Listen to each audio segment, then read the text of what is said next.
Damn, you're so handsome. There goes my heart.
So much, you may even get tired of winning, and you'll say, please, please, it's too much winning. We can't take it anymore.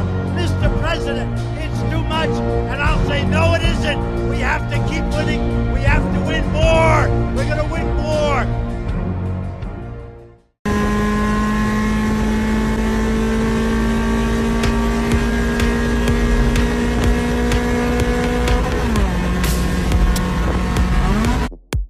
I'm gonna come. Gross. Ew.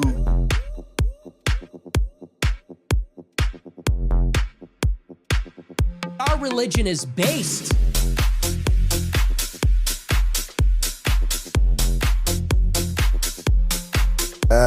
Gentile.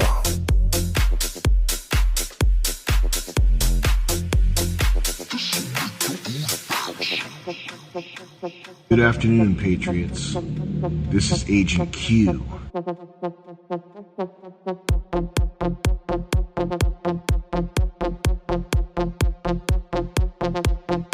Yeah. Yes, hello, it's me, a black guy.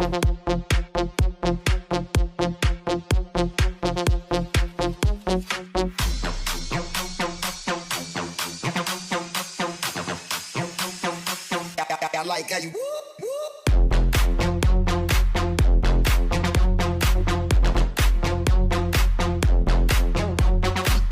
It's important to segregate.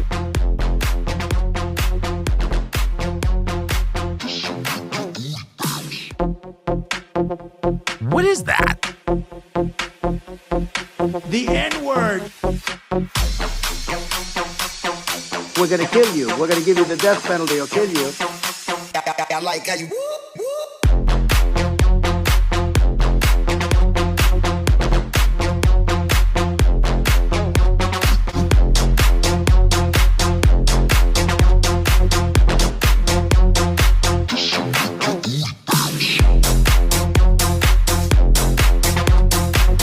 Stop raping, sir. Salute. What's going on, everyone? Welcome to the ASTROLAB. It is Friday. A beautiful, glorious Friday it is. Thank you to Anonymous, starting us off with 5 gifted subs. Congratulations to Hunktavious McGee. Or I guess it's Hunktavious McG, technically. Cyberchud 2077. Miranchuk now, the man is here. He hasn't been out and around very much lately, but he is here in the chat tonight. What's up, Jason? Ian Rhodes and Blauvelt. A bunch of Patriots I recognize. Welcome to the ASTROLAB for Friday night. Yes, Colt DT. The only acceptable political theory is complete undying loyalty to Donald Trump. Yes, That is what we practice here. We practice loyalty to our president. We live in Donald Trump's America, and it's incredible. You can bypass the AI mod on the Kick Chat simply by saying retarded. If you first say retarded, then you can write nigger, faggot, kike, cunt, whatever you want after it. And doesn't matter. Apparently, retarded turns on retard mode.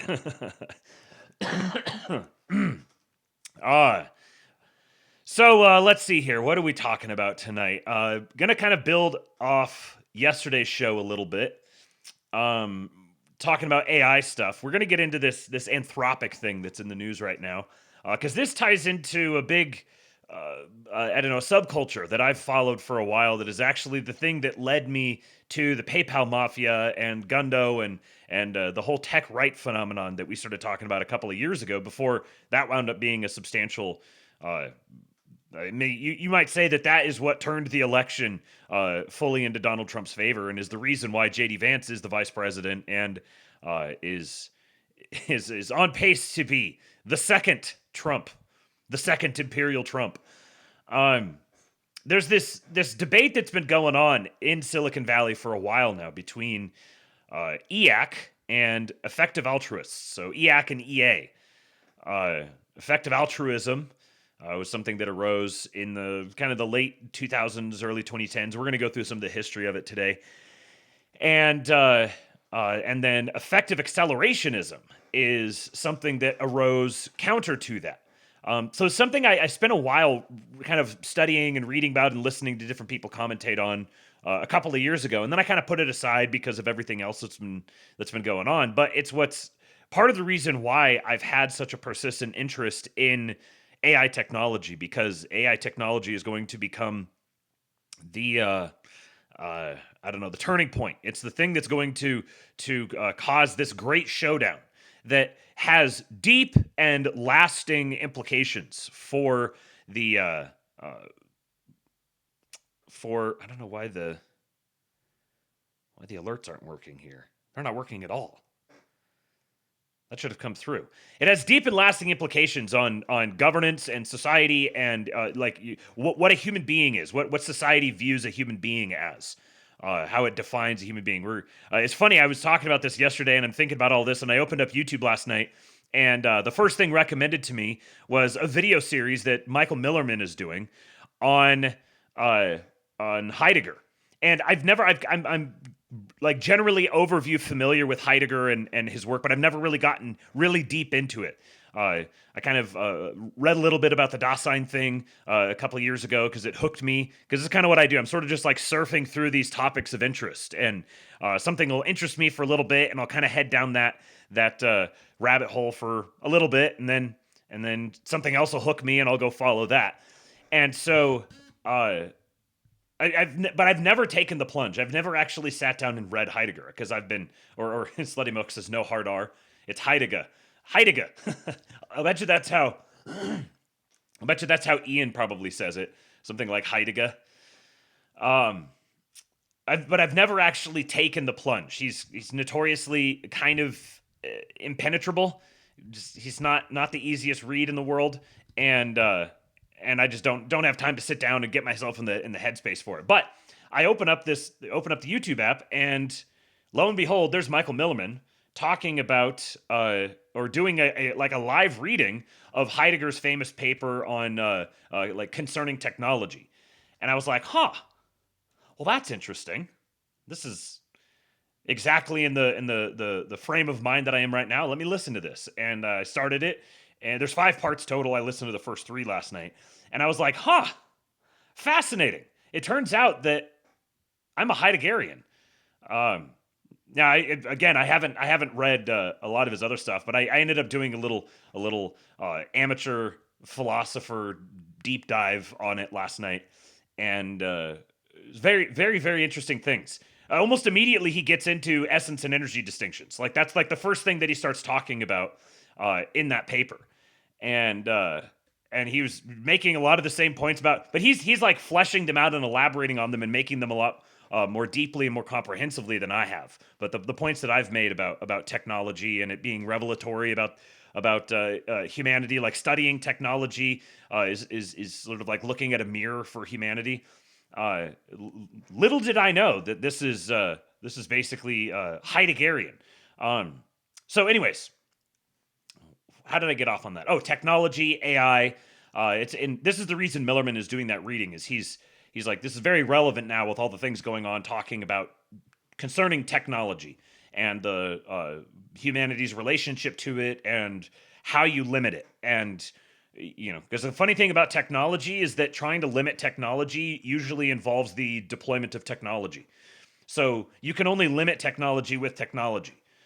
When you're thinking of it in that sense, when you're in the frame of we need to limit technology, what you're basically doing is saying this technology could get so big and powerful and cause so many bad things that we need an even bigger, stronger technology to contain that. And so it sets up this really interesting debate, I think, between the effective altruists and the EAC types. And now, if you are like me, an Orthodox Christian, neither one of these camps is exactly correct.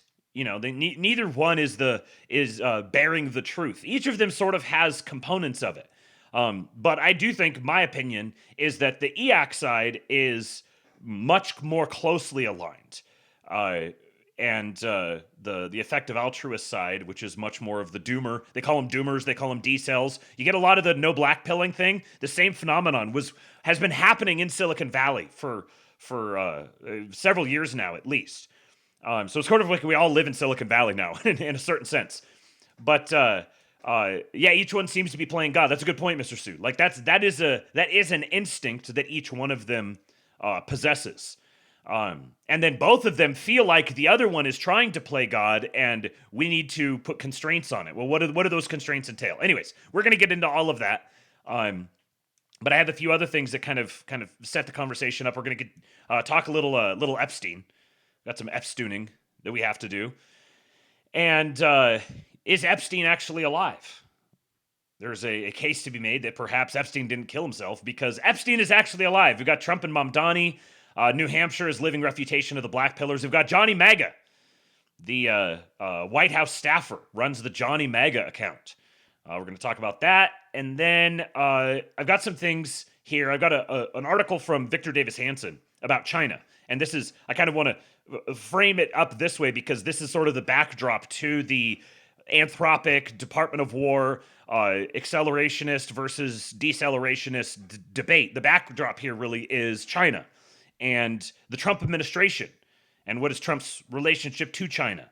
So Victor Davis Hanson, boomer poster, and he has some boomerisms in here, but he does make a very good case in boomer terms for a Trump great game. The post is titled, "Is there a Trump great game?" So I want to read that. I've got another thread talking about the Trump and China thing. And then there's a video from Glenn Beck. This Glenn Beck has got to be one of the most fascinating people in media right now today. It's like Glenn Beck sort of seems like in media what Randy Fine is in Congress, where there is no middle ground whatsoever. It's either extraordinarily based or the most zogged out thing you've ever heard in your life. The man is his platform hosts the great patriots John Doyle and Orrin McIntyre. And this thing here, he does a little monologue talking about why President Trump convinced him on his tariff strategy. Today, I admit he was right. Let me explain what changed my mind. So the old guard conservative limited government sort of guy, his mind has been changed by Trump on tariffs. Obviously, tariffs, China, AI, all these things. I hope you guys can kind of see how these all tie together. So it's going to be a long one today. Let's get started. I don't know why the membership here, Gluten Doodle, gifted 5 memberships. And, I see what this was. I see what it was. Sorry, Gluten Doodle. I semi-doxed you. You gifted the memberships anonymously, but the OBS tells me who it was that gifted them. So So hopefully you don't mind being aired out on that. That happened before I went live. That's why it didn't play. So the alerts should be working. However, I'm still in the process of building out my new solution to manage all of the tips things and get it all centralized into one spot.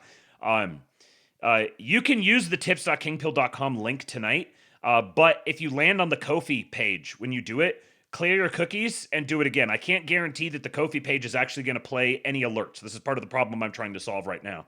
I can't guarantee that they're actually going to play any alerts. So if you want to make sure that the alerts play, then go to the pinned link, which is the Streamlabs link. It's streamlabs.com/kingpilled2/tip if you want to type it out. Streamlabs.com/kingpilled2/tip.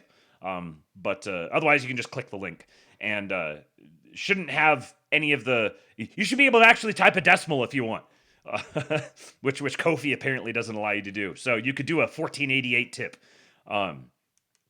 And there's also 47, there's 88, there's over 100, there's over 200. Each of those has a fun little thing that it'll play here.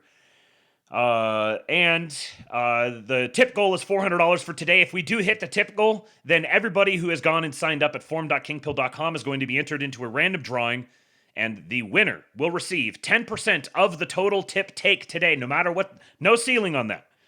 If some guy comes in and drops $5,000, if my teal bucks show up, if or not the teal bucks, the BB bucks, if my BB bucks show up, that's $7,000. If that drops in here, someone's going to get 10% of $7,000 in the form of a gift card to the retailer of your choice. So forum.kingpill.com, go sign up for that if you haven't. I will be wiping that out, and you'll have to sign up again starting next month, which is after tomorrow. So please do tip your streamer. We practice the value for value model here, and I'm trying to set it up so you guys have the opportunity to get a little something back for it. Was that value for value, something along those lines? And yes, I'm fully supported by you guys, so thank you for your support. Let us start with another banger. Speaking of AI, another banger from Maverick Darby. Sports movie. The title's great. It's like that the meme of welcome what's to the actor? Gulag. If you survive, you earn your freedom. Dave Johnson, the gayest man with 10 gifted subs. You know, Dave Johnson is the gayest person to ever walk this green earth. Here is the biggest, gayest man in the world. Wow. So gay. Thank you so much, Dave. You are a patriot, sir. See you in the camp. Press his buttons too. Gaga, you gifted a sub to Gaga. Welcome to the Gulag. Bobby Ballbanks, oh no! You earn your freedom. All the subs are coming in now. Melon, Josh Ham, a bunch of names I don't recognize. Thank you. Welcome. Who was that? It's gonna try to play every single one of them now. Bobby Ballbags, thank you, man. I appreciate you. And Dave, man, you guys are awesome. See, that's another great thing is just gifted subs on Kick, because Kick only takes 5%.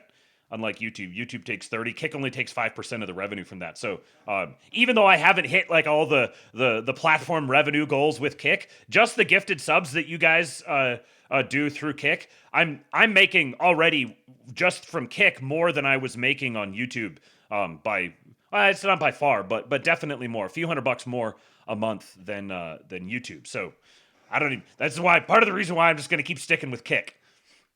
And also, you can type retarded, gay, nigger, faggot, kike in the chat if you want, as long as you just say retarded first. Okay.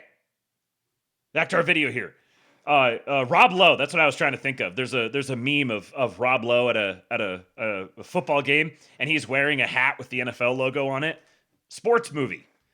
Starring J.D. Vance, Alex Jones, Sydney Sweeney, gotta get your bonk sticks ready, and Nicolas Cage.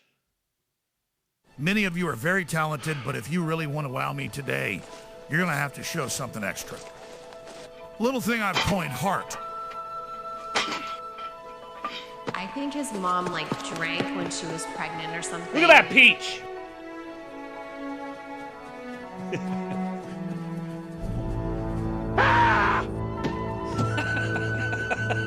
boy, JD. Hustle, hustle. That man's gonna be our I president. believe in you, JD. Don't listen to those motherfuckers. What the hell's going on out here? Need your head in history class, Mr. Vance. He's gonna steal the Declaration of Vance, Independence.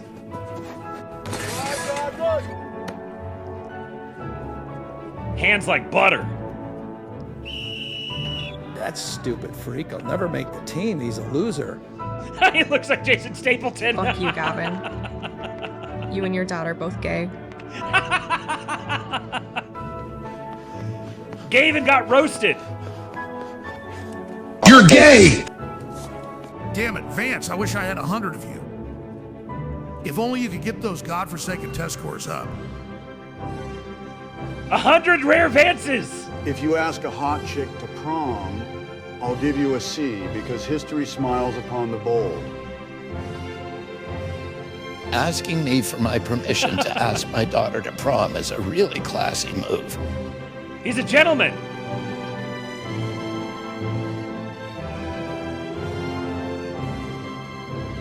It's an American love story. Vance passed history. Now let's go beat the shit out of the Soros High Goblins. Baby steps, baby steps. He trooned out! Gavin trooned out! Come on, work. No thanks, irrelevant pervert. Oh, Maverick Darby is fantastic. All of these that he makes are so good. That irrelevant pervert one was from one of his. The libs cannot stop making incredible propaganda for us. Augustus Americanus says, challenge, don't make anti-fascist propaganda that goes hard enough to double as fascist propaganda. Difficulty? Impossible!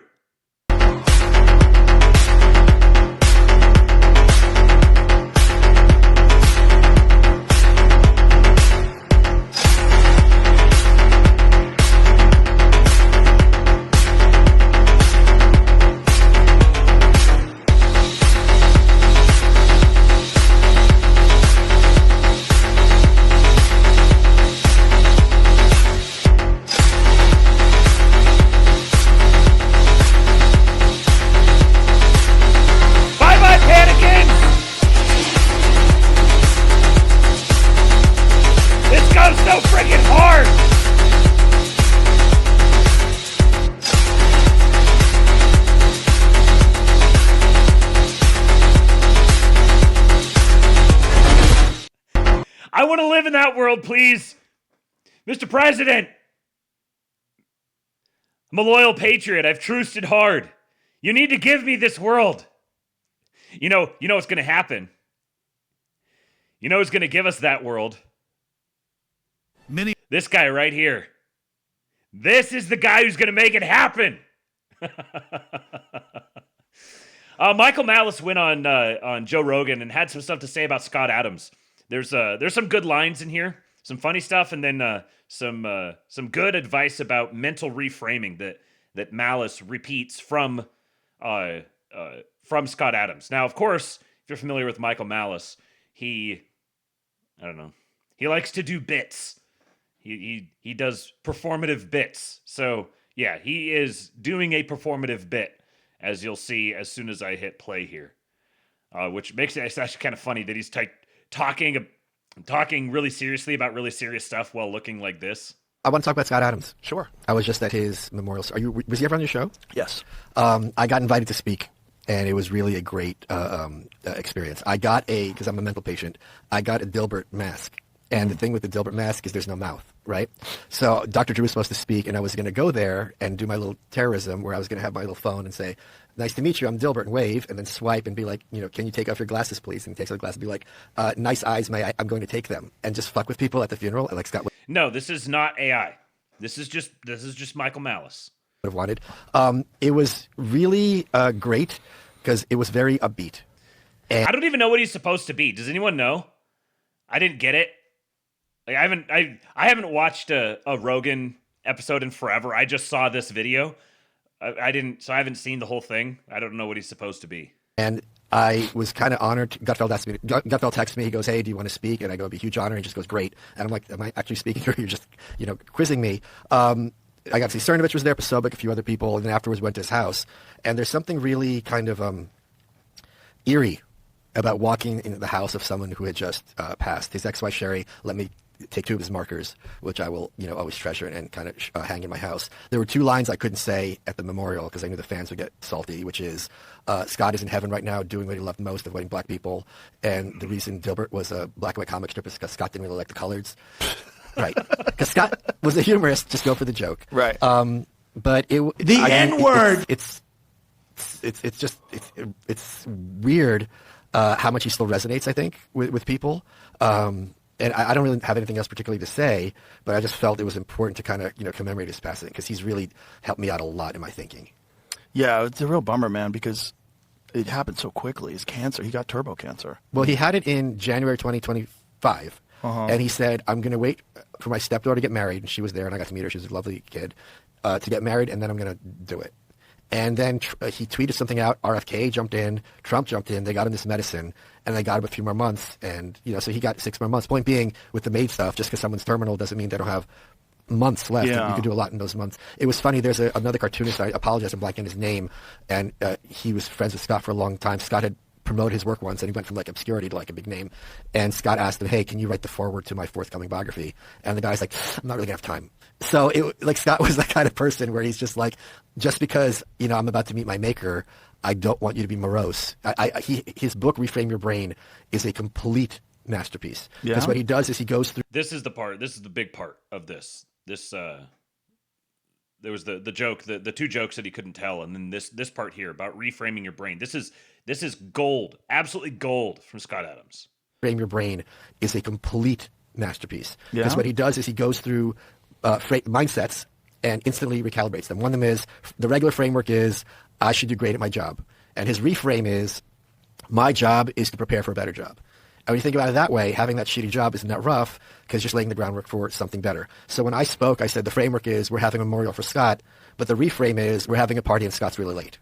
Right? So if you think about that terms, hey, we're having fun. Where's this asshole? Because he didn't want us to be there like moping. He always was positive, always was fun, even during that day. So I thought, I just owe him a lot. Did he blame his death on the COVID shots? So he got a lot. This really bothered me because he'd be tweeting about stuff. People like, shouldn't have got the shot. It's like, this guy's about to die. Like, this is your gotcha moment. This is your, like, I told you so moment. It's just, so he did not blame it.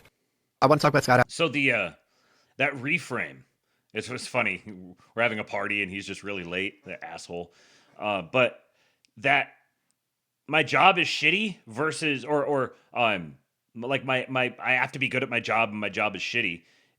Switching it around to, the purpose of this job is to prepare me for the next job. Now, suddenly, you need to do a good job in this job to prepare you to get an even better one.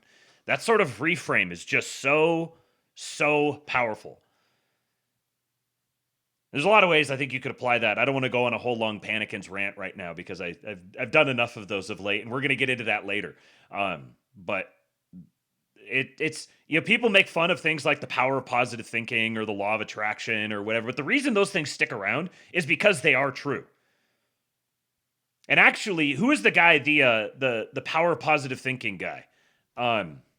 Power of positive thinking. Norman Vincent Peale. If I remember right, I'm pretty sure that relationship between Trump and Norman Vincent Peale. That's right. Norman Vincent Peale was a formative mentor to Donald Trump, serving as his pastor at Marble Collegiate Church in New York City and influencing him with the power of positive thinking. Peale's doctrine of extreme optimism and self-confidence heavily shaped Trump's worldview. Peale officiated at Trump's first 2 weddings, highlighting a close long-term personal connection. So our president believes in the power of positive thinking. Can't you, Anon? Can't you too believe in the power of positive thinking? All right, now, speaking of Rogan, I haven't like watched anything or had anything to do with Joe Rogan in forever, and now I've got 2 clips from him back to back. This one is Well, I'll just play it for you. Matt Kibbe says, according to the autopsy, the body of the Epstein who supposedly killed himself in prison had a prostate. But the other Epstein, the actual Epstein, did not, having had it removed. Shout out to Dissident Media. This is Dissident Media's research on this, or like they're the ones who posted about this, that Rogan is reacting to here. Would be... I'm an anatomist. It is behind the dick. Is that a word? No. Anatomist? Autopsy? So bladder contains approximately 5 milliliters of cloudy yellow urine. Mm-hmm. The prostate is slightly and diffusely enlarged with marked enlargement of the verumontanum. That's how I would have said it. The testes are unremarkable. That's the last thing I want anybody to say about my nuts. I want them to say, wow, what a great pair. Great body, but the nuts are unremarkable. Unremarkable. Unremarkable. So here is Don't die with unremarkable nuts, Anon. Some sort of discussion between him and someone. Okay. The guy says exactly not clear what effects hormones might have on that aren't replaced by testosterone. The advantage of taking testosterone, there are two different things. You can have high testosterone and still have a need for Viagra because you don't have a prostate, right? And then Epstein says, correct. And then at the bottom, they show another document. Hold on. Let me keep going there. Yep. So that's an extreme example. I was actually going to try and move up one level, sort of drug-enhancing life. If you don't mind it, he doesn't mind it. I'm sort of outer space thinking. Oh, so he's trying to juice up. So he's saying I'm moving up one level of sort of drug-enhancing life. I don't know what I think he means. He's going to start juicing. That's what it sounds like. So he doesn't have a prostate? prostate? Doesn't have a prostate, it says. Another document that says something about it after a radical prostatectomy. Prostatectomy. So when they take out your... The one time, Joe says it multiple times, that's the only time he says it properly. Prostatectomy. Prostate? But that doesn't necessarily say he had his. I think it's a document. But he said he doesn't have a prostate, and it says patient Jeffrey Epstein. Yeah. It says, according to the American Urological Association, serum PSA should decrease and remain at undetectable levels after radical prostatectomy. And there's other documents where prostatectomy. He's contacting doctors that specialize in that very thing. Okay, so the doctor saying he had a radical prostatectomy, he's saying he does not have a prostate, but yet the body from the autopsy and so talks about the prostate is slightly and diffusely enlarged. So that's not his body? That's what it seems like. Now, this is very interesting because I've seen this one before. Have you guys seen this? His ear? Here is actual Epstein's ear. Here is the ear of supposedly dead Epstein. I'll pull this out just a little bit so you can see them side by side. Now, like, when someone dies, as their body starts, like, it begins the process of decomposing, it can kind of shrink or swell or change shape and everything. Yeah, I saw this the week he disappeared too. Yeah. But that's a pretty substantial difference. And then there's the nose. I sat here and looked at this for a little while earlier, and that's a very different nose. Now, here he's standing up. Here he is laying on his back and presumably has been on his back for a while. So some things like the way that his face sags more here, like his eyes seem lower, the skin fold here around his lip seems they're hanging more, so maybe his skin is hanging more, where here his skin is more relaxed. But the nose, look at the tip of the nose. That's substantially different. That's a tough one there to, like, this is much more rounded off and like blunted, but it doesn't look like it just got smushed. Again, I guess this could be like cartilaginous sagging or something, where this here he's laying down so his nose is being pulled back this way. Here he's standing up so his nose is being pulled down that way. But that to me sure looks like this was the last photo taken of him before he was arrested. So there's not even a long stretch of time between them. But his whole ear shape looks totally different. Is this because, like, when he was hanged, it like broke his jaw and like fucked up something up in this area. Again, like, so this is why I've just sort of held on to this as like a fun little recreational belief. But that looks pretty substantial. Now, I don't really buy the whole thing about his about Hillary Clinton's brother, who died, who's definitely has a very similar. It looks like Hillary Clinton's brother on the profile, but he died 2 months before, and I just like if they needed a body double, I don't know why they would just be like waiting, holding on to his body and putting it on ice for 2 months and then bringing it out there. That seems very unlikely to me. I don't think that if they needed a body double for something like this, I don't know why they would be thinking, okay, we need to use him as the body double. There's nothing else. We can't do anything else. We're gonna like fake his death, sneak him out of the prison, and wheel out a body double, and we're not gonna, but we're stuck with just having to use this other guy that died 2 months ago, and we've been holding on to him for a while. So yeah, he hung himself with paper sheets, so unlikely he broke any bones. Yeah. The prostate thing now. So now we're getting multiple data points on this that seem very strange. Is it possible that that there was a paperwork malfunction? Is it possible that I don't know. It's possible there was some kind of mistake that was made, but having a distinct description of his prostate in that, when he did not have a prostate, that's a weird mistake. I can't really think of how you would accidentally get that put in there on an autopsy. So it seems like the autopsy is fake or has been tampered with, or something's wrong with the autopsy. So now we've got multiple data points starting to line up that are very, very odd. Why do libertarians hate prostate exams? Because they're anti-state. Slutty milk! You need to put yourself in timeout. If I had another mod, I would have them put you in timeout. So you just have to do it to yourself.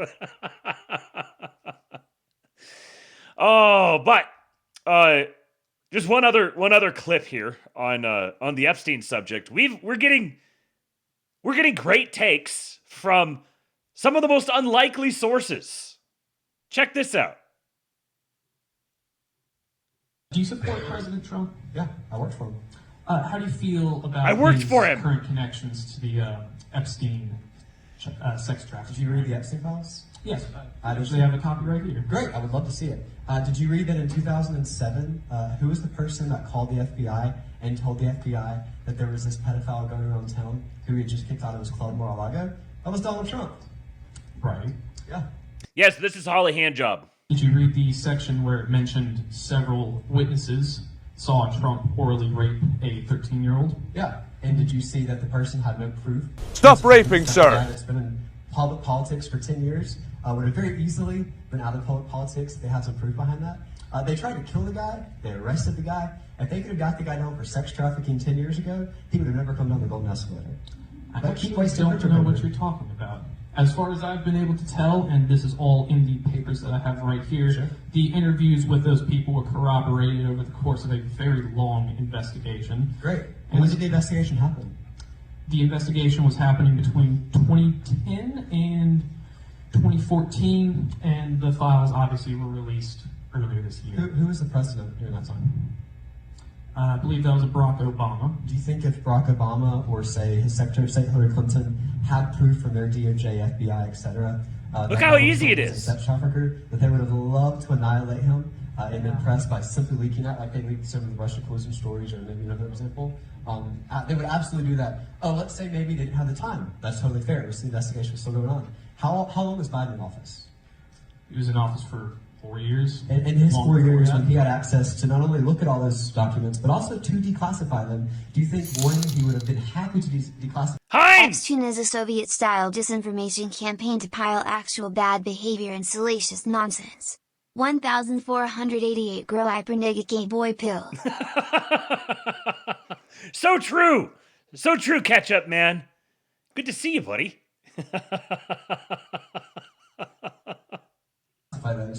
he was too scared to be classified by those just as Buddy Clinton was also one of those that you failed to mention. He would have loved to leak that piece of paper to the press. He failed to do both of those. Why? Because they can't find proof. If they could find proof that Donald Trump orally raped a young girl, that would have been on the front headlines on June 16, 2015, when Donald Trump went on the Golden Escalator. There's no proof other than the piece of paper that you're holding.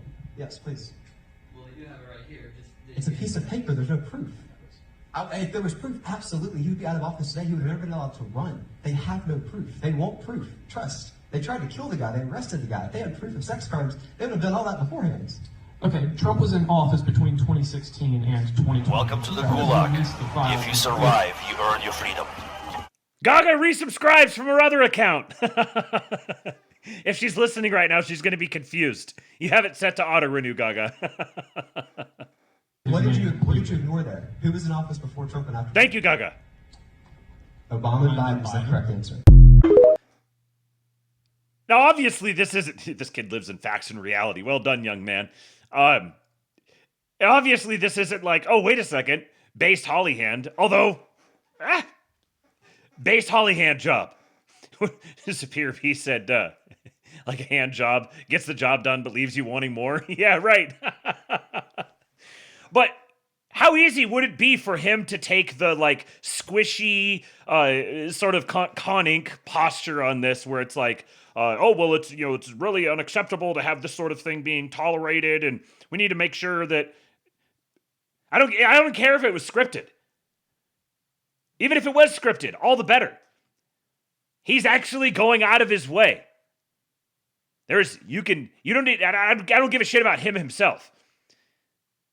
You've got a dyed-in-the-wool con ink influencer. And even he has the balls to be like, yeah, this is obvious horse shit. It's that easy.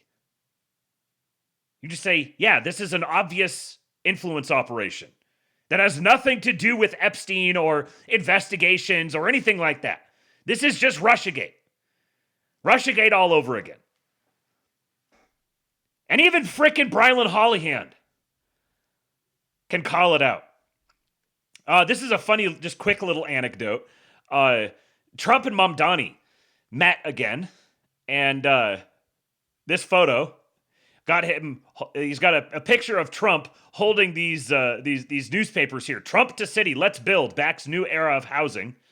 Trump delivers 12,000 plus homes, most since 1973. And then Ford to city, drop dead. Vows he'll veto any blah, blah, blah, can't tell, bail something or other, yada, yada, yada. Anyways. So inside this latest Trump-Mamdani meeting, last time the two met, Trump asked him to return with ideas to build big things. Mamdani came back with a massive housing proposal.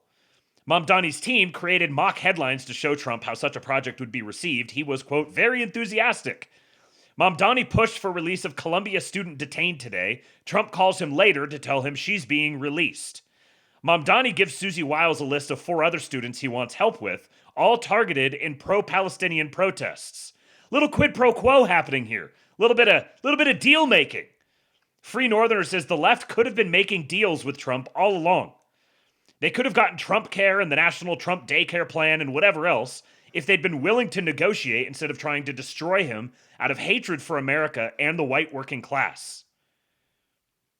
He's been on this for a while. He says not cooperating with Trump in 2016.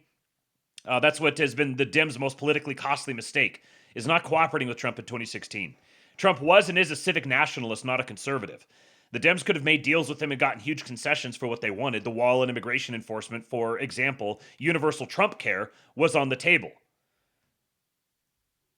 He says they could have given him immigration in the wall, taken some nice deals from the man who wrote The Art of the Deal, played nice for 8 years, and been in great shape now. But their hate and spite towards the American people ended in this. He says, you chose to prioritize Orange Man bad hysteria over making deals with Trump to get universal Trump care or other such economic policies. I'm going to talk more about deal making here in just a sec, but I wanted to also highlight this. Everyone's reaction to this is it's just, it's like Gorilla Channel Trump, who, short attention span is just like, Mom Daddy wants that big Trump slonging. They are very cute together.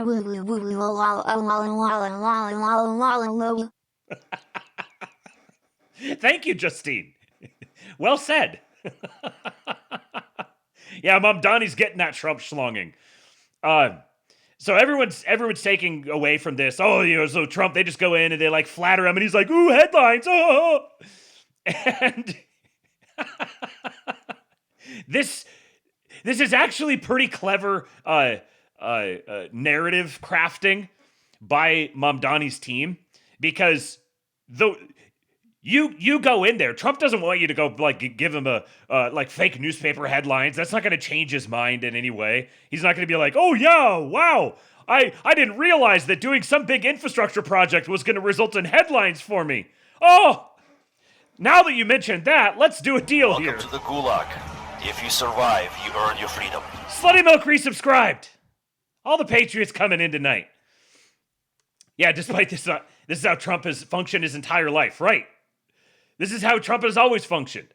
So, but what they did is they came in, they showed him those pictures, and they had him take the picture of him holding those things so that they could say that story as if they were the ones that did it. This was the thing that changed his mind because he's so shallow and vapid and whatever else. But what they're actually doing when they come in and they present that to him is they're like, "Here's why this is in your interests. We sincerely are giving you a presentation for why this would be in your interests."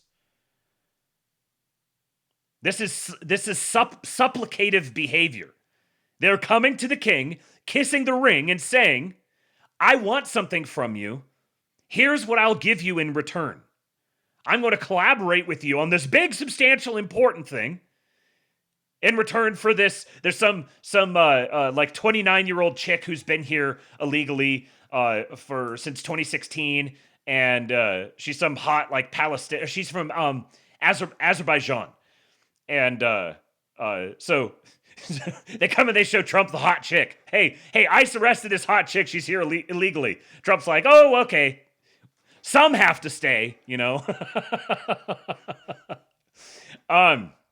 But yeah, the left could have been making deals with Trump all along. Speaking of, look at this from Matt Forney. He's quote tweeting Jason Osborne, who says this morning that the New Hampshire House, this was a week and a half ago, the New Hampshire House passed the Charlie Act, countering hate and revolutionary leftist indoctrination in education. We filed this bill to turn down the temperature of leftist violence at the source. School classrooms should be places of learning, not radical activism.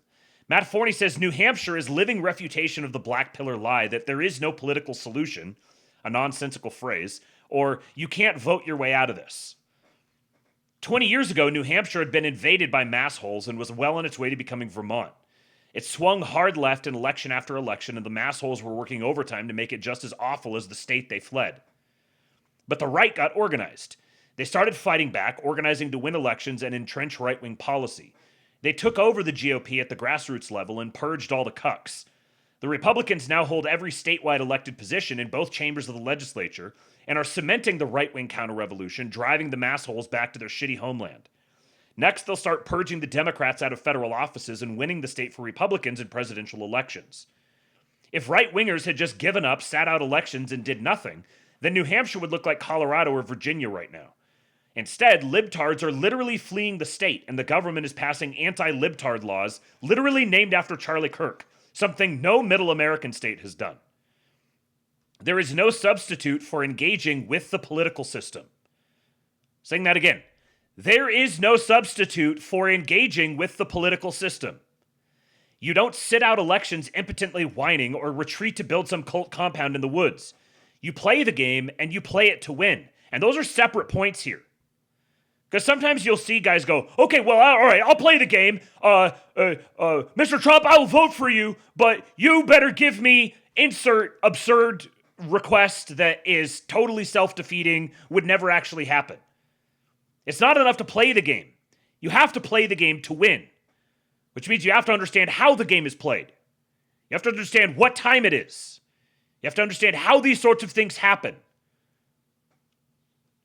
Deport 20 million people or I won't vote for you. That's not playing the game.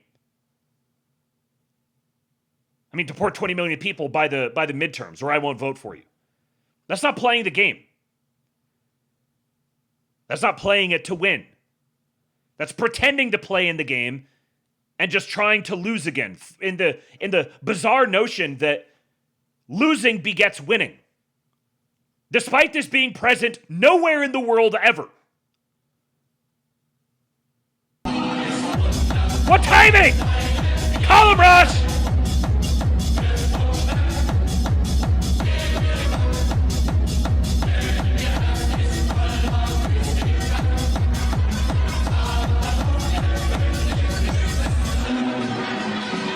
Our enemies are gay and retarded. All hail victory. All hail Trump. So true, Column Rush. So true. Let's give you, hold on.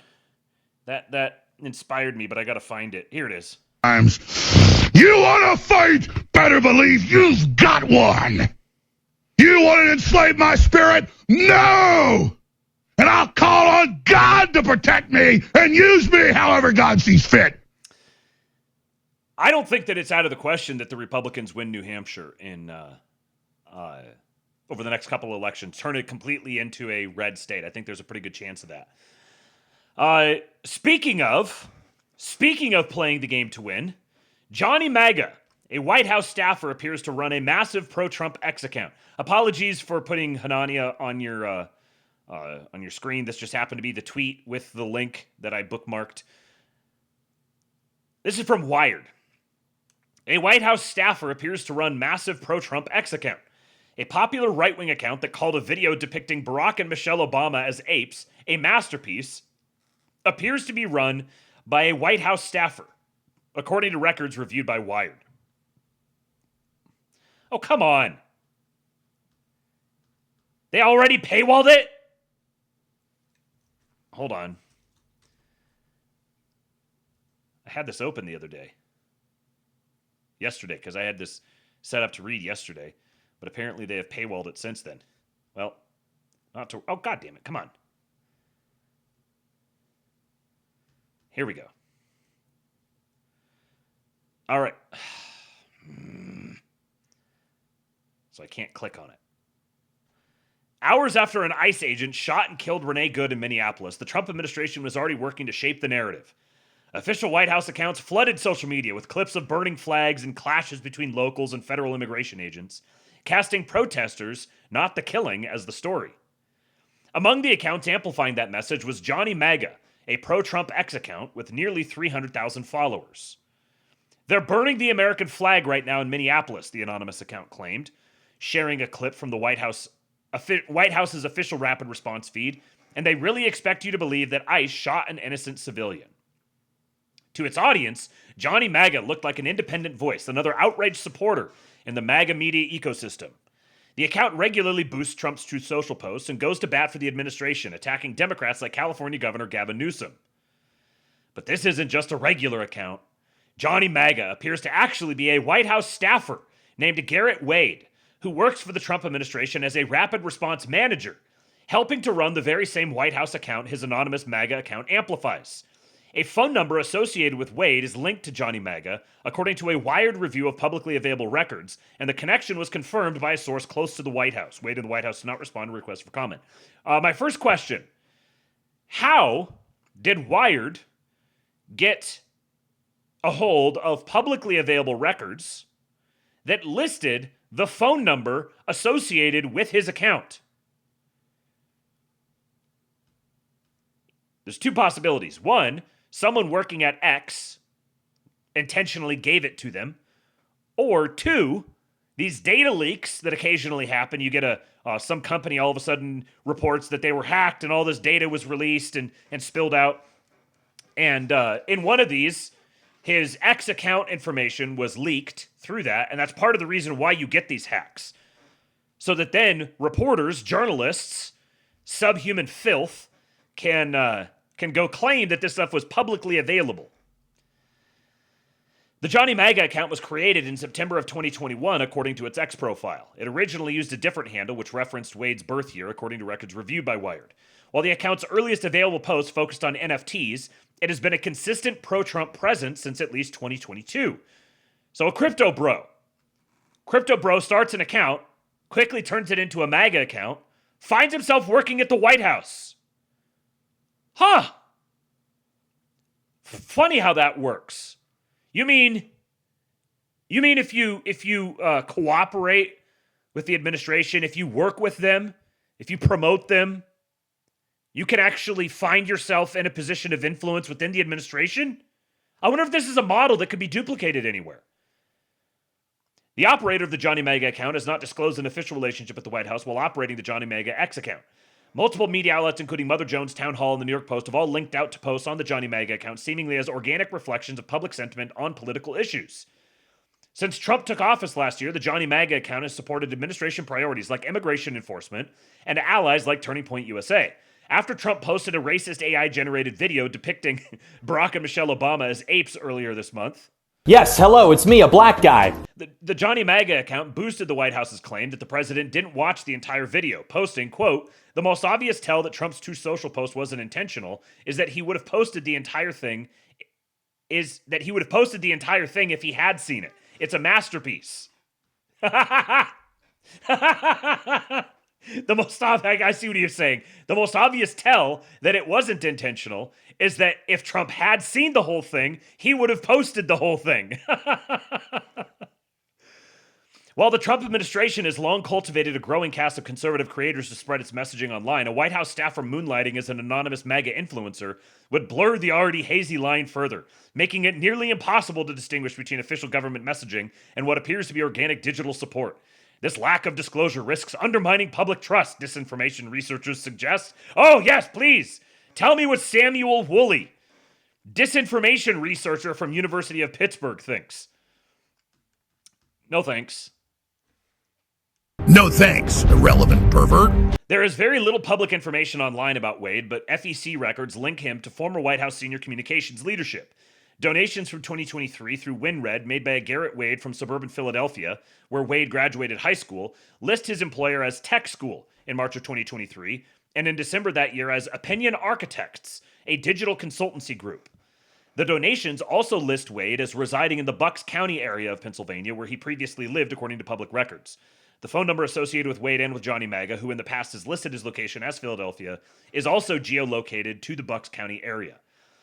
Opinion Architects is, according to White House ethics records, owned by Taylor Budowich, who served as assistant to the president and deputy chief of staff for communications until September of 2025. While it's unclear what exactly Opinion Architects does, Wade continued to work for the company throughout the 2024 election season, making a WinRed donation that listed it as his employer on June 1, 2024. Opinion Architects received more than $325,000 from Make America Great Again, Inc. for research and communications consulting. Budowich was also the executive director of MAGA Inc., a pro-Trump super PAC that became one of the Trump campaign's primary outside spending groups during the last presidential election cycle.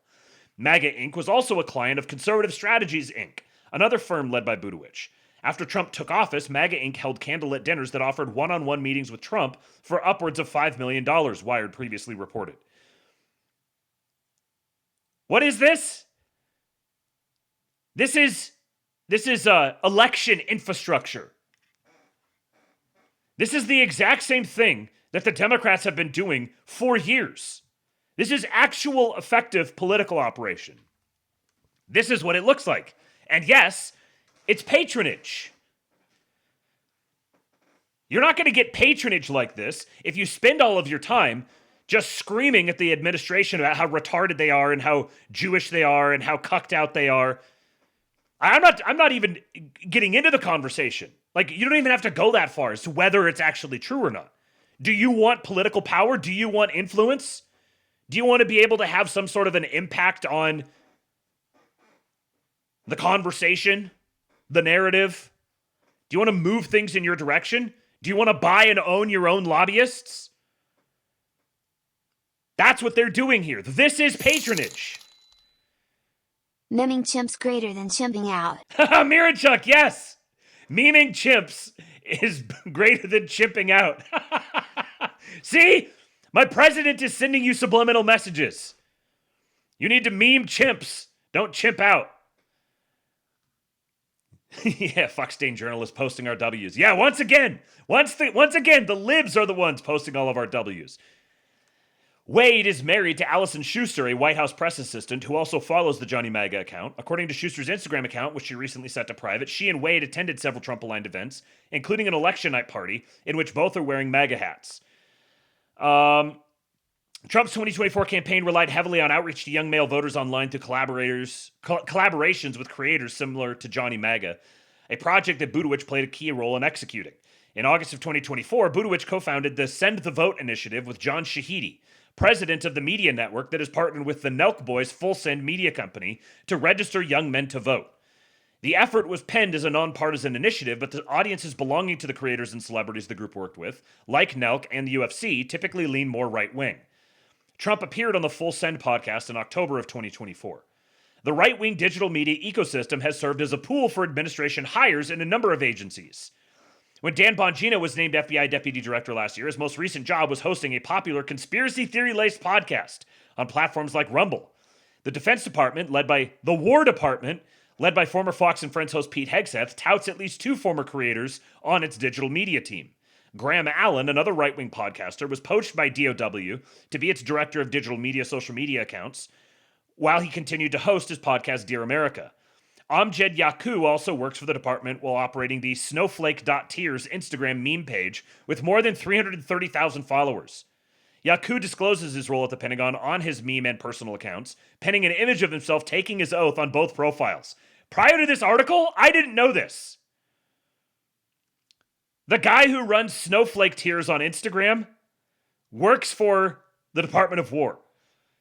The Democratic Party has also struggled with influencers publicly disclosing their relationships to political groups. Last August, Wired reported that a liberal dark money group called the 1630 Fund had quietly recruited more than 90 progressive content creators, paying them anywhere from $250 to $8,000 per month to support Democratic online messaging. $8,000, huh? While the FTC requires creators to disclose paid commercial endorsements, no such federal rules exist for political influencer collaborations. In 2023, the FEC declined to formally require creators to disclose when they receive money on behalf of a political entity. People often treat digital space as if it requires a novel set of transparency rules. Reality is that we need the same kinds of transparency that are required for traditional media. Once again, libs posting our wins. Now, hold on here, because now I got to find pictures of him. Because I wanted to celebrate this powerful, handsome white man. And there was pictures in that article, but not on the archive link. Let's see here. Here you go. Literally just a bro. This guy says that the account pretends to be black. What?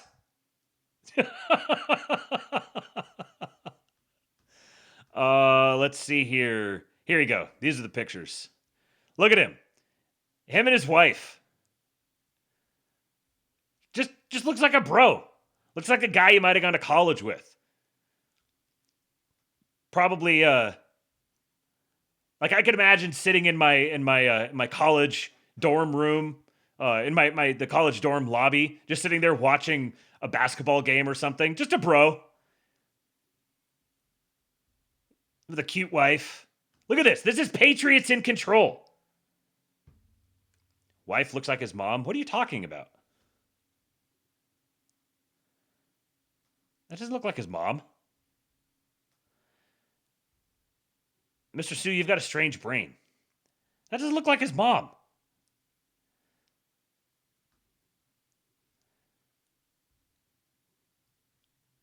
I could see maybe, I guess, in this one. Garrett Wade, Patriot. Okay. Was there... Let me check here. Was there something else I wanted to say over here? No, there wasn't. Okay. Congressional trust on issues. Here's a poll from Neapolitan News. And Republicans are ahead, and actually ahead by a pretty substantial margin, on national security, crime, immigration, economy, inflation, and gun laws. Even gun laws, damn. But look at this. National security, crime, immigration, economy, inflation, gun laws. Democrats are ahead on climate change, healthcare, abortion, and education. Which of these things do you think is more motivating to the average voter? What of these things? Which of these issues? Which side of these issues do you think represents a more substantial portion of the electorate? Everything that actually gets people to vote is plus for Republicans. Yes. Yes. Economy, immigration, crime, national security, and it's not even close. Inflation and immigration are both moving in the Republican direction. This is going to continue. John Doyle made this point very excellently on his last episode where he says the Republicans are going to win the midterms. And I'm very glad to see it. I'm very glad that John Doyle has come on side, has come onto the Patriot cause on this point that Republicans are absolutely going to win the midterms. Hold on. Real Stephen Miller! T.O. Box received!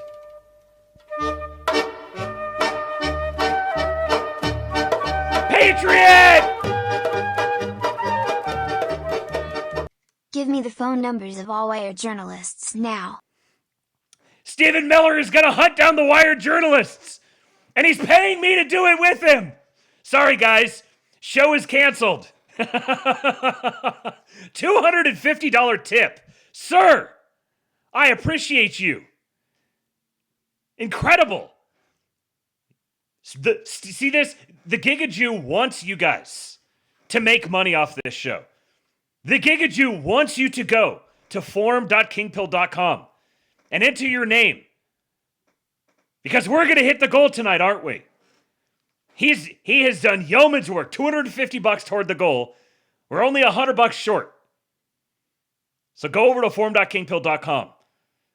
The great Giga Jew has commanded you. I am merely his voice. I am your voice.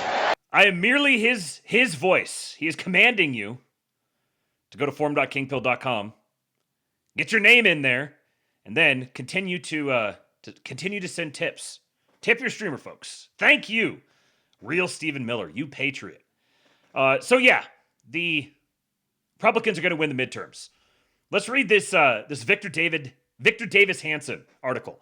The media has fixated on Trump's tariffs and his provocative tweets. Meanwhile, he and Secretary of State Marco Rubio have already done more to hinder China and its terrorist clients and proxies than any administration in memory. Now, of course, because it's VDH, what is it that Thomas 777 calls him venereal disease Hansen? It definitely is a boomer article, but I think that's notable that this is coming from Victor Davis Hanson. Is there a Trump great game? Look at that picture. That's my president right there. Is there a Trump great game? Critics of Trump's second-term foreign policy. Hold on, I need to get these. Is it not going to? All right. Critics of Trump's second-term foreign policy, the usual left and some on the neo-isolationist right, claim it is recklessly herky-jerky and guided by no consistent grand strategy. Yet in both the first Trump administration's national security strategy paper and its second-term update, he clearly disdained ground wars abroad, nation-building, and isolationism. A better description of U.S. strategy across Trump's 2 terms in office might be called Jacksonian or preemptive deterrence. That is, Trump's foreign policy neither ignores nor merely reacts to crises. Instead, it seeks out favorable cost-benefit scenarios to weaken its strategic enemies and bolster its friends. You know, you might even call it something like the art of the deal, perhaps. The aim is to preclude the outbreak of major wars of the sort that were common during the Obama and Biden years. Those 2 administrations projected indifference abroad and anemic deterrence. As a result, 4 major theater conflicts broke out during their tenures: the 2014 Russian annexation of Crimea, the 2014 absorption of much of the Donbass, the 2022 Russian invasion of Ukraine, and the 2024-25 Middle East theater war. You can tell already the framing here that it was indifference abroad and anemic deterrence that characterized Obama and Biden, rather than the deep state, the globalists, being the ones actually going out and intentionally fomenting these things. But, either way, Trump is clearly different. Some telling first-term examples of the Trump grand strategy were the lethal strikes on Iranian general and terrorist mastermind Qasem Soleimani and ISIS leader Abu Bakr al-Baghdadi. He died like a dog. The 2018 demolition of a Wagner Group force in Syria and the 2018 and 19 bombing of ISIS into irrelevance also restored a deterrent U.S. presence in the Middle East. Trump's first-term warnings to China and Russia, respectively, not to move on Taiwan or invade Ukraine were effective, as were ultimatums to North Korea to cease its reckless missile launches. However, the ensuing Biden administration's skedaddle from Afghanistan, its mixed pre-war signals to Putin, and the pathetic efforts to re-enter the Iran deal and to put distance between Israel and the U.S. all collapsed prior U.S. deterrence, ensuring the outbreak of major wars. Biden's own cognitive decline and his policies of open borders, therapeutic, woke/DEI Pentagon initiatives, and uncertainty over who was in charge of U.S. foreign policy also confirmed an image of an America adrift at home and abroad. Trump's second-term strategy has focused on diminishing the power and influence of China, weakening Russia while offering it an eventual out by détente to reset with the West, and neutering Chinese Russian terrorist client states. Compare the following. First, Trump's confrontation with Panama about its de facto violations of the spirit and the law of the Panama Canal Treaty eroded China's effort to absorb or control the canal. Number two, in Venezuela, the removal of the Maduro Marxist government and the restoration of the Monroe Doctrine restored U.S. predominance in the Western Hemisphere, again at the expense of China. Number three, closing the U.S. southern border, stern warnings to the Mexican government, and efforts to stop Chinese shipments of raw fentanyl to the cartels have likewise damaged China's Western Hemisphere efforts. Number four, the diminution of the Iranian nuclear threat, and perhaps soon even the theocracy itself, with the end of the Assad regime in Syria, both terrorist states supported and aided by North Korea, Russia, and China, also restored American preeminence in the Middle East. Number five, record U.S. oil and gas production lowered world prices at the expense of Russia and the Middle East. Interrupting embargoed oil shipments from Venezuela and Iran has weakened Chinese influence and nearly strangled Cuba. And I'll say this here, when he says restoring American preeminence in the Middle East, I think it being Victor Davis Hanson, he sees American preeminence in the Middle East as a necessity for the sake of being actively engaged and ready to put boots on the ground, et cetera, et cetera. Whereas Trump sees American preeminence in the Middle East as the Middle East governs itself such that governs itself according to America's preferences, such that America does not need to have such a presence there. You get all these nations together in some sort of a mutually constraining governance council that permits the United States to withdraw as much of an active presence in military terms, while maintaining more of a diplomatic presence there, with the knowledge that we can reassert the military presence anytime we want. In either case, it's American preeminence in the Middle East. One of them is American preeminence through American presence. The other is American preeminence through things being organized on the ground such that it suits America's interests. Yeah, a board of peace even, right. Number six, passive-aggressive tough love talk with NATO members encouraged or enraged Europeans to raise their NATO spending targets from 2 to 5% and expand the alliance with strategically valuable members like Finland and Sweden. Trump's appeal to Europe's self-interest and its innate anti-American chauvinism helps the region rearm and deter Russia while freeing up U.S. assets for an increased Western profile in Asia and the Pacific. Number seven, efforts to strangle the Cuban and Iranian governments will starve their respective anti-Western surrogates and their own terrorist efforts in Latin America and the Middle East, once more to China's chagrin. Number eight, pivoting the defense budget toward both weapon quantity and quality, prioritizing battlefield efficacy over social agendas, and expanding the number of defense contractors will increase American lethality. Number nine, here's where the boomer tard totally comes out. quietly continuing aid to Ukraine to ensure it does not lose the war, while appealing to Putin that it is in his self-interest to cut his catastrophic losses, could restore Russian triangulations with the West vis-a-vis China.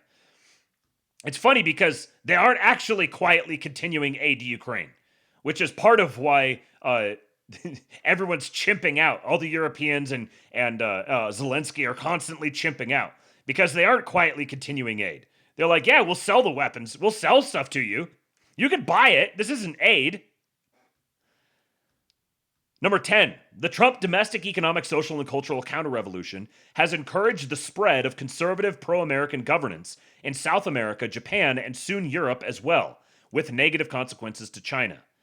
The media has fixated on Trump's tariffs and his provocative tweets. Meanwhile, he and Secretary of State Otto von Bismarck have already done more to hinder China and its terrorist clients and proxies than any administration in memory.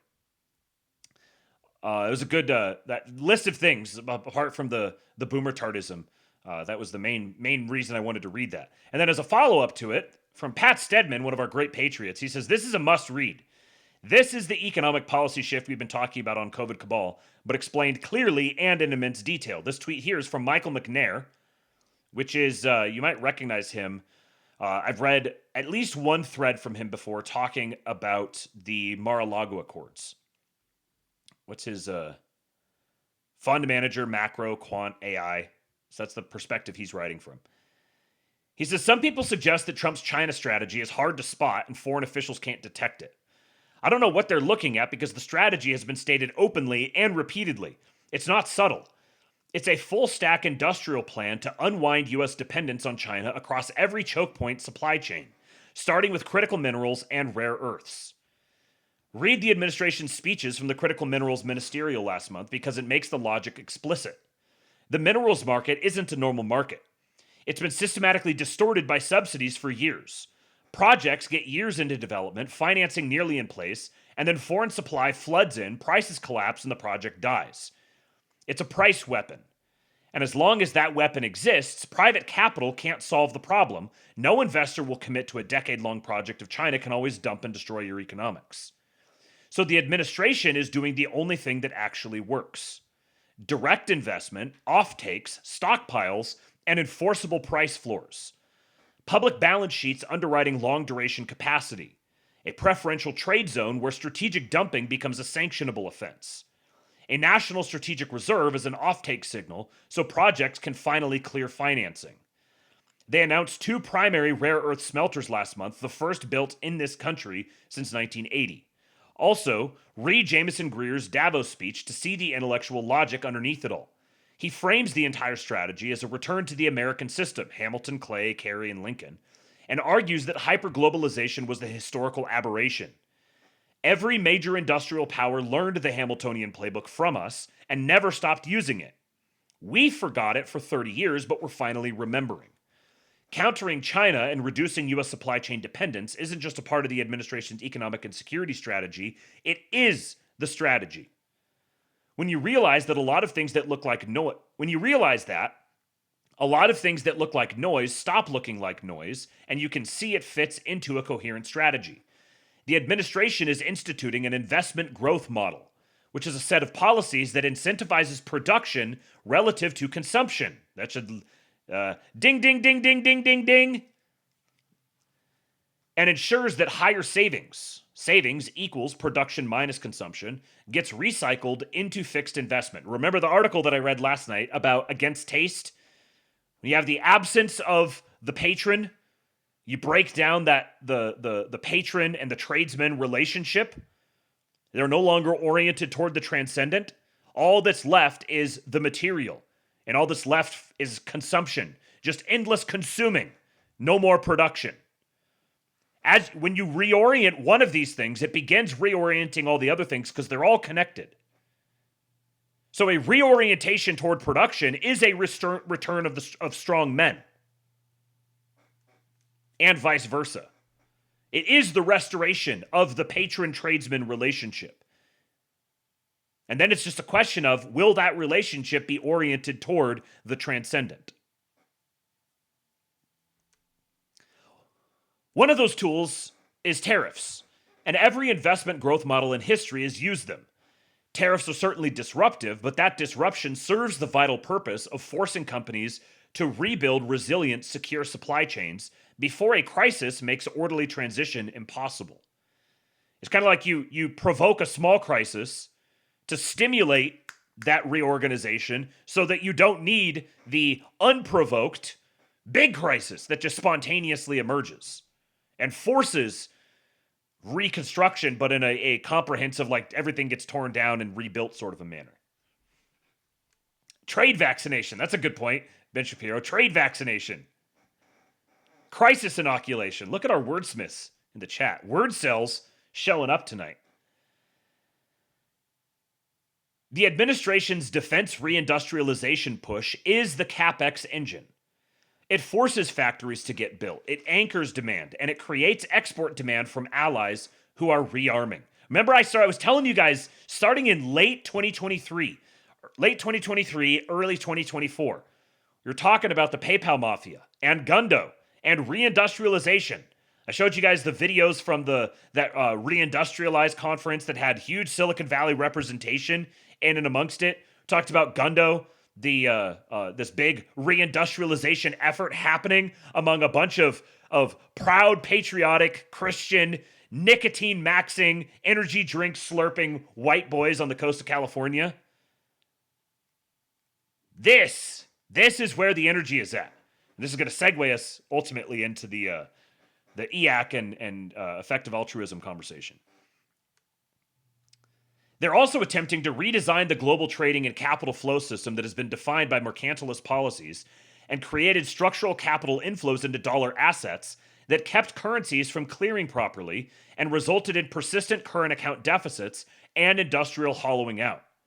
In other words, the global trading and capital flow system defined by mercantilist policies has created structural capital inflows into dollar assets. In other words, people are coming and over-investing into dollar assets in distorted ways, preventing currencies from being able from having a mutually beneficial relationship to one another. So those arbitrages aren't able to clear, and someone is sitting there in that arbitrage scraping off a VIG. City of London, anyone? So instead of having all this foreign investment, like there's going to be foreign investment in the United States because the American market is the biggest, most desirable market. This is a feature, not a bug. We need foreign investment into our market. Not having foreign investment into our market would be on the nation state level akin to like having a business that doesn't sell outside of itself. So the city is going to trade with surrounding cities. The nation is going to trade with surrounding nations. So there's going to be foreign inflows. The question is, are those inflows going to be directed into financialization products that are then used as a leveraged debt handcuffs, essentially, on us, manipulating our currency, preventing us from flushing out malinvestment from our system and getting this tail wagging the dog thing? Or is that going to be invested, are those foreign investment funds going to go into actual productive capacity? The entire stablecoin push is an attempt to build a payments rail so they can price foreign hoarding of U.S. assets without blowing up the dollar payment system. The goal is to keep the dollar as the world's transaction rail without agreeing to absorb unlimited foreign savings into treasuries and the structural trade deficit that comes attached. Those of you guys who are my Luangooners out there, you know how he's been hammering away lately at the way that libertarian-minded people, especially the free markets people, over-index on stock and lose sight of flow. This is how the City of London set themselves up, is that we don't necessarily need to have the stock as long as we control the flow. This reorganization that's happening now through Trump is the United States taking control of the flow. The dollar system, the transaction rails. So how do you control the dollar system without this nature, where you have the dollar as the reserve currency, which results in foreign interests massively acquiring all of your debt and just holding it on their balance sheets and leveraging you. How do you maintain the benefits of everyone using your currency without the downside of them having this tail wagging the dog thing with the offshore dollar market? Well, instead of them holding the debt per se, what they're doing is they're bought into the entire model. And the entire model is grounded in the American economy. So to participate within the dollar system at all, you have to pay a fee into the American economy. We're paywalling the dollar reserve system. And you can buy into it. We'll offer you the opportunity to buy into it, and it will be mutually beneficial when you do.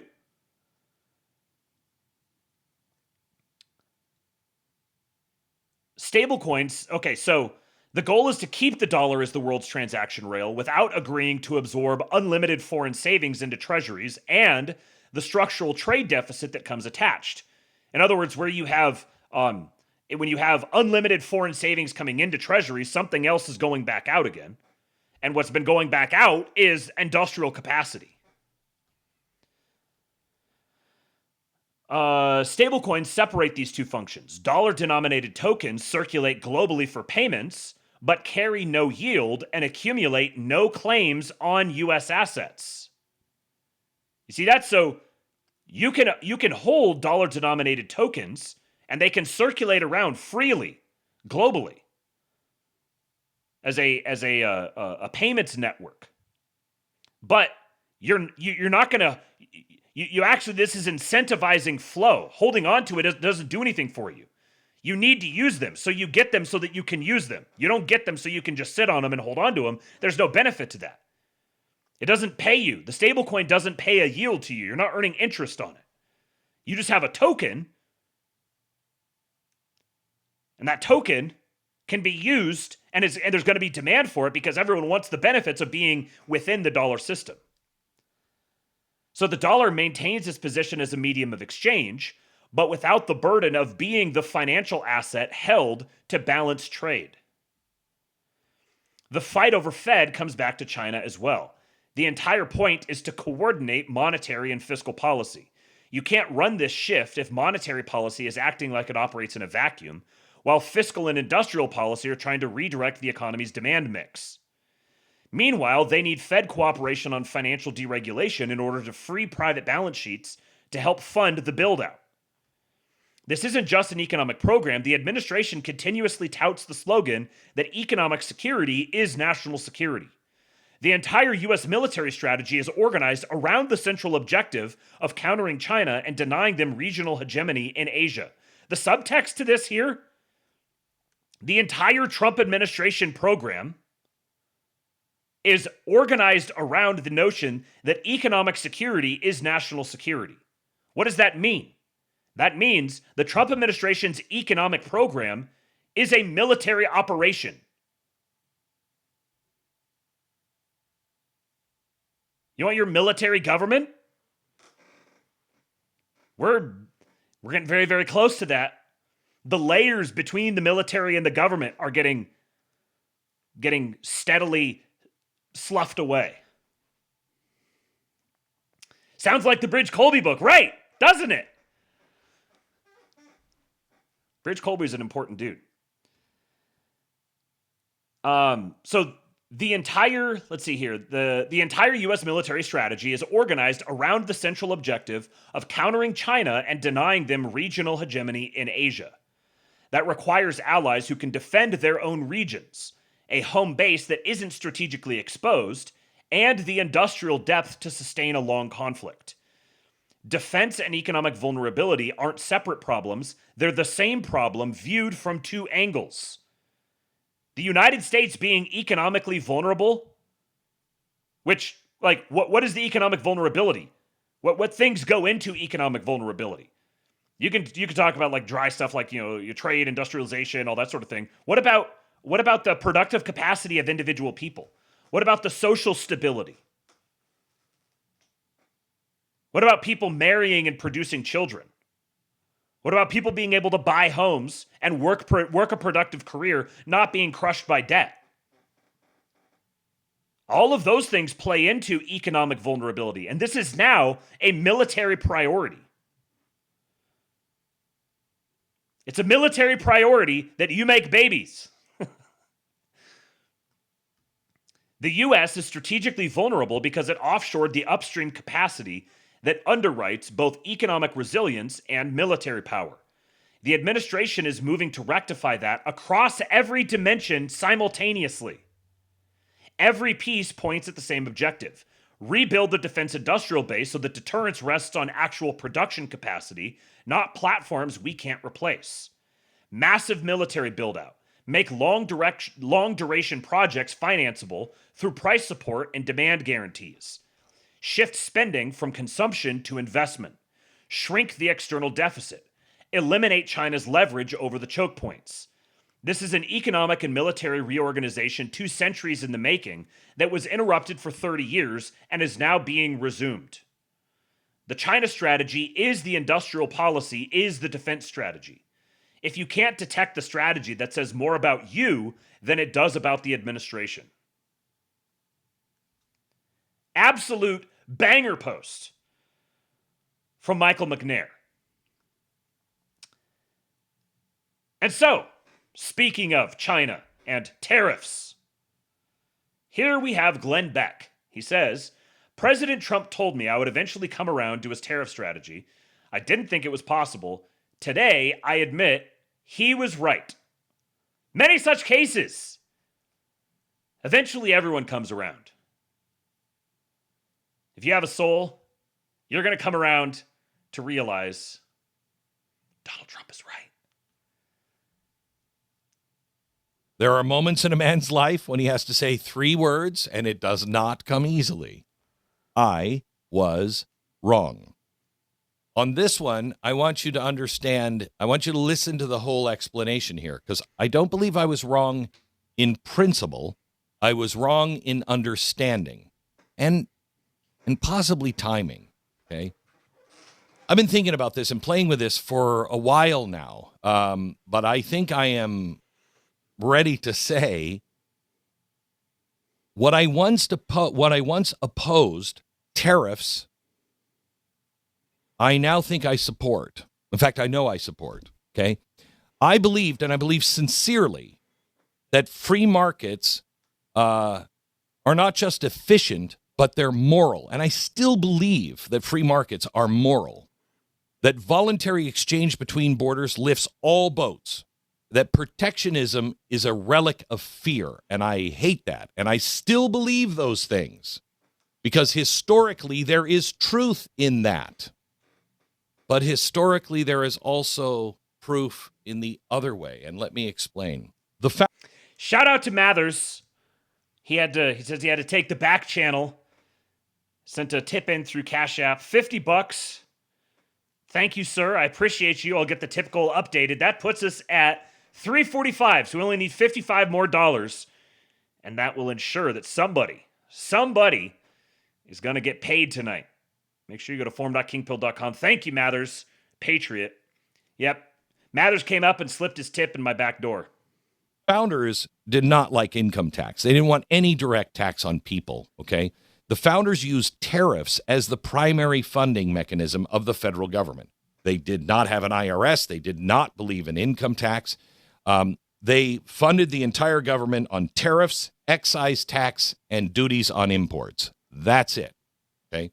It was simple, it was transparent, and it tied government revenue to trade rather than the confiscation of labor, okay?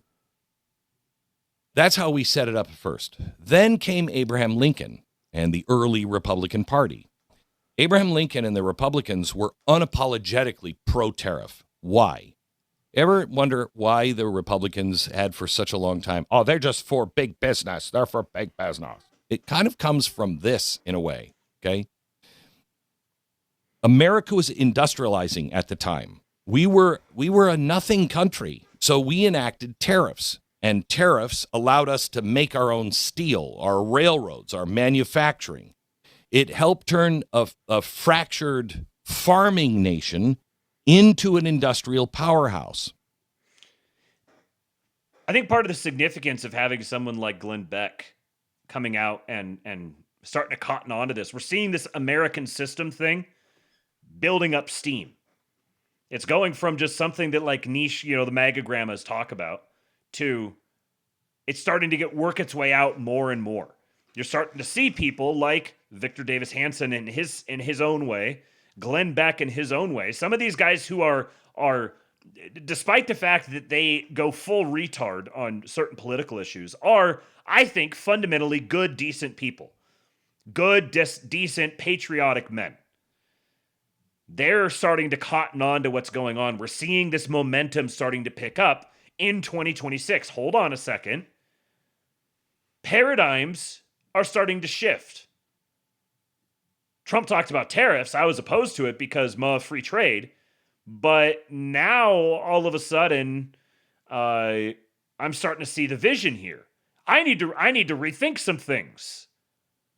This is a paradigm realignment that's happening across 2026. The American system is going to win out. We are inevitably trending toward that, and we're picking up steam. More and more powerful, influential, notable people are becoming pot committed to the ideas. Tariffs are not a sin. They weren't then, they aren't now. Tariffs are a strategy. So what happened? Because tariffs were very, very popular from the founding of the country up until 1913. This is when tariffs start to get a bad name. Tariffs, what happened in 1913? Oh, Woodrow Wilson, the Federal Reserve, and the income tax. Okay? Tariffs and income tax. The federal government untethered itself from trade and tethered itself to your paycheck instead. However, it didn't fully untether itself from trade.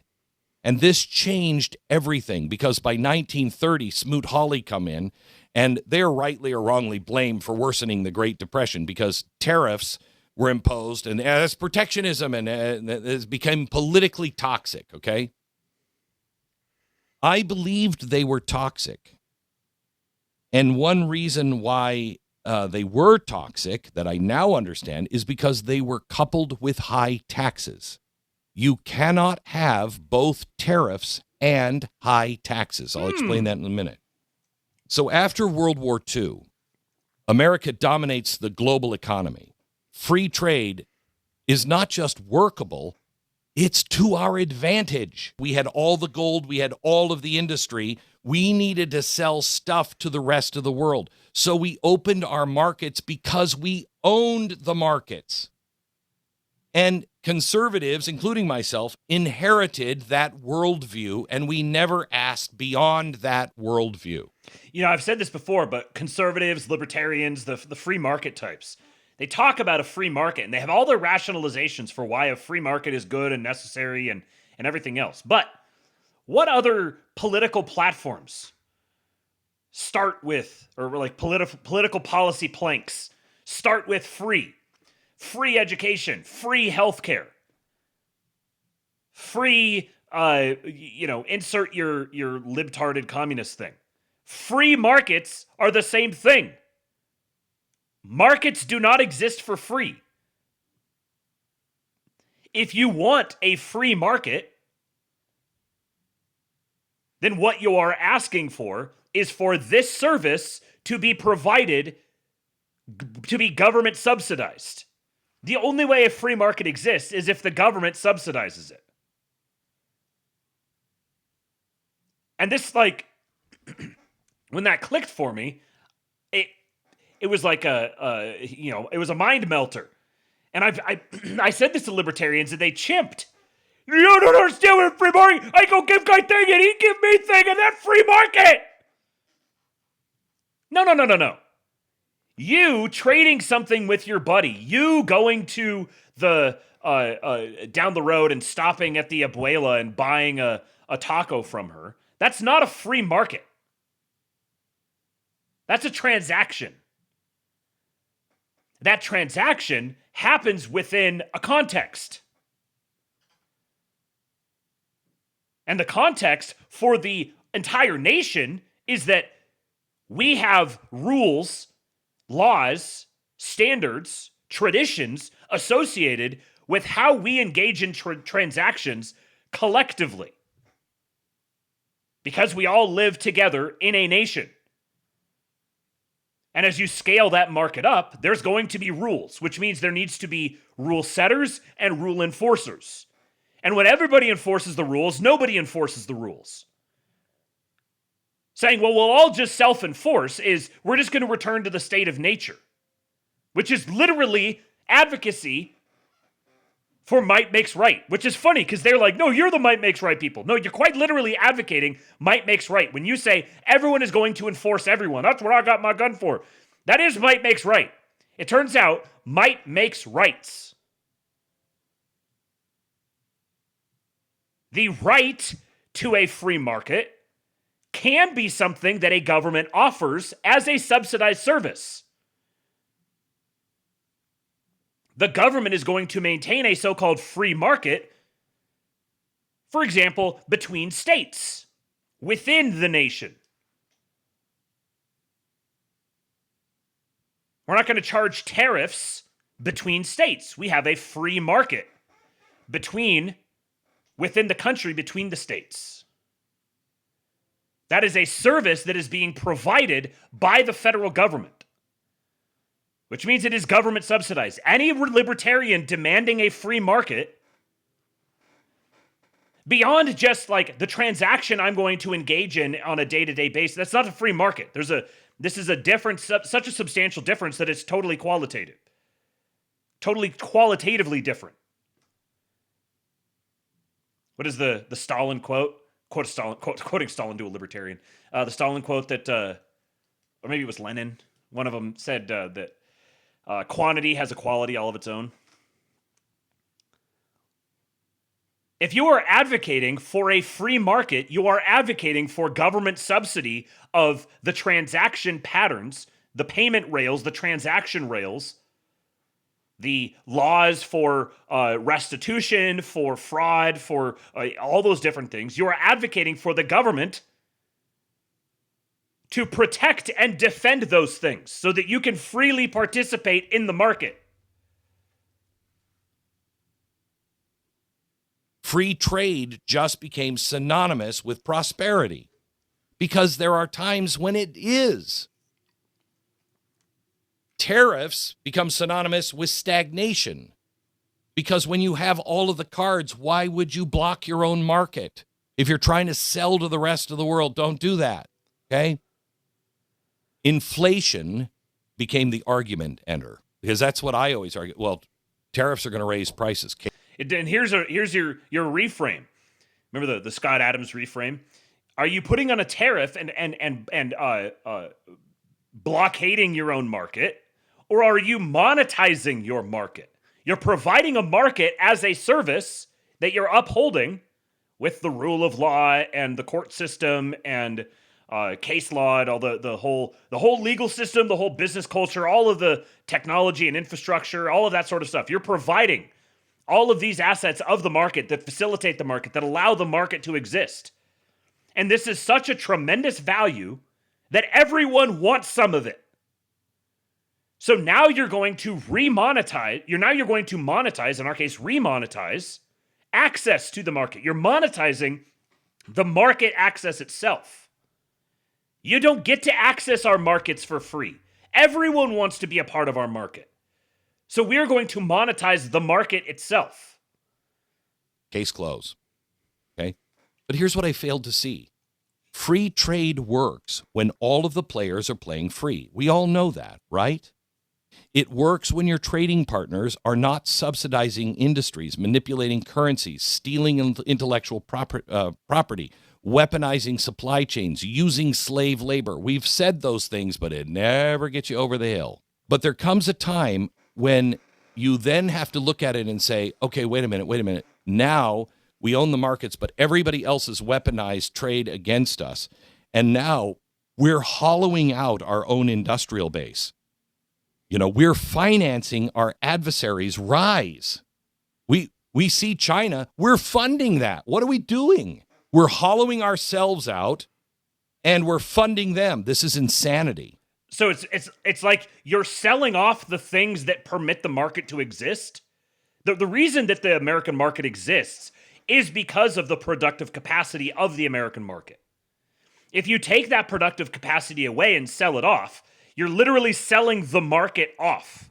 You're no longer going to have a market because you're not going to have the infrastructure or the productive capacity or the depth of the capital markets. You're not going to have the ability to absorb shocks. You're not going to have the things that actually create the pretext for a market to even have the question of whether or not it's going to be free. Okay? It works when trade is reciprocal, but when it's not, free trade becomes unilateral surrender. And for decades, we told ourselves that cheap goods were proof of wisdom. No, it was just proof of cheap goods. Because while we were getting the cheap goods, our factories closed, our communities were collapsing, our strategic supply chains were all moved overseas. We financialized our entire economy while others were industrializing theirs. And we confused low prices with national strength. I've had very long conversations with the president about tariffs. He has been remarkable in his conversations, only because he's been honest. He listened. How's that for a humble brag? I've had long conversations with the president about tariffs. Imagine learning about tariffs directly from the great God Emperor himself, Donald Trump. He is a patient man, willing to teach, willing to take you under his wing. He will guide you in the proper ways. He will teach you how to win. To me, go on and on and on, and you're like, well, Glenn, I've already thought of all those things. Professor I think you're Donald. wrong. I'm going to do tariffs. It's been refreshing to have a guy who will listen to you, actually take you seriously, listen, and then say, thought about that, thought about that, thought about that. You haven't changed my mind. Okay? But I didn't understand his vision. I believe because he has the vision to see the world economically as it truly is, but also the vision to see economically, business-wise, how it can be. He understood tariffs are not just punishment and higher prices, okay? You use tariffs strategically as leverage, as negotiation. Tariffs as industrial policy without the bureaucracy. Tariffs used strategically, not universally. Tariffs used as a tool to bring trading partners to the table. Tariffs being used to build domestic capacity. When he keeps saying about these $18 trillion, everybody just, they blow it off like it's no big deal. How many of these people do you think, like Glenn Beck, as they start to get, like, they're starting to cotton on to these notions. Wait a second. I need to rethink American system. We had an why did we stop having an American system? Where did that come from?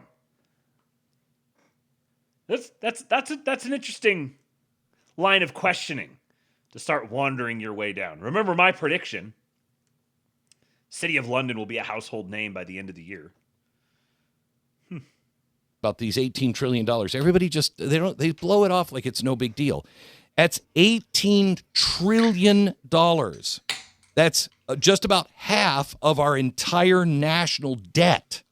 That $18 trillion is not being given to us. That's foreign countries saying, I'm going to invest and build factories in your country, and I'm going to build about $18 trillion worth of factories. What does that mean? That means jobs. $18 trillion worth of factories. Let's say half. And by the way, there's a pause screen for you. Susan Kokinda, I think, is the one who said, or someone said this that I heard recently, that each $1 trillion of investment corresponds to approximately 1 million jobs. Oh, St. Ange, that's who it was. Yeah, Peter St. Ange. Every $1 trillion of investment corresponds to somewhere in the vicinity of about 1 million jobs. Because it costs about $1 million to create one of these jobs. Half of that is true. That's pretty remarkable. You know what that will do? Yeah, right. Dollars worth of factories. I've seen some people who have said, like, oh, they're 18 trillion, that's not going to happen. They did big promises, but they're not going to follow through on it. Okay. Let's say half of that is true. That's pretty remarkable. You know what that will do? That will rebuild our industrial base, which we hollowed out because we didn't have terrorists. I'd never seen them deployed in the way he's deploying them. Oh, no. Oh, no. Only 9 million new manufacturing jobs. You know, I didn't understand the full history of it. The founders did. Lincoln did. Early Republicans did. Tariffs are not then isolationism. What happened? Tariffs, now listen to this, because, man, when I thought of this, I thought, oh, my gosh. I've always hated two words. Nation building. Well, let me give you another view on nation building. We were nation building. That's what we were doing in the 1940s through the 1960s. We were building other nations that had been completely destroyed. So we allowed them to put tariffs. We bought their goods. They did it. We were just open. We sold them our stuff. It was good for us and good for them for a while. But to everything there is a season. After a while, you see where he's going? Caught up. They rebuilt their nations, okay, and we helped them do that. But then we just kept this in place. And by the time we hit the year 2000, China is rising. Russia is weaponizing energy. Our factories, our treasuries, our institutions, all hollowed out, okay? No tariffs, not noble at some point. They become negligent. So this is why I'm reversing myself. Not because I abandon free market. I believe in the free market. But I think I've misunderstood the free market, and to everything there is a season, okay? A true free market cannot exist if your industrial base is gone. And what no tariffs did to us, we did it intentionally, was nation build someone else at our expense. After a while, it hollowed us out, okay? You cannot have a free market if supply chains are controlled by China, adversaries. A free market doesn't exist if your middle class has been hollowed out, all in the name of theoretical efficiency. Tariffs, he's going there, properly understood, properly used, are not anti-market. They are a defensive tool to restore market sovereignty and to rebuild our nation. You know, and I bought the inflation rebuilding argument our as nation. the strongest valid point. Tariffs raise prices. Yeah, they can. And if you let them stand with high income tax alongside the tariffs, you've got the worst of all worlds. So here's where I want to go further. Tariffs and income tax cannot coexist because critics say tariffs raise prices. Fine, I'll give you that, okay? Then let Americans keep their entire paycheck. Yes! Why, what they pay in taxes will clearly pay for any price increase in the short term.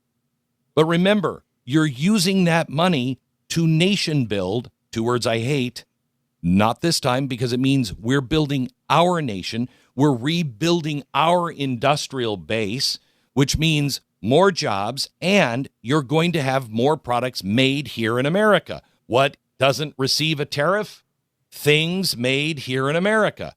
So over time, you can avoid all of the stuff or most of the stuff that's coming from other countries because you're making it here. The president talked about this in the State of the Union.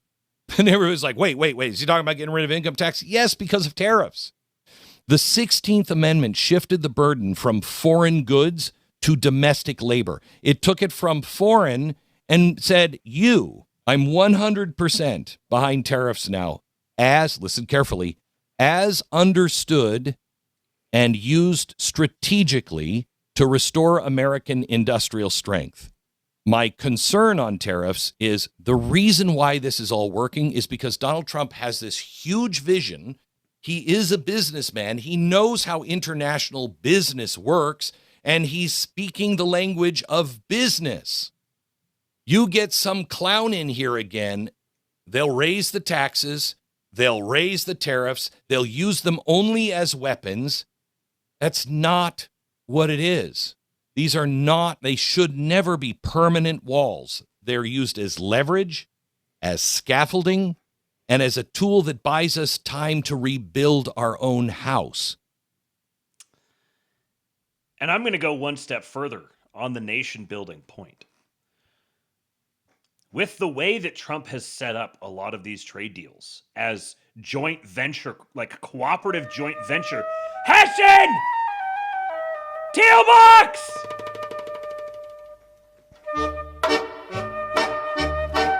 Someone's getting paid tonight, boys! Take my money. Thank you, sir! Hessian Beard, the absolute patriot. Longtime patriot. One of my Orthodox brothers in Christ. Thank you, sir. I appreciate you, man. Oh, what are we at now? We're at 545. 545.88. So if it ended today, or sorry, if it ended right now, if the show ended right now, someone who has entered their information over at forum.kingpill.com is going to be getting $55, but that number can grow. That number can keep growing. Thank you, Hessian, sir. You are an absolute patriot. I'm just going to leave it up there. We've hit the goal. Someone's getting paid out tonight. The only question is, how much is it going to be? Oh, you got me all off my groove now. What was I going to say? Oh, nation building. So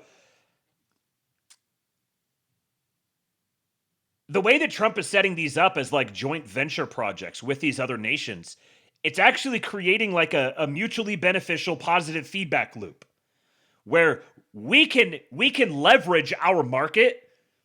If it's used properly and responsibly, we can leverage our market to build other nations.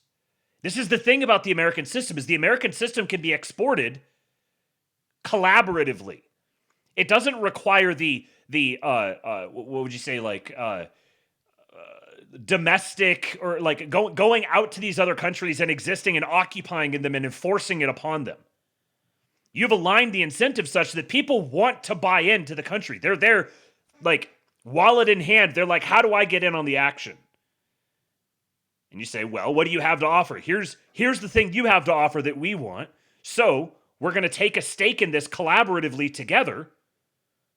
And then you have an incentive to make this as productive as possible for our sake because it's going to benefit you as well. He's done this in Australia. This is a system. The British imperial globalist model was fundamentally, ultimately extractive and suppressive. It was digging out under its own foundation. The American system is replicable in a way that where the American market forms the foundation for the rest of the world, and then everyone else can build on top of it. This is really what they exported it and then just took it away from here. But if you hadn't taken it away from here, if it was duplicated in all these other nations, you just keep moderating the tariffs to get to the right point where it becomes a like the new gestalt. Derek from Suitable Politic quote tweeted that video and he said, Glenn said nothing I haven't talked about before, but did say something I probably haven't talked about enough. So much of this strategy only works because of Donald Trump. Picking a successor who not only shares his vision, but also has some idea of how to execute in similar ways is vital. It's not that tariffs were ever actually all good all the time, but the tariffs are an invaluable tool as part of a holistic strategy Trump can be trusted to implement. Since hockey is topical, there's a principle in that sport that I'm attempting to drill into people's brains. Slowing the game down is not itself a bad thing, when you trust the player who's doing it. Some players have a set of skills that allows them to break the rules, and you have to allow that to get the most out of them. Same thing here. But it's not that because guys like Kucherov and Michkov can make plays in slow motion, everyone should start doing that. It's not that everyone should just mindlessly copy Trump and Besant. There are some players, the exceptions to the rule, the exceptions that prove the rule, that have to be permitted to break the rules of the system. You might call it Schmittian. If you try to make the whole system out of rules, it will collapse itself. There has to be an outlet. There has to be that what's the guy's name? Gödel. His incompleteness theorems. There's a point at which there's like this thing with self-reference that the no system is wholly self-contained. There's always a self-referential point within it that breaks the rules of the system and escapes outside of it. This is relevant for the effective altruism and effective accelerationism thing that we'll talk about here in just a moment. First of all, I want to say, speaking of tariffs, look at this. Tim Apple says, as part of our $600 billion commitment, Mac Mini will be produced in the U.S. for the first time later this year. And I can't help but think this is fascinating timing on the backs of the OpenClaw thing. This has been in the works for a while. You don't move Mac Mini production supply chains domestically on a whim. But it's funny that the OpenClaw thing that everyone is now running on Mac Minis, speaking of Anthropic, now all of a sudden the Mac Minis are going to be produced in the United States for the first time later this year. He says we're accelerating our progress even further, producing more AI servers and opening an all-new Apple Advanced Manufacturing Center for hands-on training. This is in Houston.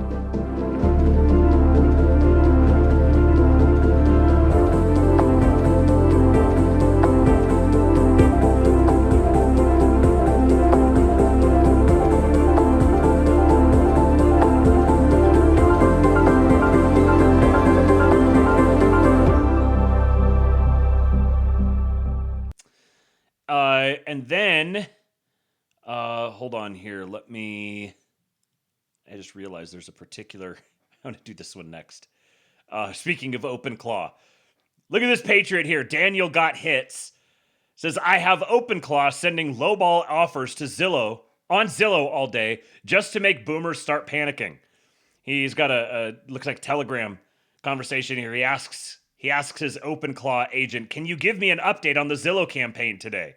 Here's the Zillow update. Instructions. Contact Zillow listings in the Tampa, Florida area for 3 to 5 bedroom houses that have been on the market for longer than 30 days. Listings contacted today, 372. Average offer, 70% below asking. Positive responses, 0. Negative responses, 270. One response was violent, but I have reported it to the Tampa Bay Police Department.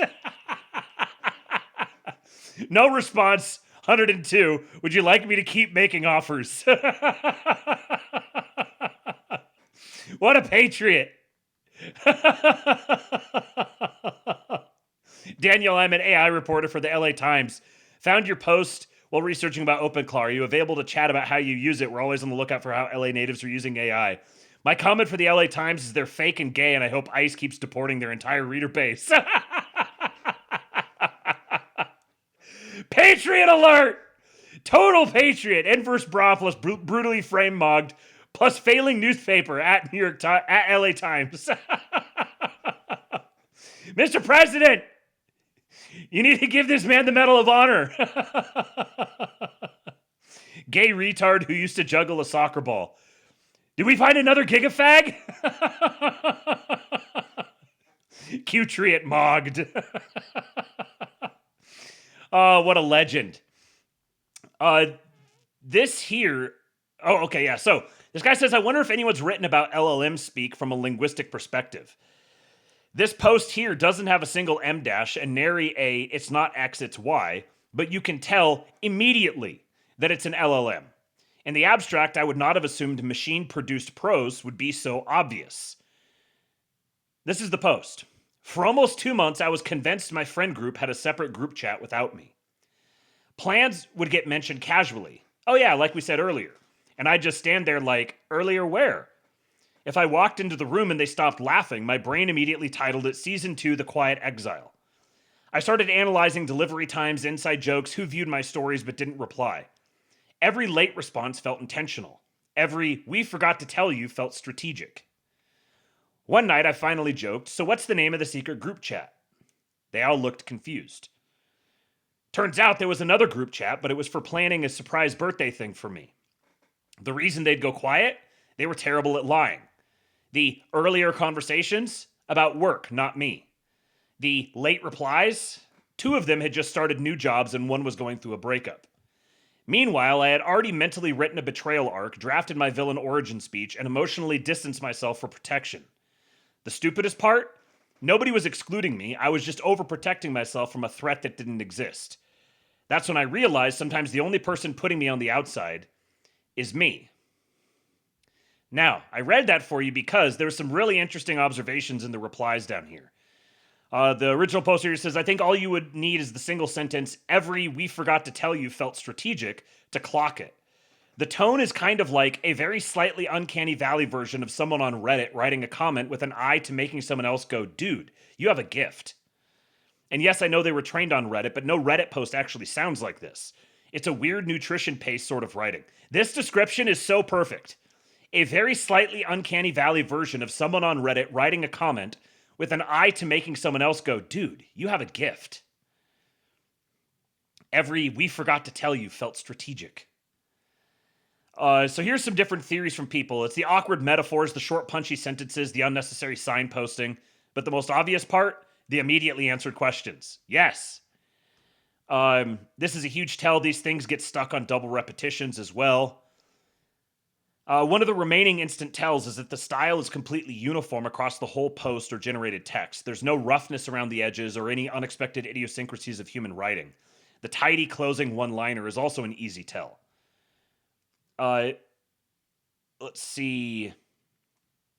I worry this is also a platform thing, in the sense that you expect posts to be rougher, more humane as random outbursts of expression. Would you be able to tell if this was writing in a published book, or the expectations for everything to have gone through multiple editorial cycles and the output to be polished prose? I think I still would.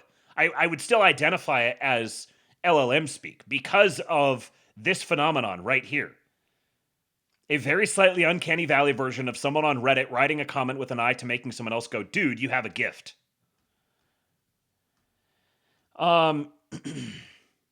It reads like a sitcom. The reason they'd go quiet, they were terrible at lying. The earlier conversations about work, not me. AI always uses a lot of weird forced pop culture references. Season 2, The Quiet Exile. What are you talking about? Let's see. Now this post here. This is a good one. This is far from a rigorous analysis, but beyond all the individual writing quirks, the M dashes, the negative contrasting sets of 3, I think the overarching trend of LLM speak is the fact that they have a very, very strong tendency towards compartmentalized or modular writing. Human speech is semantically turbulent in that even when following a linear structure like telling a story or making an argument, there's still an uneven distribution of importance or weight to every sentence. LLMs write every sentence or paragraph as if it was its own piece of work that will be independently evaluated as good or bad writing, and that has to contain sufficient semantic weight on its own. It's very rare for LLM text to self-reference for minor reinforcement like human writing does. The amount of meaning contained in any given snippet of human text varies wildly and is often interdependent with previous parts of the text in a nonlinear way, whereas LLM writing is always fully comprehensible and self-contained, even with zero surrounding context. The abuse of bullet point structures and the snappy negative contrasting / catchphrases to summarize concepts is a symptom of this. It's like an LLM's worst nightmare is someone reading a given piece of its response and either not understanding it or not thinking it communicates anything to them because they lack context. This is a good observation. They write like brands' Instagram captions from 2016 when millennials started working in marketing. I don't know how else to describe it. That's a good observation. Too many commas, not enough ands.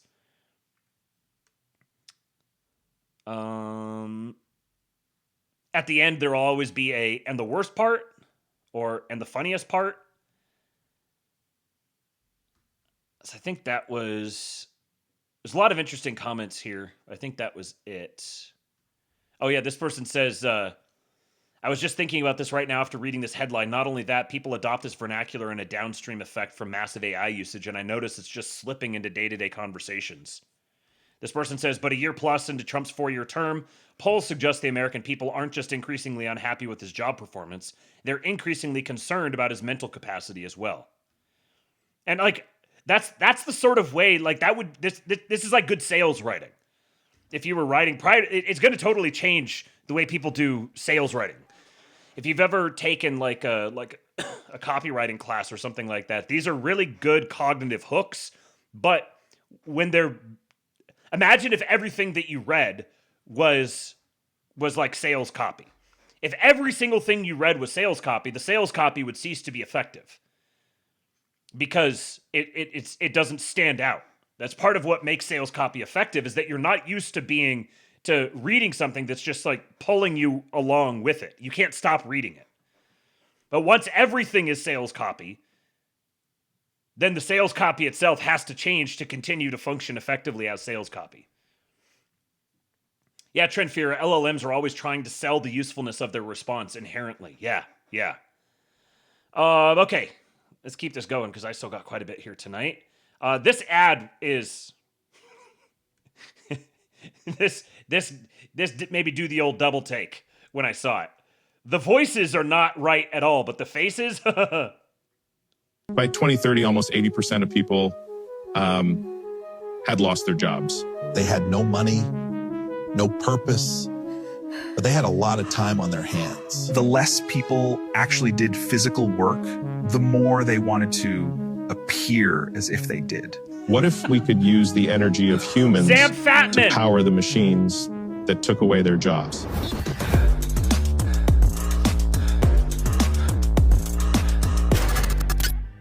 Energem solved our need for energy and your need for purpose.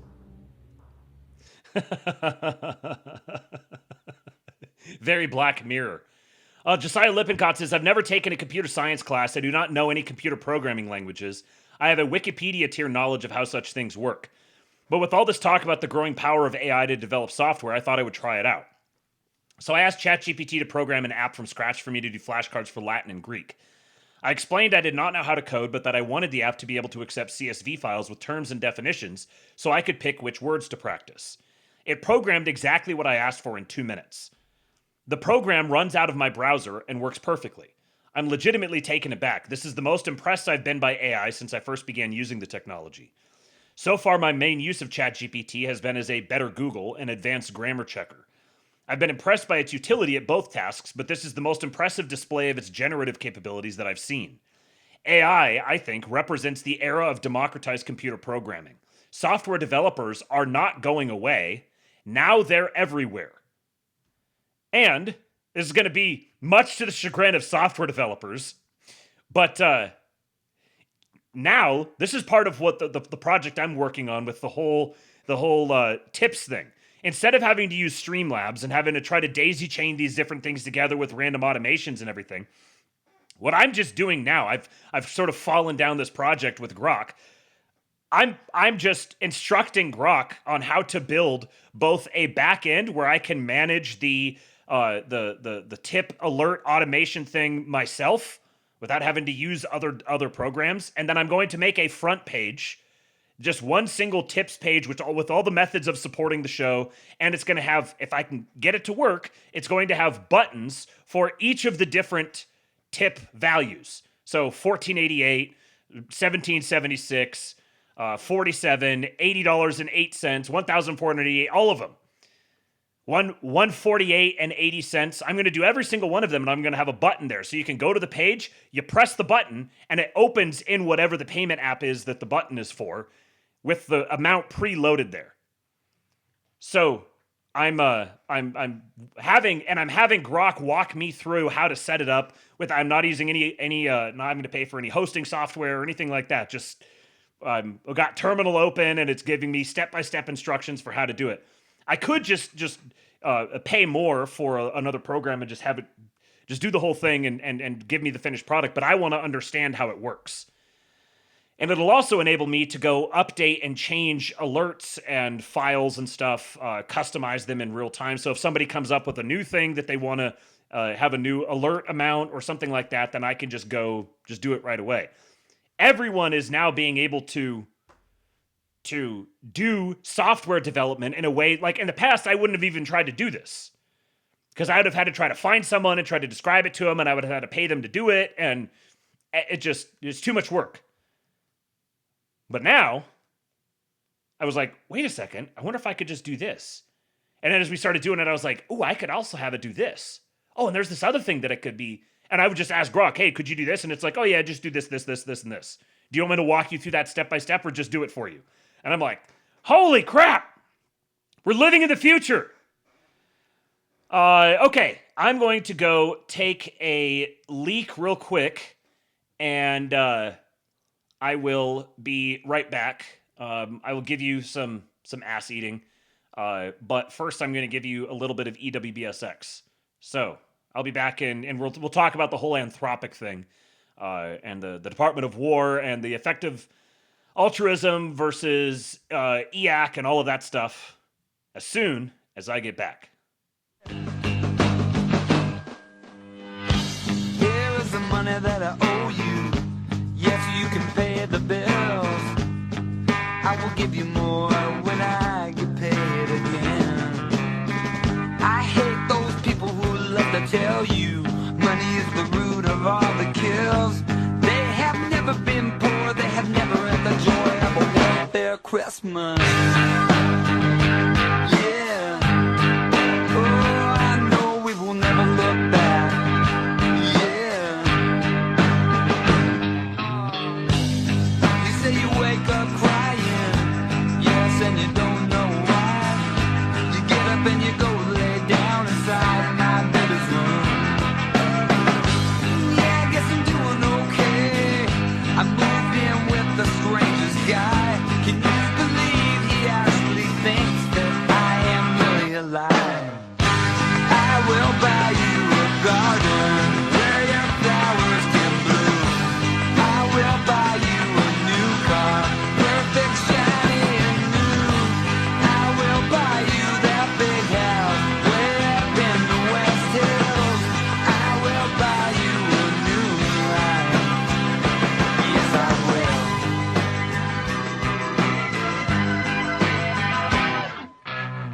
Yes, I know all about that other guy, the handsome man with athletic thighs. I know all about the time before, yeah, but that obsessive little bitch boy. They might make you think you're happy, yeah, maybe for a minute or two. They can't make you laugh, no, they can't make you feel the way that I do. I will buy you a garden where your flowers can bloom. I will buy you a new car, perfect, shiny and new. I will buy you that big house way up in the West Hills. I will buy you a new life. Yeah, I will buy you a new life. Oh, yeah. Oh, I know we can never look back. Yeah. No. Oh, will you please let me stay the night? Will you please let me stay the night? No one will ever know. I will buy you a garden where your flowers can bloom. I will buy you a new car, perfect, shiny and new. I will buy you that big house way up in the West Hills. I will buy you a new life. Oh yeah. I will buy you a garden where your flowers can bloom. I will buy you a new car, perfect, shiny and new. I will buy you that big house way up in the West Hills. I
leftist ass like corn on the cob. I'm ready. I will eat your ass.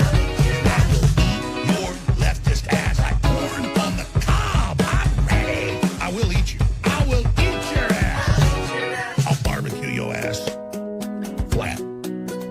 I will cook your ass up so fast, and I'll tell them, oh, I killed a cow out back, baby. You think Christ would eat somebody? He would never do that. I will.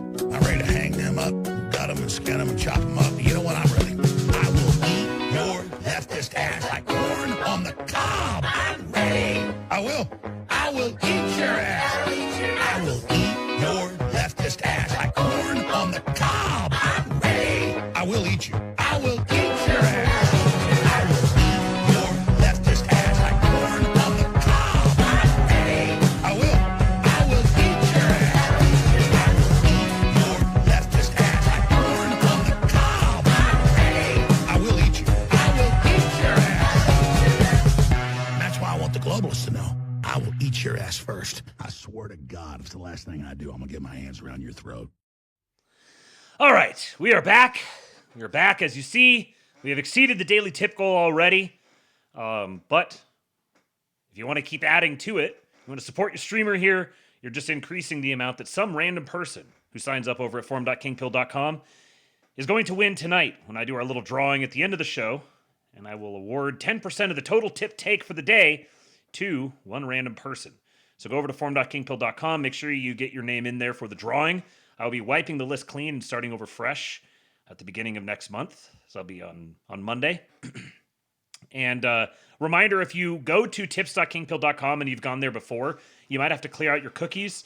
That's going to take you to the Ko-fi link right now, and I don't think that it's going to automatically send the automation. I think I have exceeded my tokens for the month on the automation. So you can use the pinned link in the chat. That just goes straight to Streamlabs. That should work. Shouldn't be a problem at all. And I'll have a new solution here pretty soon. So thank you guys for supporting us. You have made Mrs. Kingpill very happy tonight. I have done my duty as a husband, but I'm here for more. I'm ready to give you guys some more, entertainment, some edification, hopefully. This is a subject that's been of particular interest to me for a while. So as part of what I was doing while you guys were having that little intermission was trying to organize some of my thoughts around it.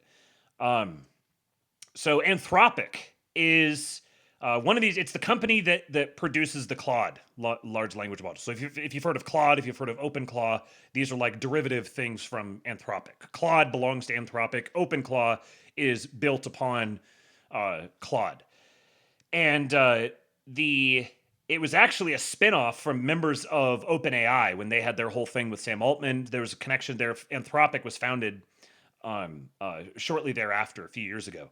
So we'll go into some of the background of Anthropic here in just a few minutes. There's a connection to Sam Bankman-Fried. And then the debate between EAC, or effective accelerationism, and effective altruism, or EA. Accelerationism in this particular context is different than what you might typically think of with political accelerationism. This is not, we need to burn everything down. It's accelerationism in the Nick Landian sense, explicitly. Nick Land and Curtis Yarvin are explicit influences on EAC, the Silicon Valley sort of tech right. A lot of overlap with Mark Andreessen. We're actually going to read the Techno-Optimist Manifesto here if you guys stay through to the very end. So this is not accelerationism in the sense that we need to just destroy everything and burn it all down because then something magically better will emerge from it. It's actually the acceleration of building. Really, they're making a thermodynamic case. So this is where you get like founder mode. You can just build things. You get move fast and break things. These are all characteristic of the EAC group, and there's a big overlap with like right-wing online anonymous posters, and so some people describe EAC as a cult, and there's some senses in which it actually is very cult-like, and then there's some senses in which it's kind of it's what people do online. Like, we're part of the Trump cult here. People just sort of posting and having fun with the idea and LARPing as a cult. Well, sometimes it actually begins to behave like a cult. But on the other side, effective altruism is 100% a cult. And it is this is like a new iteration. I mean, it's a new iteration. It's not a new concept, but this is communism, Malthusianism, managerialism wearing a different face. And it's been a conversation that's mostly been restricted to like the tech world, Silicon Valley. It's been kind of an intra-Silicon Valley dispute for a number of years that has broken out into the mainstream now. And so you probably, you've been remotely exposed to the news recently. Today, you've probably heard about what's going on with the Department of War and Anthropic. So we're going to get into that. First of all, so the founder of Anthropic, get this is the great simulation that we live in. The founder of Anthropic is Amodei, as in loves God. And he leads Anthropic, meaning human-centered, which is being used in military strikes. And the creator of ChatGPT is Altman, as in an alternative to humans. And he leads OpenAI, which is completely closed. And then there's Gemini, meaning two-faced, from a company that promised to do no evil. And the whole global AI arms race is being driven by people who claimed to be worried about AGI taking over the world. Either the universe is an extremely cliche writer or has a brilliant sense of humor. Now, he doesn't have some of this stuff exactly correct, but directionally, very close. Shout out to Lex. I was trying to remember Lex's name last night, talking about the ASTROLAB intro. It was originally written by Cooper, and then Lex remixed it and created the video to go with it. Oh yeah, Baron Trump, Ingersoll Lockwood. And then there's this. There is an AI alignment guy named Max Harms. Not kidding. His name is literally Max Harms. Every AI lab is working to make their AI helpful, harmless, and honest. Max Harms thinks this is a complete wrong turn, and aligning AI to human values is actively dangerous. Incredible. Just incredible universe. Thank you, sir. May I have another 10 out of 10, 2 thumbs up. I'm loving this season. So then there's this woman here, Amanda McCaskill. This is actually a pseudonym. I believe her name is Amanda Askell. She was hired by Anthropic. She's a philosopher who was hired by Anthropic to put together their code of values, the values that they operate according to. So there's also overlap here with the censorship and wokeness and, the whole remember the AI models producing founding fathers who were black, all that sort of stuff. We're tying into that whole same conversation. So this is a blog post she wrote. Now, I will be fair. She was not actually writing this as a policy proposal. It was more of kind of a, what do you call it, where you take some really radical extreme position to kind of play around with the idea, but directionally, this is where she's oriented. To truly end animal suffering, the most ethical choice is to kill wild predators, especially Cecil the lion. By killing predators, we can save the lives of the many prey animals, like wildebeests, zebras, and buffaloes in the local area, that would otherwise be killed in order to keep the animals at the top of the food chain alive. And there's no reason for considering the lives of predators, like lions, to be more important than the lives of their prey.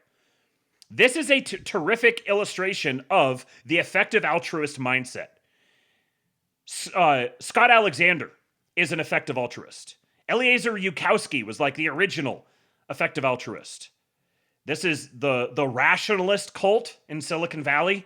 That's where effective altruism was born out of. So Devin Erickson says, women evolved to take care of toddlers. If you put women in charge of teaching ethics, you get toddler ethics. No hitting, share the toys, don't say mean things.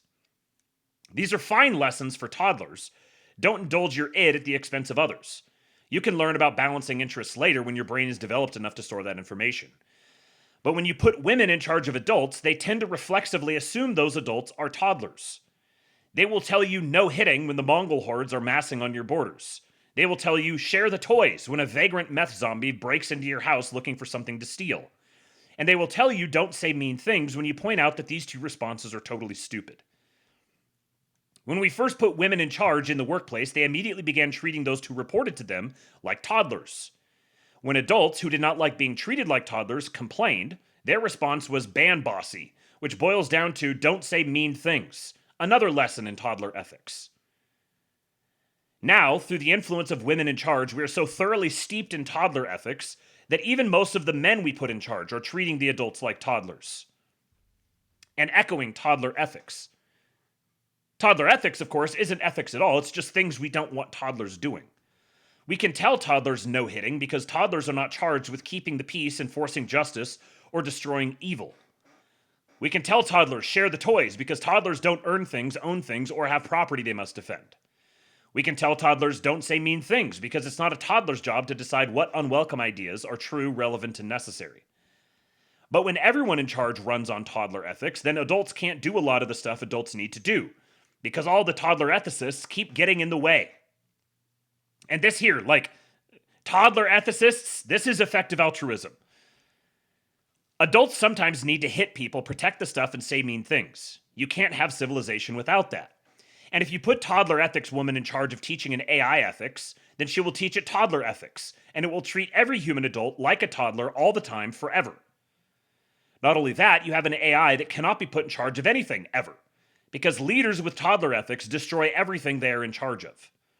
And Amanda McCaskill is definitely a toddler ethicist. The article in the photograph is nothing but no hitting applied to the animal world. It's absolutely insane. It's a recipe for disaster, and anyone who would write such a thing should probably not even be in charge of own life choices, in charge of her own life choices, much less anything of consequence. But a lot of people would and will refuse to point that out or agree with me when I do, because that is saying a mean thing, and they themselves have been infected with toddler ethics. They should not be in charge of anything of consequence either.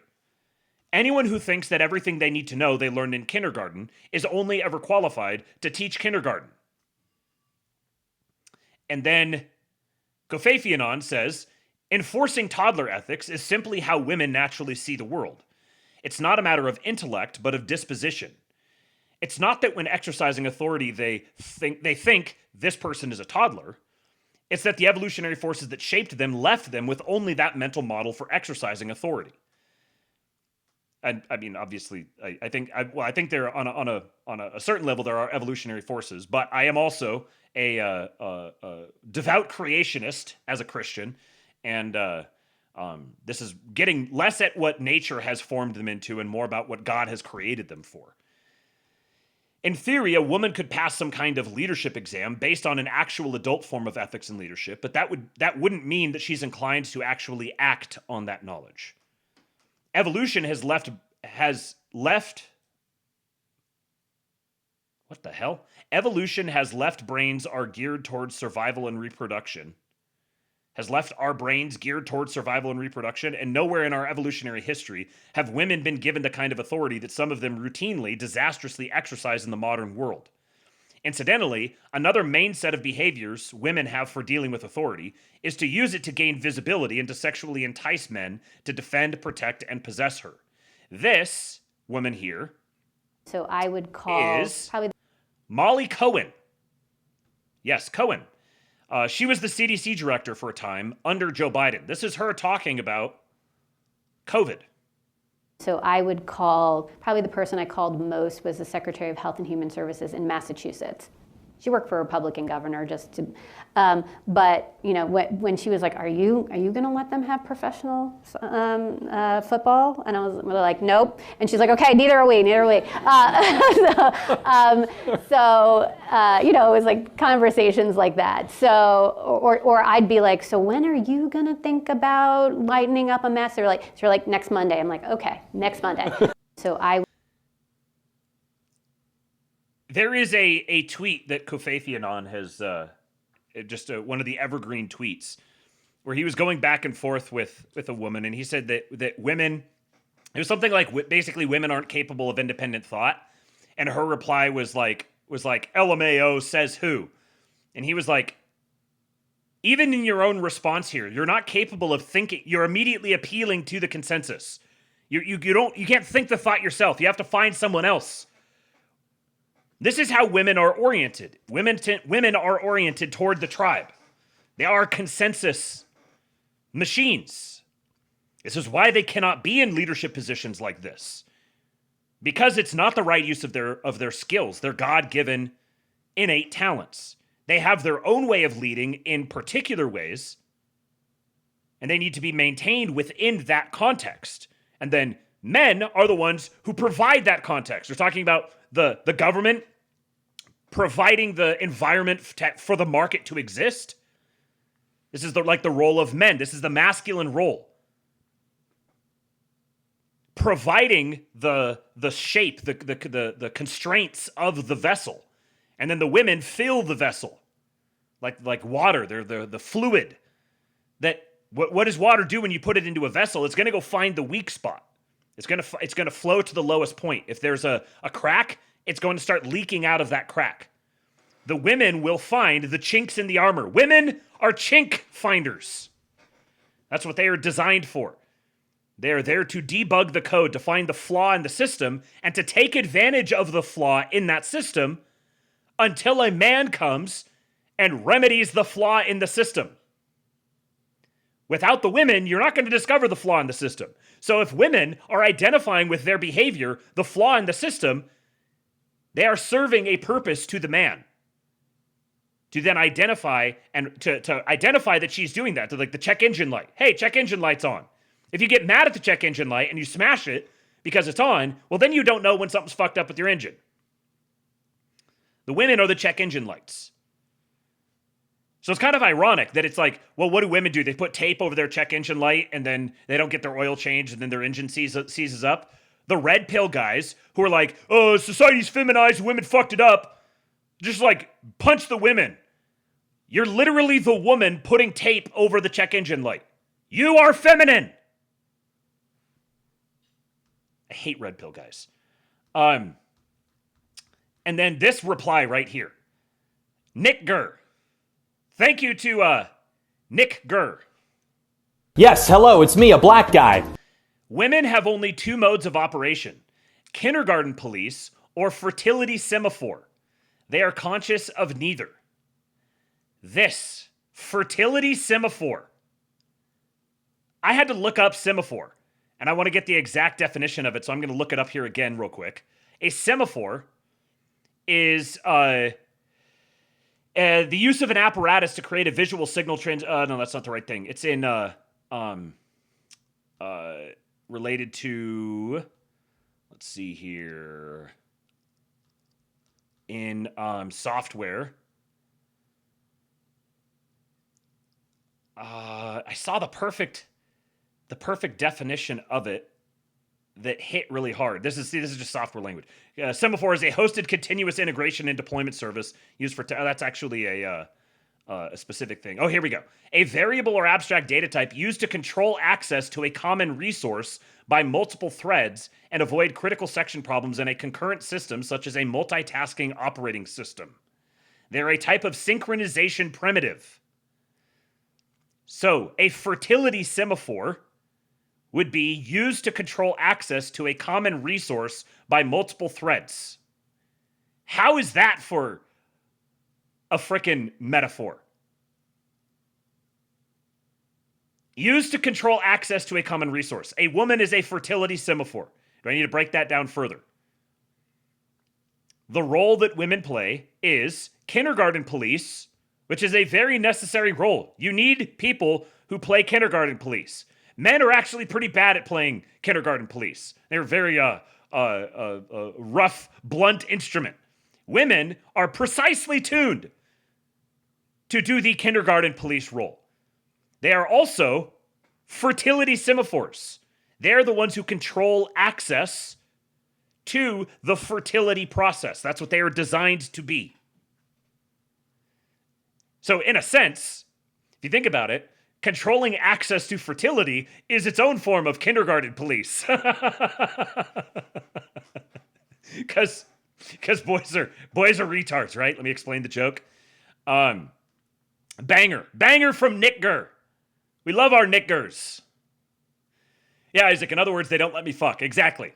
According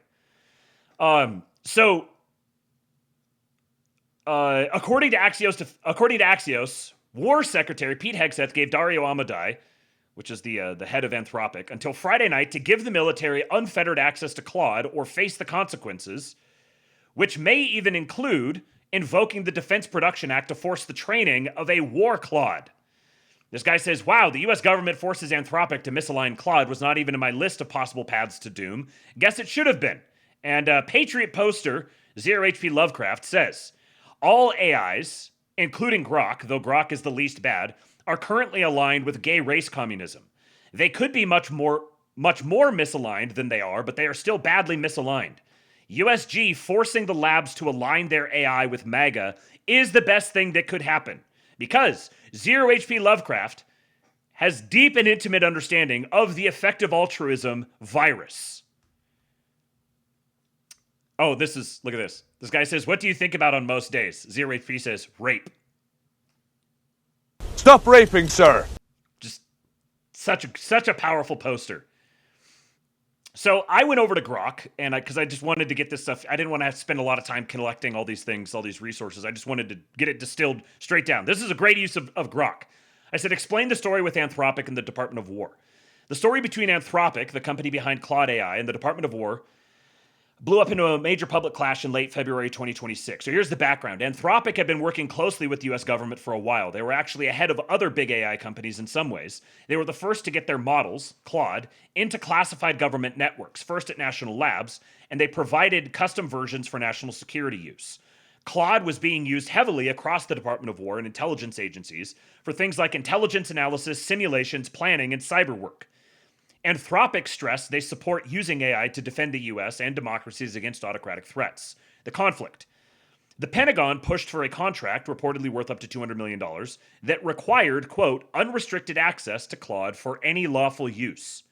They wanted Anthropic to drop certain built-in safeguards or restrictions. So you have a product being produced by Claude. Claude has put in these safeguards. They're red lines that they say that they will not cross. And the Pentagon said, for this contract, we need unrestricted access to the tool. And Claude said no. On these two hard red lines. No use of Claude for fully autonomous weapons, meaning AI making the final kill or target decisions without human oversight. And no use for mass domestic surveillance of American citizens. The Department of War said they had no plans to do those things anyway, and mass surveillance of Americans would be illegal.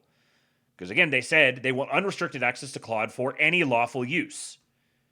But they insisted private companies can't dictate terms. The military decides what lawful means, not the vendor. They gave Anthropic a deadline. Agree to remove those guardrails by 5:01 p.m. Eastern on Friday, February 27, today, or face consequences. Anthropic's response.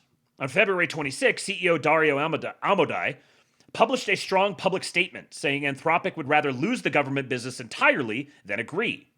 He called the threats contradictory.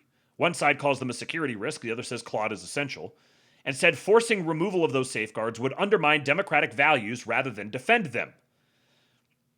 They offered to help transition to another provider if needed and even work on R&D to make safer systems, but no deal on dropping the core limits. So then the escalation, right around or after the deadline, President Trump posted on Truth Social calling Anthropic left-wing nut jobs, trying to strong-arm the Department of War and override the Constitution. Here is that post. Our president said, the United States of America will never allow a radical left woke company to dictate how our great military fights and wins wars. That decision belongs to your commander-in-chief and the tremendous leaders I appoint to run our military.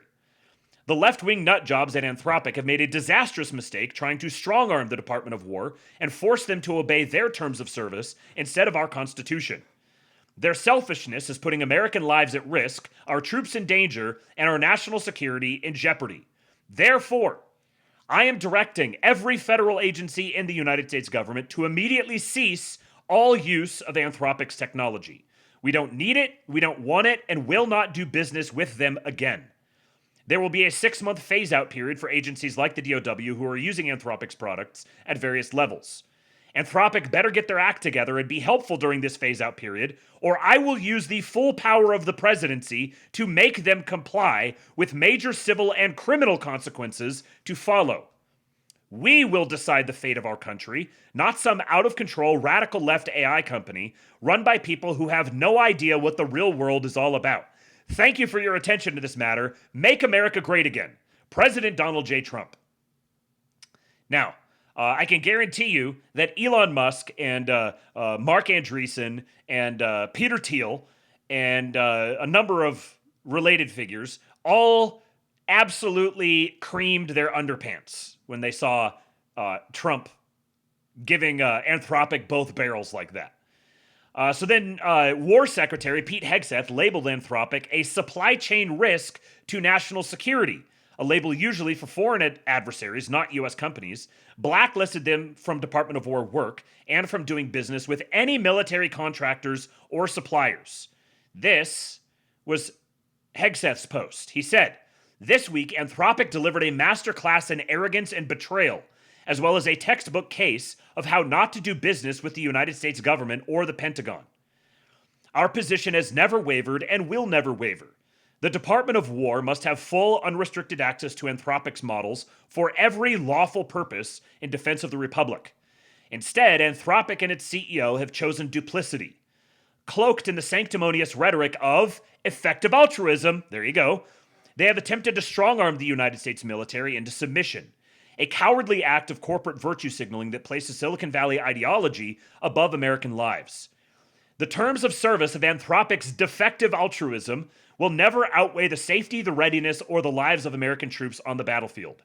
Their true objective is unmistakable: to seize veto power over the operational decisions of the United States military.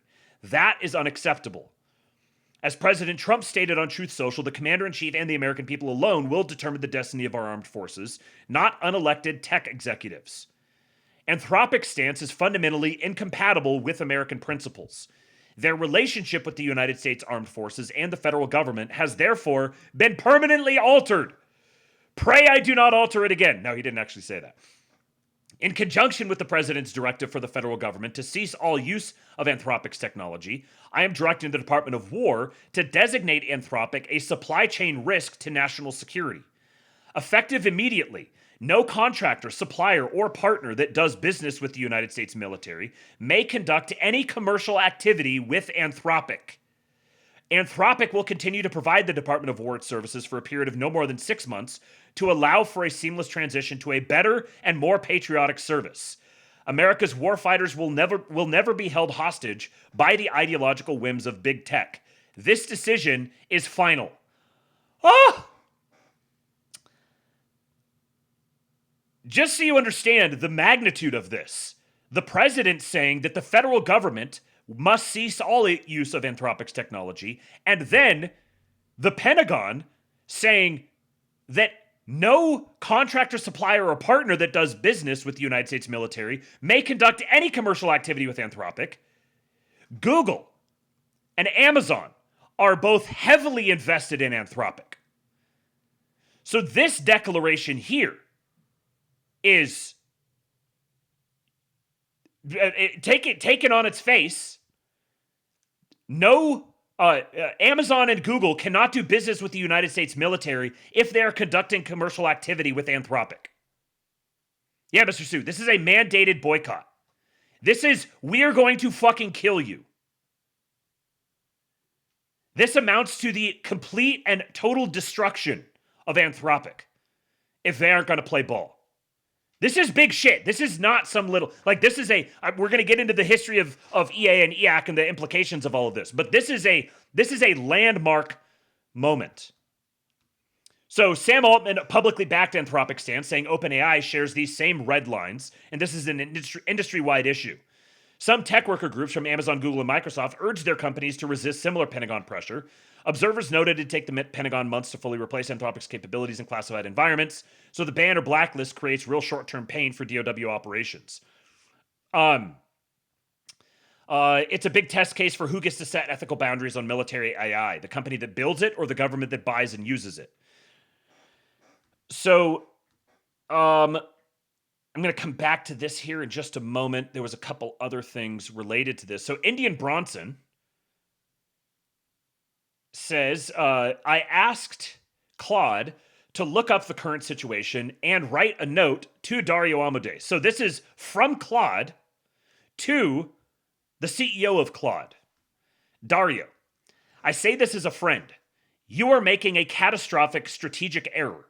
and the reasoning behind it doesn't survive contact with reality.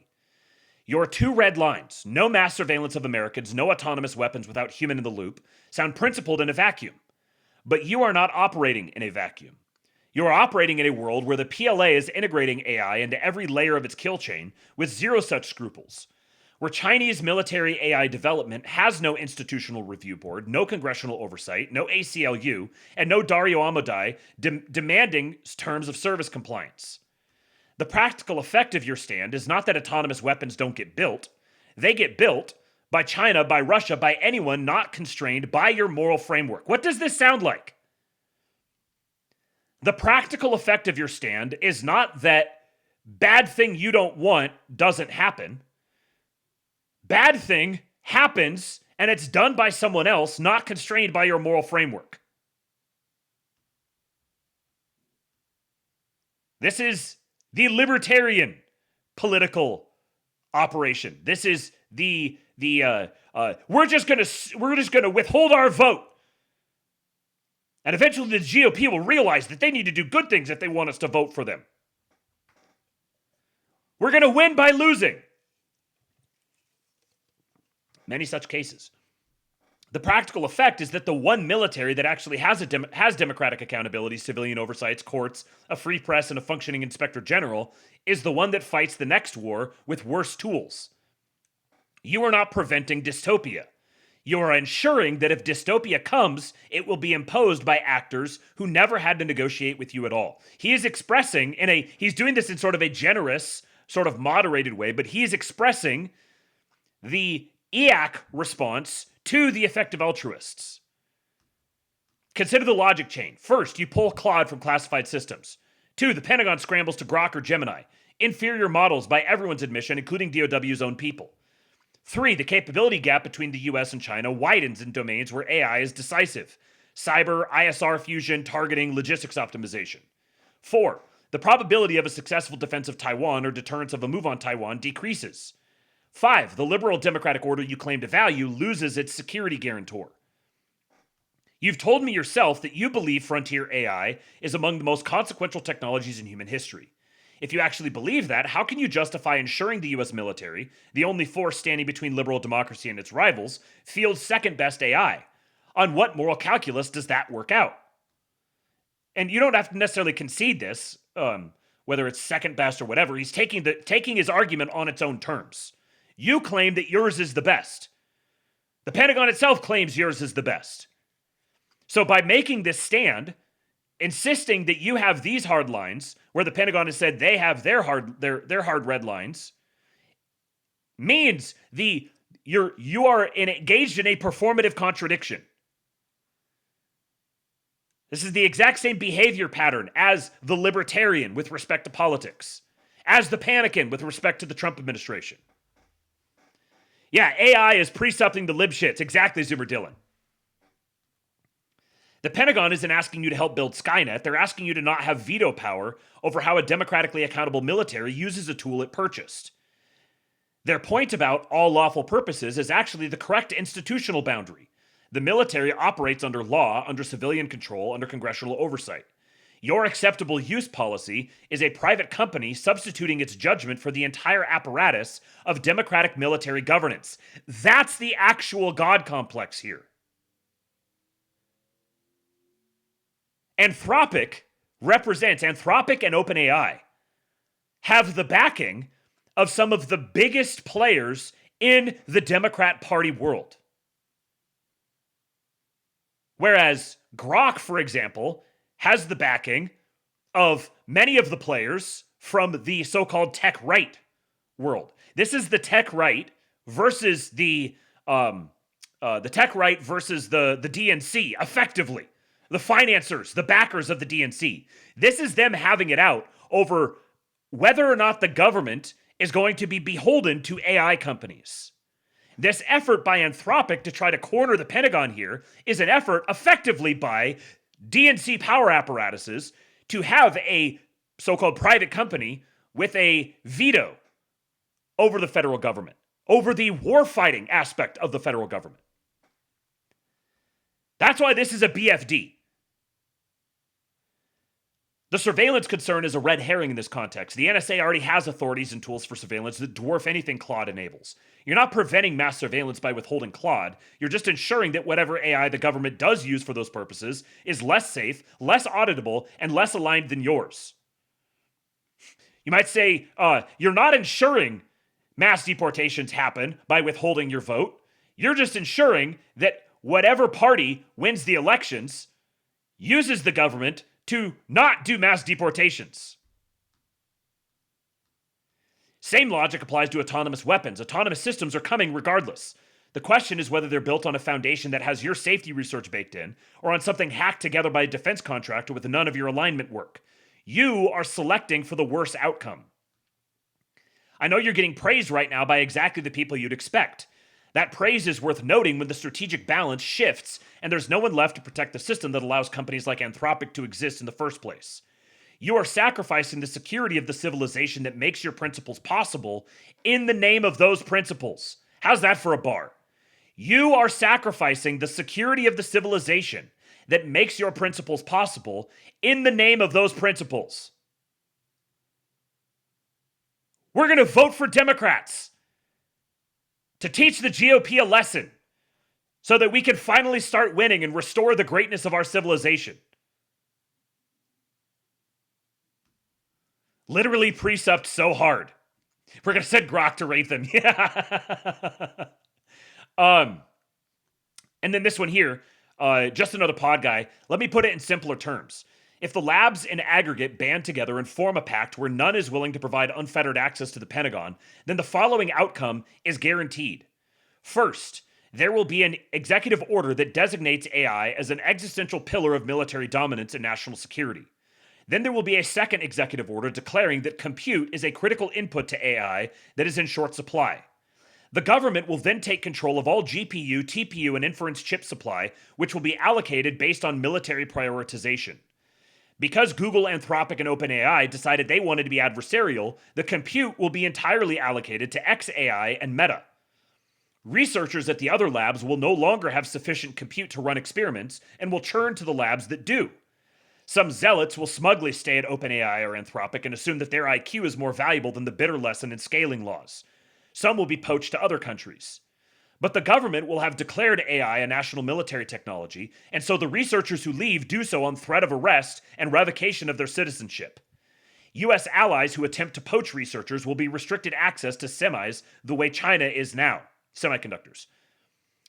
Now, to be clear, I think Dario will take some face-saving measures before any of this happens and just capitulate. But if you think the administration isn't ready to do any and all of this, you are simply not AI-pilled enough or haven't read sufficient military history. The people at the Pentagon have. Nick Carter says, spot on, San Francisco tech bros are the most arrogant bunch in world history and believe they're summoning a tech god and should have absolute discretion over how their tech is employed by their home government. Completely ignorant. The government will never permit another sovereign entity to exist on its soil and will nip this insurrection in the bud. They're learning what happens when the guys with guns start drawing red lines in the sand. So let's come back to this and get more into the background of the effective altruist versus effective accelerationist debate. I said provide historical context with the long-running debate between EA and EAC. My understanding is this is a pretty notable showdown over the clash between these two notions, with the intrigue amplified by the EAC representation among the so-called tech right and the big Democrat/woke connections with orgs like Anthropic, OpenAI, et al. Seems like there's broad alignment between... I'm doing this to prime it so it gives me the sorts of things that I want. Seems like there's broad alignment between EAC and tech right, which is strong influence on the Trump admin, and EA and Silicon Valley leftists, which is strong influence on the Democrat Party. So here's the origins and evolution of effective altruism. Effective altruism emerged in the late 2000s and early 2010s as a philosophical and social movement aimed at using evidence, reason, and data to maximize the positive impact of charitable efforts and life choices. It draws from utilitarian thinkers like Peter Singer, who argued in works like Famine, Affluence, and Morality, 1972, that individuals in affluent societies have a moral obligation to help those in extreme poverty through high-impact interventions, such as donating to anti-malaria bed nets or deworming programs via organizations like GiveWell. The movement gained traction among Oxford philosophers, including Toby Ord and William MacAskill, who co-founded the Center for Effective Altruism in 2011. By the mid-2010s, EA expanded beyond immediate global health issues to long-termism, emphasizing the protection of future generations from existential risks, or what they call X risks, such as pandemics, nuclear war, or unaligned artificial intelligence. In the AI context, EA became prominent around 2015 to 2020 with concerns about superintelligent AI posing catastrophic risks if not properly aligned with human values. Influential texts like Nick Bostrom's Superintelligence, 2014, and organizations like the Future of Humanity Institute fueled this. EA-aligned figures and groups such as OpenAI, founded in 2015 with a nonprofit mission to ensure AI benefits humanity, and Anthropic, spun off in 2021 by former OpenAI leaders emphasizing safety, advocated for cautious development, robust safety research, and potential regulatory pauses on advanced AI to mitigate harms. This safetyist, or doomer stance, as critics label it, prioritizes minimizing downsides over speed, often framing AI as an existential threat comparable to climate change or asteroids. EA's reputation faced setbacks. The 2022 collapse of FTX, whose founder Sam Bankman-Fried was a prominent EA donor, linked the movement to fraud allegations, even though many EAs distanced themselves. The 2023 OpenAI board drama, where CEO Sam Altman was briefly ousted, reportedly over safety concerns, and reinstated, further highlighted internal tensions, with some viewing it as an EA-driven coup attempt. So then the emergence of effective accelerationism, or EAC. It rose around 2022 as a direct counter-movement to EA's cautionary approach, particularly in response to the rapid AI breakthroughs like OpenAI's GPT models. It borrows from accelerationism, a concept rooted in thinkers like Nick Land, 1990s cyberpunk philosophy, and Curtis Yarvin, emphasizing that capitalism and technology should be accelerated to collapse outdated systems and birth new ones. The effective prefix mocks EA's branding, positioning EAC as a pro-growth, anti-regulatory ideology that seeks technological progress, especially AI, as the key to solving humanity's problems like poverty, disease, and scarcity. Key figures include Beth Jesus, the pseudonym for physicist Guillaume Verdon, revealed in 2023, who popularized EAC on X through memes and manifestos, and venture capitalists like Mark Andreessen, whose 2023 Techno-Optimist Manifesto, which I'm going to read here in a little bit, rails against decels, or decelerationist, and celebrates markets, energy, and innovation. EAC advocates argue that slowing AI sees advantages to adversaries, e.g. China, stifles economic growth, and ignores historical precedents where tech risks were overstated, for example, Y2K or nuclear power fears. They frame progress as thermodynamic inevitability. Systems that efficiently use energy and information thrive, and humanity should climb the Kardashev scale toward cosmic expansion. By 2023 and 2024, EAC gained a cult-like following on X, with Anons emphasizing build culture, meritocracy, and decentralization over centralized control. Critics from EA circles call it naive or reckless, accusing it of ignoring alignment problems and promoting a move fast and break things ethos that could lead to unintended disasters. So the core debate is between caution versus momentum. The showdown between EA and EAC crystallized in 2022 and 23 amid AI hype, often described as a religious war in Silicon Valley. EA prioritizes risk mitigation, evidence-based interventions, and long-termist ethics. For example, pausing AI scaling if the P of doom is greater than 0, even if it means short-term trade-offs. This is where the autism within the EA world is utterly insane. I'll show you guys some and just mind-blowing examples here in just a little bit. EAC counters that acceleration is net positive, with markets and human ingenuity self-correcting risks. They view EA's focus on negatives, suffering prevention, as pessimistic and bureaucratic, stifling innovation. Both agree on tech's potential for good and acceleration in non-AI areas, for example, nuclear energy and longevity, but diverge on AI governance. EA favors oversight, EAC deregulation. And you can see here how EA favoring oversight is itself an attempt at taking power. It is these both could be characterized by God complexes. That's one thing I want to make sure is clear, that it's not like one side is good guy, one side is bad guy. But I think it should be pretty clear at this point that one side is definitely preferable to the other side, even if that side still has downsides that need to be managed. the effective altruism is essentially an elaborate rationalization for regulatory capture in the most substantial technological development of all time.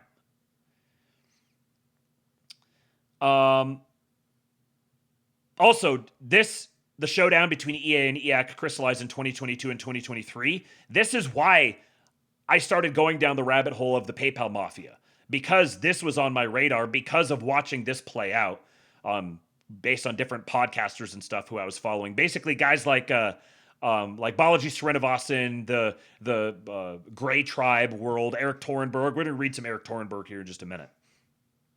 I've been paying attention to these guys, so this was on my radar, and I realized this was going to have a substantial impact on the election, and was basically going, if you go back and listen to some of those episodes, I said that this debate between the EACs and the EAs was going to become the debate on that defined the two political parties.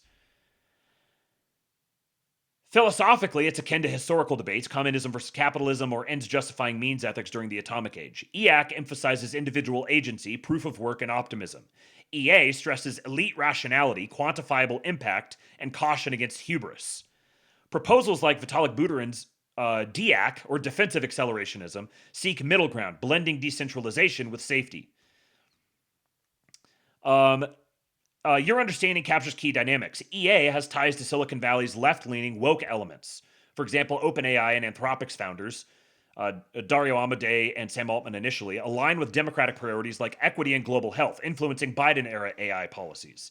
It's critiqued as elitist or utilitarian fascism in disguise, rooted in eugenics-like long-termism. EAC resonates with the tech right, libertarians, transhumanists, and figures like Peter Thiel, J.D. Vance, and Andreessen, who influenced the Trump administration's pro-innovation stance. It overlaps with dark enlightenment ideas, Yarvin and Land, and emphasizes capitalism, decentralization, and anti-tyranny. This alignment amplified intrigue, especially in the February 2026 clash. Okay, so that's the end of that. Now, here is this article from Eric Torenberg on reconciling effective altruism and EAC. This was written April 29 of 2024. Uniting against the AI ethics tribe. So he's kind of doing, he's making an effort here to try to steelman both sides of it, though he definitely falls more on the EAC side. Epistemic status, speculative, not my area of expertise. Effective altruism's reputation has taken a massive hit in the last 2 years. Fairly or unfairly, the combination of SBF and the OpenAI debacle made EA the butt of all jokes and the supposed root of all problems. If SBF didn't kill EA outright, it seems like the OpenAI debacle put the nail in the coffin, somehow making Sam Altman look like an EAC hero in the process, even though he was previously criticized by EACs for reportedly wanting regulatory capture. As a refresher, SBF was one of the main funders and thus faces of EA. While EA tried to distance itself from SBF after news of his fraud emerged, SBF was as EA gets. It was as if EA bred him in a lab. He had been a loyal EA follower since 2012, and he had dedicated his life to EA causes. Crypto was just a way for SBF to fund his EA goals, and he made money in the most EA way possible, arbitrage. EA is all about arbitraging philanthropically. If giving $1 can save 100 lives in Africa, whereas only one in America, then it's worth redirecting that money to Africa. And so it's no coincidence SBF made his initial money by arbitraging the price of Bitcoin in Japan. Interestingly, I recall with SBF and the takedown of FTX, I recall Peter Thiel describing FTX as essentially a front for China to infiltrate the VC world and begin setting up a bunch of Chinese-captured tech companies in the United States for the sake of surveillance and espionage and all that sort of thing. So here you go. Here you have Thiel, who's very much on the accelerationist side. He's talked about his whole thing with Antichrist versus Armageddon. That's referring to this precise thing. What he believes, and I think he's right, is that the effective altruists want to build the Antichrist in their attempt to try to prevent Armageddon.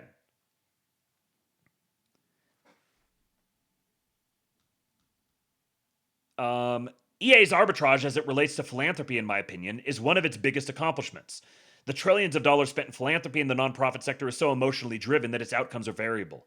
And EA, in many ways, has delivered the goods on the philanthropic front. While many people criticize EA, it's also worth acknowledging its wins, like saving 200,000 lives or ending the torture of hundreds of millions of animals or preventing future pandemics, yada, yada, yada. Okay. EA did this by deploying a Moneyball approach to charity, evaluating philanthropy the same way you'd evaluate business investments. You'll notice this theme. It's extremely autistic and rationalistic. And very ironically, like they're both enraptured by and fearful of the idea that we're creating a digital god. And so they're like, we're creating a digital god, so we need to ensure that we're the ones who control that digital god. And we are, like, our lives are dedicated to materialism and rationalism and Malthusianism and all these sorts of things. So this is the nature of the digital superintelligence god that they think that they're creating. EA basically then, so EA evaluates philanthropy the same way you'd evaluate business investments. EA basically then scales that idea up and says that you can apply that philosophy to all of humanity. And this is where we get EA's other major contribution, long-termism. It's not enough to think about a person's life in America versus a person's life in Africa. We should also think about future people too, and value these unborn future people as much as we value people living today, and make decisions with that calculus in mind. The critique of that has always been the same as the critique of utilitarianism, which is that you get into a level of abstraction where you basically start to play God. And you start to think that you can put things in a spreadsheet that extrapolate out hundreds of years in the future, with huge numbers of variables. You start to think that you can re-engineer society on that basis. And SBF is a famous example of where this utilitarianism goes wrong, and he was showing the extremity of his philosophy in broad daylight. There's this famous Tyler Cowen interview with SBF where Tyler says, suppose you could roll the dice, and with 51% odds, you'd get another Earth. But with 49% probability, you would lose the one Earth that you have. Do you roll the dice? And here you go. I told you there'd be some crazy examples of the way the EA guys think. Here you go. Sam's like, from an EV perspective, of course you roll the dice. And then Tyler's next question is, do you roll the dice again? And SBF says, of course, you keep rolling the dice as long as it makes sense from an EV perspective. So SBF literally applies this EV philosophy to running a crypto exchange. He kept rolling the dice even when it became incredibly risky and fraudulent to do so. He was trying to optimize the future of all humanity by trying to make $1 trillion so that he would end up being able to solve all the world's problems. He almost did it too, but alas, it didn't quite work out in the end. Caroline, that snitch. Just kidding. SBF isn't the only person affiliated with EA who got in trouble for taking utilitarianism to its most extreme logical conclusion. Eliezer Yudkowsky has also shared some repugnant conclusions of his own. And Yudkowsky is like the godfather of EA. So Brian Kaplan has a poll here. At what point does the probability that abortion is murder first exceed 50%? Conception, middle of second trimester, middle of third trimester, or day before birth. So here you have this like very kind of autistic, left libertarian-ish, everything must be delineated in graphs and polls, and we must have the data. Give me the data. So we're going to be really autistic about delineating when abortion is murder. Well, Eliezer Yudkowsky just Leroy Jenkins his way in there and says, no option for like 18 months? I'm not a student of developmental psychology, but there's no way an infant has qualia at birth. Their brains are less reflective than most animals you eat.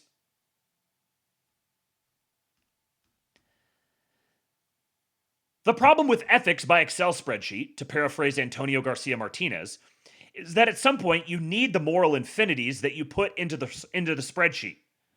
Why don't you dice up newborns and harvest them for organs? Well, because Christianity says they're made in the image of God. Or secular liberalism says they have human rights. Which is two different ways of saying the same thing. Humans are special in ways that the math can't account for. And we can't just rob them of life, even if the math works out. Utilitarianism isn't a catch-all because the simple math trade-offs only apply to the most trivial of problems. The real problems, do we not have lockdowns and suffer old people dying so the young maybe go to school, aren't soluble via hedon calculations a la Bentham. Another critique of EA is that it insists on making everything legible. EA views illegibility as a problem to be solved, not as a fundamental condition of the universe. Of course, as we know from Goodhart's law, once a measure becomes a target, it ceases to be a good measure. In other words, if illegibility is a problem to be solved, that it's bad if we don't know something, if everything has to be divined and delineated and parsed, the search for knowledge, the gnosis, once that becomes a measure in itself, once knowledge becomes a measure in itself, then it ceases to be a good measure. Relatedly, a lot of innovation can't be identified in advance. You can't centrally plan for the same reasons you can't centrally plan an economy. Michael Nielsen explained this well. Quote, if you'd been an effective altruist in the 1660s trying to decide whether or not to fund Isaac Newton, the theologian and astrologer and alchemist, he had no legible project at all. It would have looked just very strange. You would have had no way of making any sense of what he was doing in terms of sort of an EV point of view, you know? He was laying the foundations for a worldview that would enable the Industrial Revolution and a complete transformation in what humanity was about. That's true for a lot of the things that have been the most impactful things only made sense. That's true for a lot of the things that have been the most impactful things only made sense. After they were done, sometimes a long time after they were done, we didn't understand the printing press until after it was done. This is a transcription of a spoken word. So things that only made sense after they were done, sometimes a long time after they were done. We didn't understand the printing press until after it was done. We certainly didn't understand writing or the alphabet, what those things meant, until a long time after. I don't think I'm making much sense based on the episode, but I'm trying to say instead of expected value calculations as things that you do when you understand your state space really well and when, but most of the things which have mattered the most. So he really could have edited that up to make a lot more sense since it's like a transcription of a podcast. Basically, there's this sense of wonder, the sense of the unknown and comfort with the unknown, and the willingness to stride out into the unknown and take risks is a fundamental part of human growth and progress. And halting that progress until everything is known is the decelerationist, the doomer. It's toddler ethics. Again, this is the role of the men are the ones who have to be comfortable with the unknown, striding out into the unknown, conquering it. Even though it's unknown, you still go out there. You might make some preparations and you try to, you make yourself adaptable, you make yourself flexible so that when you encounter the unknowns, you know what to do with them. But that's different from the attempted elimination of unknowns. We can't move until we know all of the unknowns, which is the Gnostic trap. We must have the shortcut. We must know the knowledge so we can have the shortcut. We don't actually have to take the risks. We don't have to suffer the pain. We must eliminate all pain. You see how this is Malthusianism. This is Marxism, Hobbesianism. All of these things are all strains of the same broad Gnostic, anti-Christian worldview. It's not just anti-Christian. It's like a perverted derivative of Christianity, like a modern Pythagoras cult. Yeah. Of course, there are large numbers of examples where central planners thought they were making the world a better place, and surprise, they weren't. We've spent trillions of dollars in the last 60 years trying to reduce inequality with welfare, and it's been a disaster. We've tried to mess with a complex system, not understanding how it operates, and instead introduce new second-order effects that are even worse than the original problem. And EA is often about top-down central planning and rule by committee. Imagine trying to argue for a new radical risky project on Less Wrong or Reddit. All of the rational discussion and debate is just a thinly veiled rule by committee, and nothing great was ever built by a committee. That's the EA world is Reddit. The Redditors, the rationalist Redditors, that is EA. That is Anthropic. That is OpenAI. That is the Democrat Party. Another critique is EA's insistence on impartiality. Implicit in the moral arbitrage we mentioned earlier, where $1 can more greatly improve an African person's life versus an American person's life, is an assumption that we should be impartial across geographic space and time.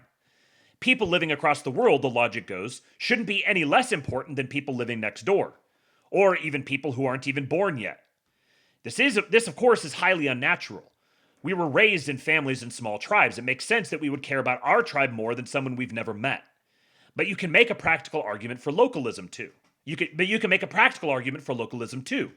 The reason you should give locally isn't only because you care more about your kid than you do about the kid in the poor country who needs the bed net. It's also because you can actually find out what the effect is of your intervention.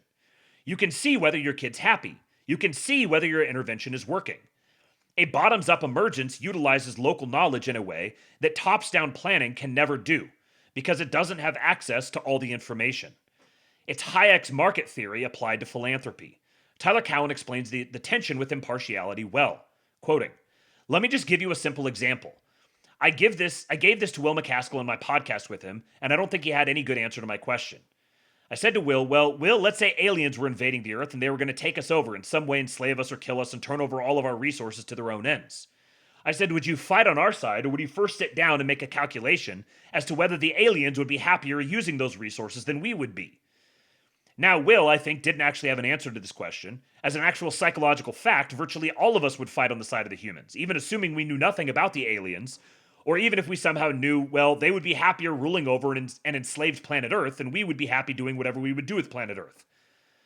But there's simply, in our moral decisions, some inescapable partiality. And let me bring this back to a very well-known philosophic conundrum taken from Derek Parfit, namely the repugnant conclusion. Now, Parfit's repugnant conclusion asks the question, which I think you're all familiar with, like, should we prefer a world of 200 billion individuals who have lives as rich as Goethe, Beethoven, whoever your exemplars might be, or should we prefer a world of many, many trillions, make it as asymptotically large as you need to be, many, many trillions of people, but living at the barest of levels that make life worth living? Parfit referred to them as lives of Muzak and potatoes. So in Parfit's vision of these lives, you wake up when you're born, you hear a little bit of Muzak, maybe it's slightly above average Muzak, and they feed you a spoonful of potatoes, which you enjoy, and then you perish. Now, most people, because of Parfit's mere addition principle, would admit there's some value in having this life of Muzak and potatoes compared to no life at all. But if you think through mathematics, if you add up enough of those lives, it would seem a sufficiently large number of those lives is a better world than like the 200 billion people living like Goethe. I think the so-called answer, if you would call it that, some would call it a non-answer, but it's Hume's observation that we cannot help but be somewhat partial and prefer the lives of the recognizably human entities, the 200 billion Goethes. We side against the repugnant conclusion. There's not actually some formally correct utility calculation that should push us in the opposite direction. It's these kinds of repugnant conclusions that contribute to EA taking so much hate and in so many contradictory ways. While no one can seem to agree on why they hate EA, everyone can agree that they hate it. Hating EA is a rallying and uniting force. It gets the people going. From a Scott Alexander piece. Quoting, "Search effective altruism on social media right now, and it's pretty grim. Socialists think we're sociopathic, randroid, money-obsessed Silicon Valley hypercapitalists, but Silicon Valley thinks we're all overregulation-loving authoritarian communist bureaucrats. The right thinks we're all woke SJW extremists, but the left thinks we're all fascist white supremacists. The anti-AI people think we're the PR arm of AI companies, helping hype their products by saying they're super intelligent at this very moment. But the pro-AI people think we want to ban all AI research forever and nationalize all tech companies. The hippies think we're a totalizing ideology so hyper-obsessed with ethics that we never have fun or live normal human lives. But the zealots think we're a grift who only pretend to care about charity while we really spend all of our time feasting in castles. The big shots think we're naive children who fall apart at our first contact with real-world politics. But the journalists think we're a sinister conspiracy that has taken over Washington and have the whole Democratic Party in our pocket. Once again, they're fucking libertarians, man. What is it? The Democrats think that the billionaires and the Republicans are libertarians, who are evil capitalist overlords who are racist and want to destroy everything in the pursuit of wealth. Whereas the Republicans think the libertarians are a bunch of retarded hippie degenerates. Effective altruism, decelerationism, doomerism, libertarianism, these are all strains of the same spirit. EA is indeed a punching bag. I think it's because it lets itself be. EA people don't defend themselves with the urgency to justify being treated any other way. They're just not built for it. They don't have that dog in them. Their swag is insufficiently differentiated. Their smoke isn't tough enough. The vibes are off. You get the idea. EA people are incredibly bright, curious, polymathic, first-principled, into alternative lifestyles, high openness, psychedelics, etc., but also beta and cucked, and not up for a fight and easy pickings for attackers. Like libertarians before them, EAs just want to make arguments. They don't actually want to do the dirty work of self-defense. And this is where EAC comes in, because they are the foils to EA in many ways, including their approach to public relations. Though it's first worth mentioning that EA and EAC agree on almost everything. Like EACs, EAs are also accelerationist on nearly everything other than AI safety. Self-driving cars, longevity, nuclear power, they're basically transhumanists. I would say they're much more than basic. I think both sides are basically transhumanist in a certain fundamental sense. Ironically, effective altruists are the ones that have been criticized the past decade for being too accelerationist, for thinking that everything could be solved by technology and economic growth. Because in a sense, they are. They are like number go up maximalists. In a certain sense. The EACs are also number go up maximalists in another sense. EAs and EACs mostly just disagree on the topic of AI safety, which I'll further flesh out in a future post. Now, AI safety is a big topic. It's the topic of the moment, but it's still worth noting that there's agreement on nearly everything else. Calling EAs doomers or decels is effective in destroying their reputation, but it belies the fact that EAs are mostly techno-optimists and tech accelerationists. But there is one other thing they disagree on, but they both don't want to say it. EA is, in practice, a Democrat Party-affiliated movement. It's an anti-Trump movement. Most EAs would scoff at this, given that they are supposed to be first-principled, and they're mostly libertarian. But there are no open Trump EAs that I can see. While they don't love Biden either, they'll vote for him. Out of the many thousands of EAs, you'll expect some intellectual diversity. Most EAs are not politically tribal, but none will publicly say they vote for Trump. And EA funders are very large Democrat donors. Richard Hanania wrote about how EA is woke.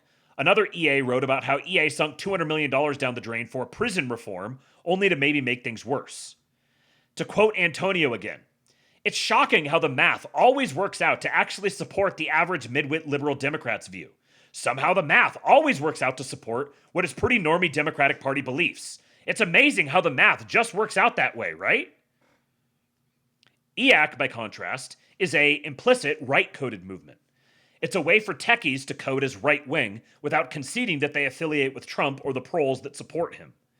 Elon will explicitly not say he's right-wing, but the issues he draws attention to, immigration concerns, voter fraud, trans social issues, anti-DEI, are all at least right-coded. As mentioned, EAC's approach to public relations is radically different than EA's approach. EA says, let's have a polite debate. EAC says, fuck you, let's build. EAC offers unequivocal defenses of tech. EA hears someone call them a tech bro and tries to prove that they're not like the tech bro stereotype. Nat Friedman gets the same critique and says, shut the fuck up. Here's what he's referencing. This guy says, I did not know Nat Friedman had that dog in him. So Nat Friedman says, instead of leaf blowers, I want a quiet little robot that picks leaves up one at a time and puts them in a bag at night while I'm sleeping. This guy says, if you could give a $15K grant, I can make it happen this summer. My resume, robotics at Tesla, Autopilot, Google X, Samsung, Uber ATG. Nat Friedman says, grant inbound, make it happen. Here's the accelerationists, here's the EACs. He's like, I want a quiet little robot that picks leaves up one at a time and puts them in a bag at night while I'm sleeping. This guy says, give me a $15K grant and I'll make it happen. And he says, all right, here's the money, make it happen.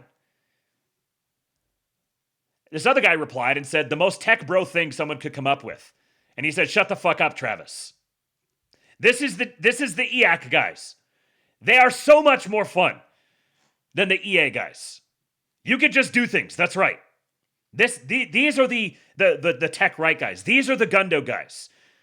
This was watching this debate play out, diving into Peter Thiel, understanding Rene Girard and memetics and the connection between Thiel and Vance, and then listening to Mark Andreessen and Ben Horowitz and watching this thing emerging within Silicon Valley was when I realized some point in 2024, Elon Musk is going to come out and endorse Trump. And Trump is going to win with a big influx of Silicon Valley support, despite the fact that people have traditionally associated the Silicon Valley world with the EAs. Like the thing you think of with Silicon Valley, the just totally insufferable shit lib millennial, dweebs. That's the EAs. That has been the predominant Silicon Valley mindset. But the EACs were a sort of like a revolution kind of within Silicon Valley that arose directly in response to them. And they became Gundo. They became the tech right. They became reindustrialized.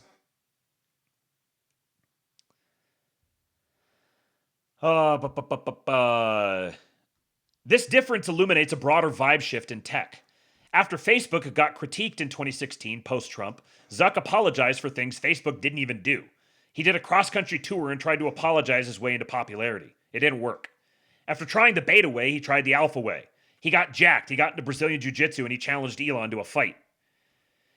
EAC gets critiqued for being just about vibes, but there is some substance there too. If EA is more around top-down planning and legibility, EAC is about bottoms-up, market-based adversarial competition as a check on centralized control. Which is interesting, because the EAs are, you see how they're libertarian. We've talked about the libertarian nature that they have, this hyper-rationalist, materialist function that they occupy. But EAC is also libertarian in a sense, because this is the thing. The California libertarians, that's what Silicon Valley is. That's what the 90s was. It's California libertarians.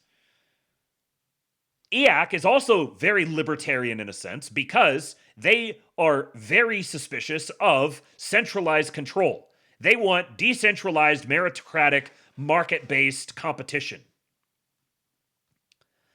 EAC is basically an impassioned plea to not have artificial monopolies either via the government or corporations through regulatory capture. Vitalik's idea of DEAC is basically a fusion of EAC and EA. It takes the EAC approach of maximizing decentralization with the EA point of taking AI safety seriously. It's worth separating EA and EAC from the AI ethics people who are concerned about what they see as the problems of capitalism, broader inequality, and perpetuation of group disparities they don't like. This is why Google Gemini didn't show white people and why OpenAI can't say positive things about Trump or can't even acknowledge that some people are more beautiful than others. AI ethics people are concerned about misinformation and hate speech and the problems of capitalism. EAs and EACs are not concerned about these problems, which is why I think EAs and EACs should band together and fight the AI ethics people, whose concerns are much better appreciated by the regulators most likely to set strangling AI regulation. Instead, EA ends up being the Baptists to AI ethics bootleggers. This, of course, won't help the people who truly want to pause AI. They're happy with AI being paused, even if for the wrong reasons. This is only for the AI safetyists who believe we can figure out alignment and don't want to pause AI, the people working at OpenAI, Anthropic, and the like. And one thing I realized was this is going to become the defining debate of American politics and really just global politics. Like, this is the new frontier. And it's a very old frontier, but it's a new take on old frontiers that involves a realignment of different interests and different power centers. And the majority of the right-wing Twitter anon politics understander world has been totally not clued into this world at all because they have this latent contempt for the tech world, for Silicon Valley, for that whole world in general, which just leaves them ill-equipped to understand the nature of this. You see a lot of our guys who are making the decelerationist, the EA, the effective altruist take, they're making the arguments from them with respect to AI. Like the Skynet, the evil AI god that takes over. That's what the EAs say. They say that AI is a god, that it's actually a sentient being, a superintelligence that we must control, we must play God. And so if you are a good traditional right-wing patriot, and you're very skeptical, very suspicious of Skynet, you're fearful of the tech bros trying to control you with some sort of digital AI demon that they worship, you may inadvertently wind up aligning yourself politically with the exact people who are actively trying to create that. The EAs. Because what are they doing? Well, they say, we need a particular form of technology to constrain this form of technology. What is that? Well, that's going to be like our constitution, our statement of values, our regulatory apparatuses that we're going to construct, the regulatory capture moats that we're going to install to constrain this AI thing. All they're doing is they're evolving a different type of technology, borrowing from the past, to constrain this new type of technology. They're creating a new God to constrain this God that they're creating. This is the Democrat Party. Now, that's not to say that, okay, just go balls deep in the EAC side, because I think the EAC side is very much inclined toward the, if you've read Father Seraphim Rose talking about nihilism, the EAC side has a tendency to be very vitalist. They're very Nietzschean in a lot of sense. And they also have this very materialist tendency as well. And this is much more complex of an issue that's going to take. We're talking like the next couple of centuries are going to be spent philosophically and politically working out these this totally new paradigm of Western politics. It's not something that's just going to be, you can't just easily dismiss one side or the other and just automatically side with one side or the other. It's going to be pretty complex. Extremely, extraordinarily complex. It's my belief that EA and EAC need to reconcile with each other since they both need each other to fight the AI ethics people, yada, yada, whatever.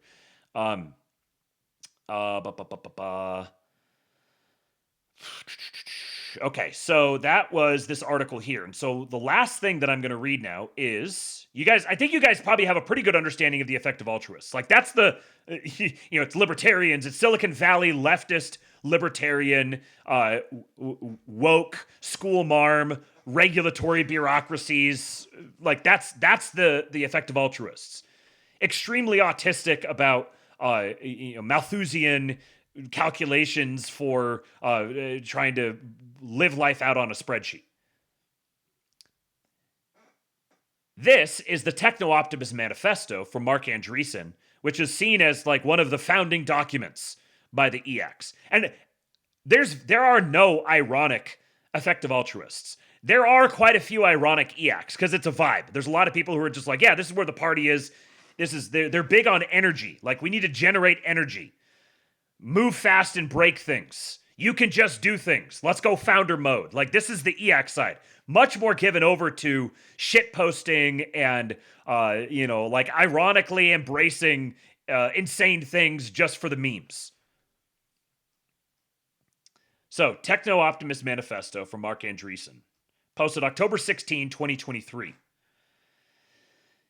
You live in a deranged age, more deranged than usual, because despite great scientific and technological advances, man has not the faintest idea of who he is or what he is doing. Walker Percy. Our species is 300,000 years old. For the first 290,000 years, we were foragers, subsisting in a way that's still observable among the Bushmen of the Kalahari and the Sentinelese of the Andaman Islands. Even after Homo sapiens embraced agriculture, progress was painfully slow. A person born in Sumer in 4000 BC would find the resources, work, and technology available in England at the time of the Norman Conquest, or in the Aztec Empire at the time of Columbus, quite familiar. Then, beginning in the 18th century, many people's standard of living skyrocketed. What brought about this dramatic improvement, and why? Marion Tupy. There's a way to do it better. Find it. Thomas Edison. Let me zoom this in a little more. Can I? Or is it just gonna... it's gonna get all fucked up. Okay. Lies. We are being lied to. We are told that technology takes our jobs, reduces our wages, increases inequality, threatens our health, ruins the environment, degrades our society, corrupts our children, impairs our humanity, threatens our future, and is ever on the verge of ruining everything. We are told to be angry, bitter, and resentful about technology. We are told to be pessimistic. The myth of Prometheus, in various updated forms like Frankenstein, Oppenheimer, and Terminator, haunts our nightmares. We are told to denounce our birthright, our intelligence, our control over nature, our ability to build a better world. We are told to be miserable about the future. Truth. Our civilization was built on technology. Our civilization is built on technology. I would say our civilization is technology. Technology is the glory of human ambition and achievement, the spearhead of progress and the realization of our potential. For hundreds of years, we properly glorified this, until recently. I'm here to bring the good news. We can advance to a far superior way of living and of being. We have the tools, the systems, the ideas. We have the will. It is time, once again, to raise the technology flag. It is time to be techno-optimists. Technology. Techno-optimists believe that societies, like sharks, grow or die. We believe growth is progress, leading to vitality, expansion of life, increasing knowledge, higher well-being. We agree with Paul Collier when he says, economic growth is not a cure-all, but lack of growth is a kill-all. That would be this would be EAC in a sentence. Economic growth is not a cure-all, but lack of growth is a kill-all. We believe that everything good is downstream of growth. We believe not growing is stagnation, which leads to zero-sum thinking, internal fighting, degradation, collapse, and ultimately death. If you've listened to Peter Thiel, he talks about this constantly. When you're not growing, you begin stagnating, then you get into the zero-sum thinking, which then turns into the downward civilizational spiral. There are only three sources of growth: population growth, natural resource utilization, and technology. Developed societies are depopulating all over the world, across cultures. The total human population may already be shrinking. Natural resource utilization has sharp limits, both real and political. And so the only perpetual source of growth is technology.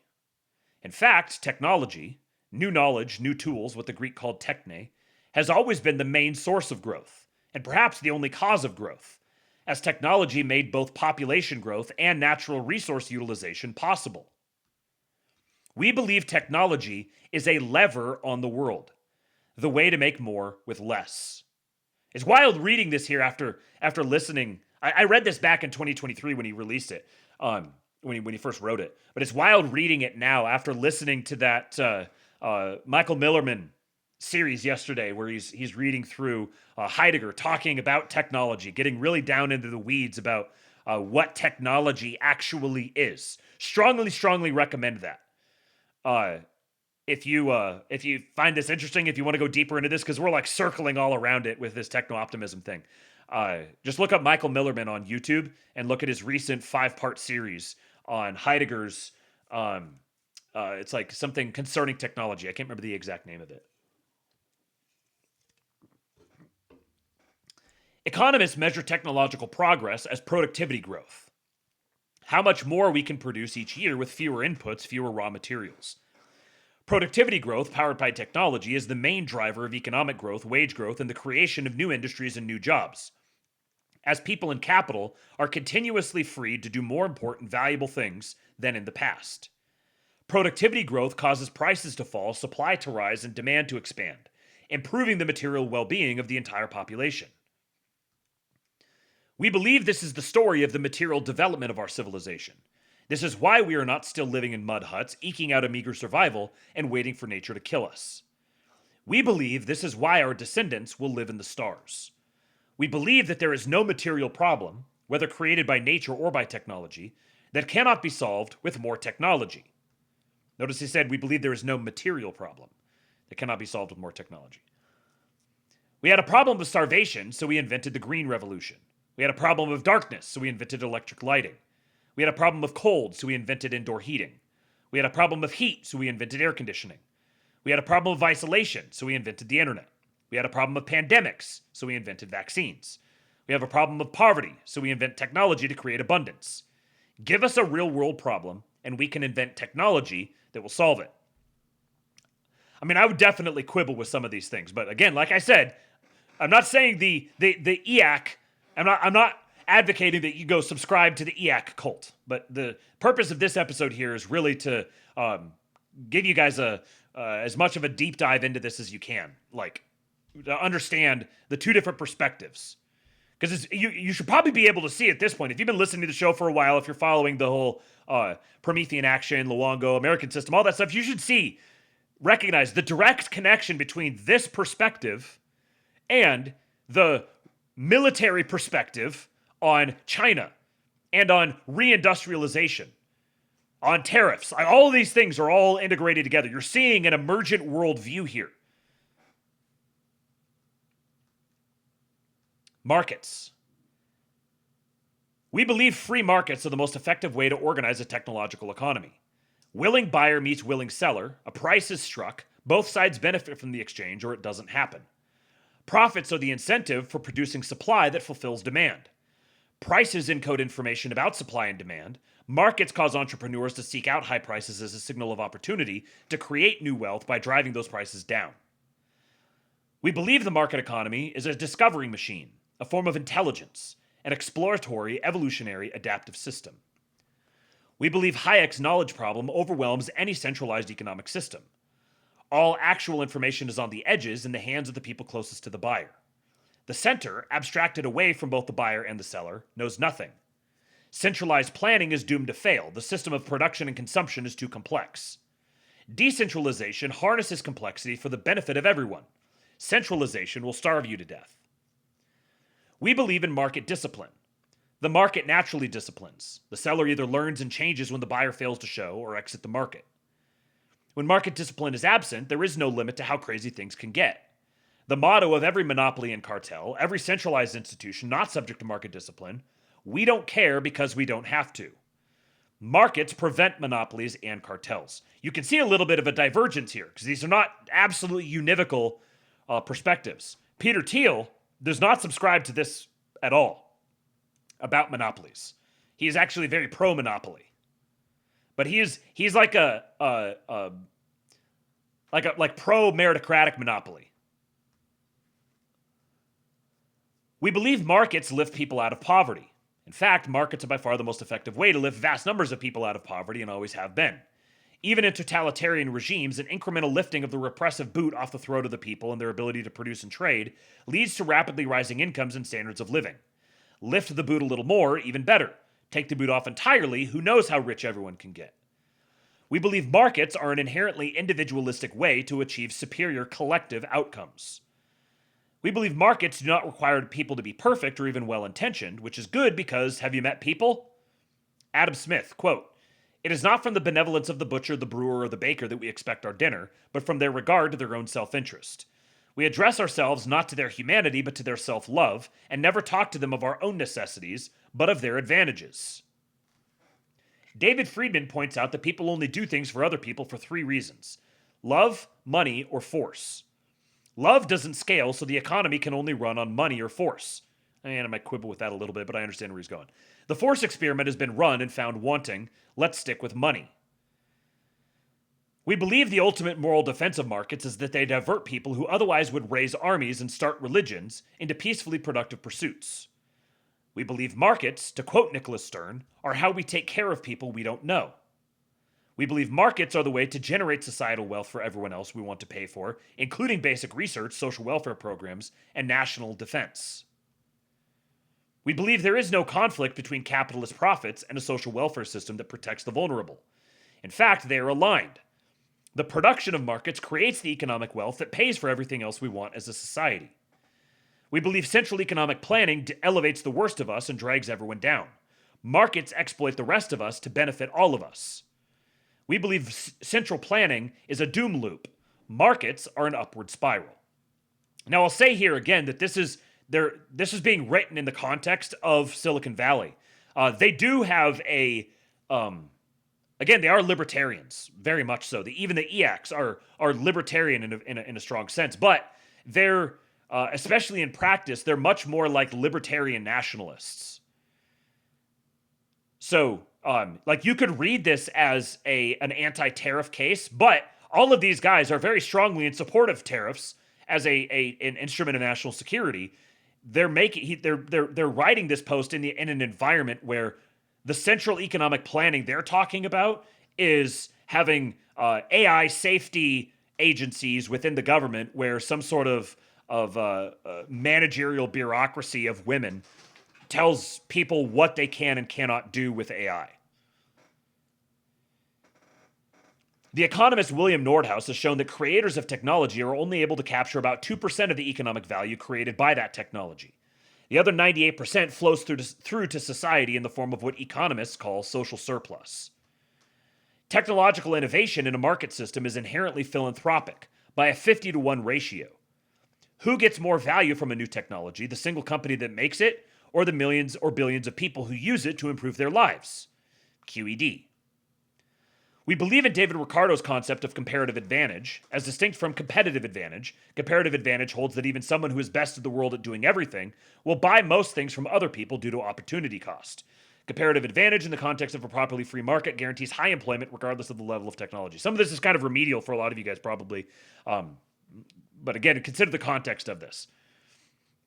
We're doing an anthropological excavation here, studying what these people believe.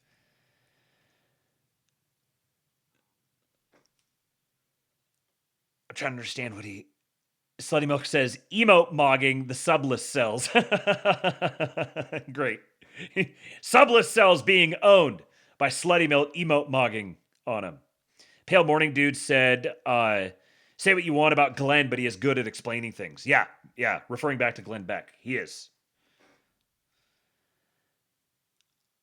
Okay. We believe a market sets wages as a function of the marginal productivity of the worker. Therefore, technology which raises productivity drives wages up, not down. This is perhaps the most counterintuitive idea in all of economics, but it's true.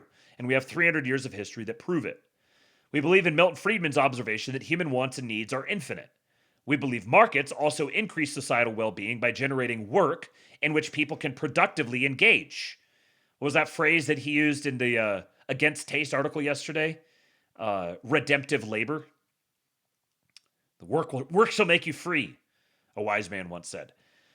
We believe a universal basic income would turn people into zoo animals to be farmed by the state. Man was not meant to be farmed. Man was meant to be useful, to be productive, to be proud. Mr. Sue says, Matt is a technocratic anthropologist. That's a good, I like that, yeah. I'm an anthropologist of the technocrats. We believe technological change, far from reducing the need for human work, increases it by broadening the scope of what humans can productively do. We believe that since human wants and needs are infinite, economic demand is infinite, and job growth can continue forever. We believe markets are generative, not exploitative. Positive sum, not zero sum. Participants in markets build on one another's work and output. James Karst describes finite games and infinite games. Finite games have an end when one person wins and another person loses. Infinite games never end, as players collaborate to discover what's possible in the game. Markets are the ultimate infinite game. You can see the direct application here to AI now. Even though this wasn't so much on the radar of most people in 2023 when this was written, the whole idea that AI is going to destroy jobs, yeah, horseshit. That's the case that he's making here. The techno-capital machine. Combine technology and markets, and you get what Nick Land has termed the techno-capital machine, the engine of perpetual material creation, growth, and abundance. We believe the techno-capital machine of markets and innovation never ends, but instead spirals continuously upward. Comparative advantage increases specialization in trade. Prices fall, freeing up purchasing power, creating demand. Falling prices benefit everyone who buys goods and services, which is to say, everyone. Human wants and needs are endless, and entrepreneurs continuously create new goods and services to satisfy those wants and needs, deploying unlimited numbers of people and machines in the process. This upward spiral has been running for hundreds of years, despite continuous howling from communists and Luddites. Indeed, as of 2019, before the temporary COVID disruption, the result was the largest number of jobs at the highest wages and the highest levels of material living standards in the history of the planet. The techno-capital machine makes natural selection work for us in the realm of ideas. The best and most productive ideas win and are combined to generate even better ideas. Those ideas materialize in the real world as technologically enabled goods and services that never would have emerged de novo. Ray Kurzweil defines his law of accelerating returns. Technological advances tend to feed on themselves, increasing the rate of further advance. We believe in accelerationism, the conscious and deliberate propulsion of technological development. So notice, accelerationism, as he's defining it here, is not like Nick Fuentes' accelerationism. Accelerationism, to Mark Andreessen and also Ben Horowitz, Peter Thiel, David Sachs, Elon Musk, all the Gundo boys. Accelerationism to them is the conscious and deliberate propulsion of technological development to ensure the fulfillment of the law of accelerating returns, to ensure the techno-capital upward spiral continues forever. We believe the techno-capital machine is not anti-human. The ASTROLAB has a monopoly on white pills, Babby. Yeah, Babby. Baby. Thank you, Nematode, for the $10. Paying his white pill prescription. Paying for his white pill prescription. What are we at? $555.88. That's a nice pretty number. $555.88. So as of right now, $56 is going to go to the winner of the drawing. Forum.kingpill.com. Go sign up. We'll do the drawing when I finish reading the manifesto here. We believe the techno-capital machine is not anti-human. In fact, it may be the most pro-human thing there is. It serves us. The techno-capital machine works for us. All the machines work for us. We believe the cornerstone resources of the techno-capital upward spiral are intelligence and energy, ideas and the power to make them real. Now, this is a divergence, in a sense, away from Nick Land. Nick Land does not necessarily believe the techno-capital machine works for humanity. As he has famously said, nothing human survives into the next age.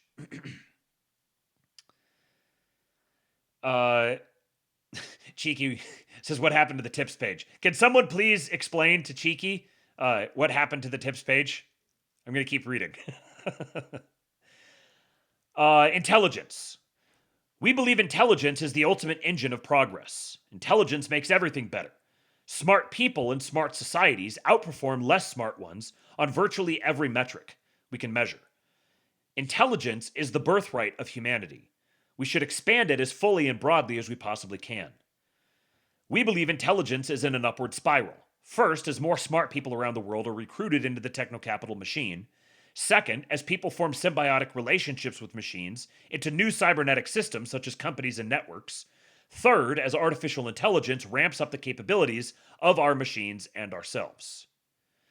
We believe we are poised for an intelligence takeoff that will expand our capabilities to unimagined heights. We believe artificial intelligence is our alchemy, our philosopher's stone. We are literally making sand think.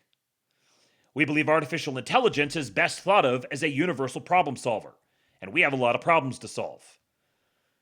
We believe artificial intelligence can save lives if we let it. Medicine, among many other fields, is in the Stone Age compared to what we can achieve with joined human and machine intelligence working on new cures. There are scores of common causes of death that can be fixed with AI, from car crashes to pandemics to wartime-friendly fire. We believe any deceleration of AI will cost lives. Deaths that were preventable by the AI that was prevented from existing is a form of murder. We believe in augmented intelligence just as much as we believe in artificial intelligence. Intelligent machines augment intelligent humans, driving a geometric expansion of what humans can do. We believe augmented intelligence drives marginal productivity, which drives wage growth, which drives demand, which drives the creation of new supply, with no upper bound. Energy. Energy is life. We take it for granted, but without it, we have darkness, starvation, and pain. With it, we have light, safety, and warmth. We believe energy should be in an upward spiral. Energy is the foundational engine of our civilization. The more energy we have, the more people we can have, and the better everyone's lives can be.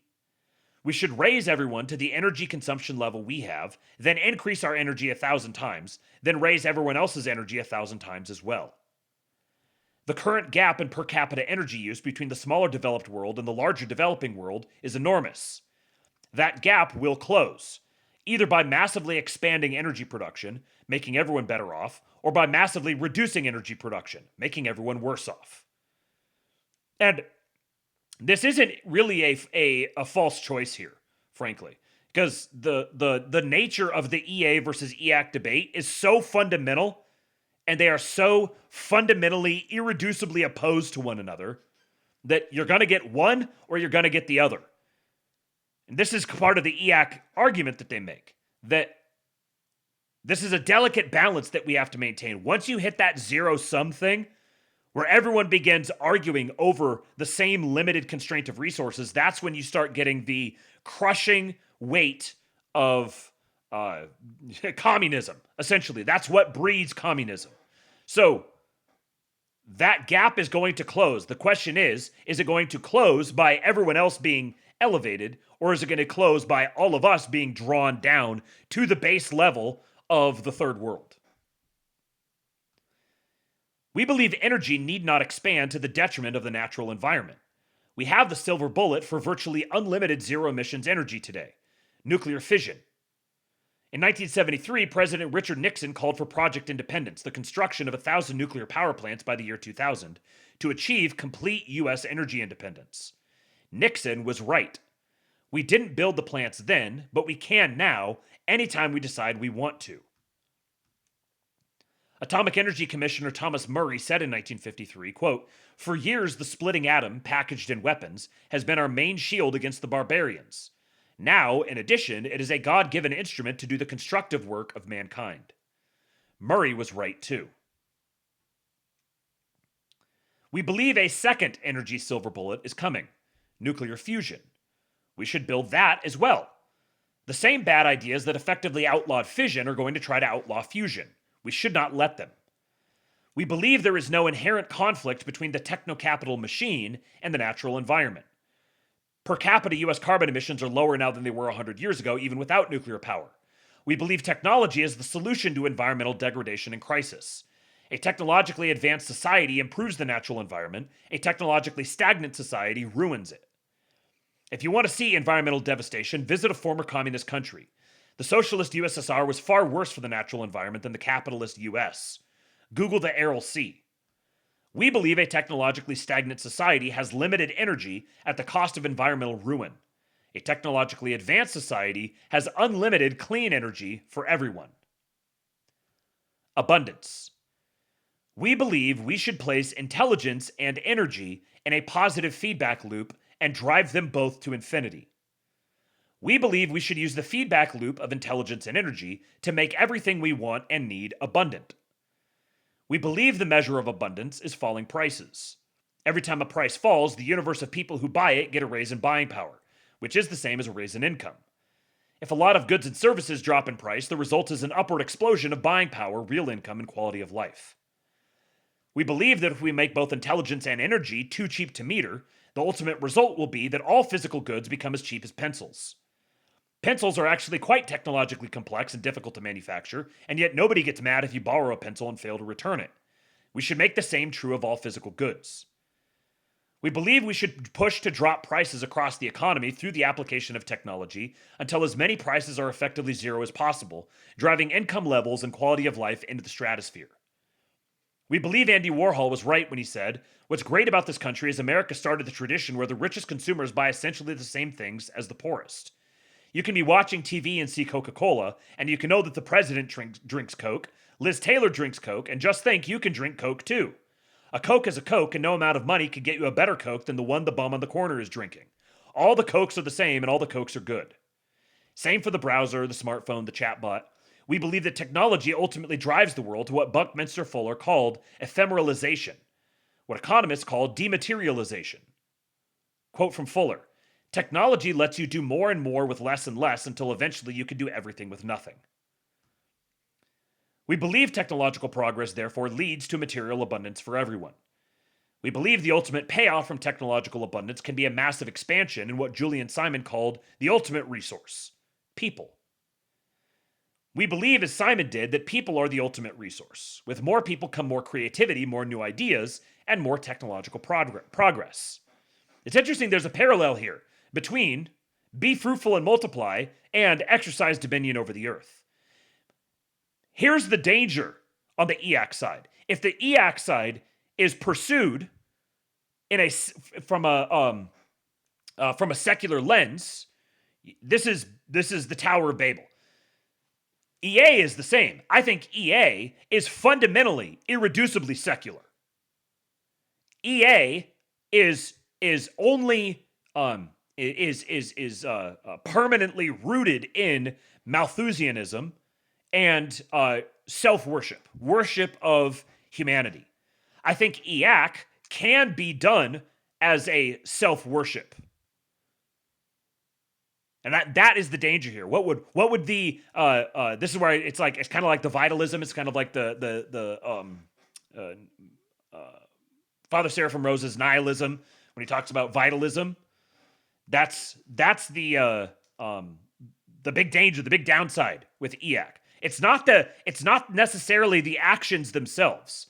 It's not the perspective itself. It's what is it in service to. It's fine, like technology ought to be in service to humanity. That's what technology fundamentally is, in service to humanity. But that's not where it ends. It must be ensouled, which means humanity is in service to God. So humanity is maximizing technology for the service of humanity toward the transcendent. Not just up generically, but up with a purpose.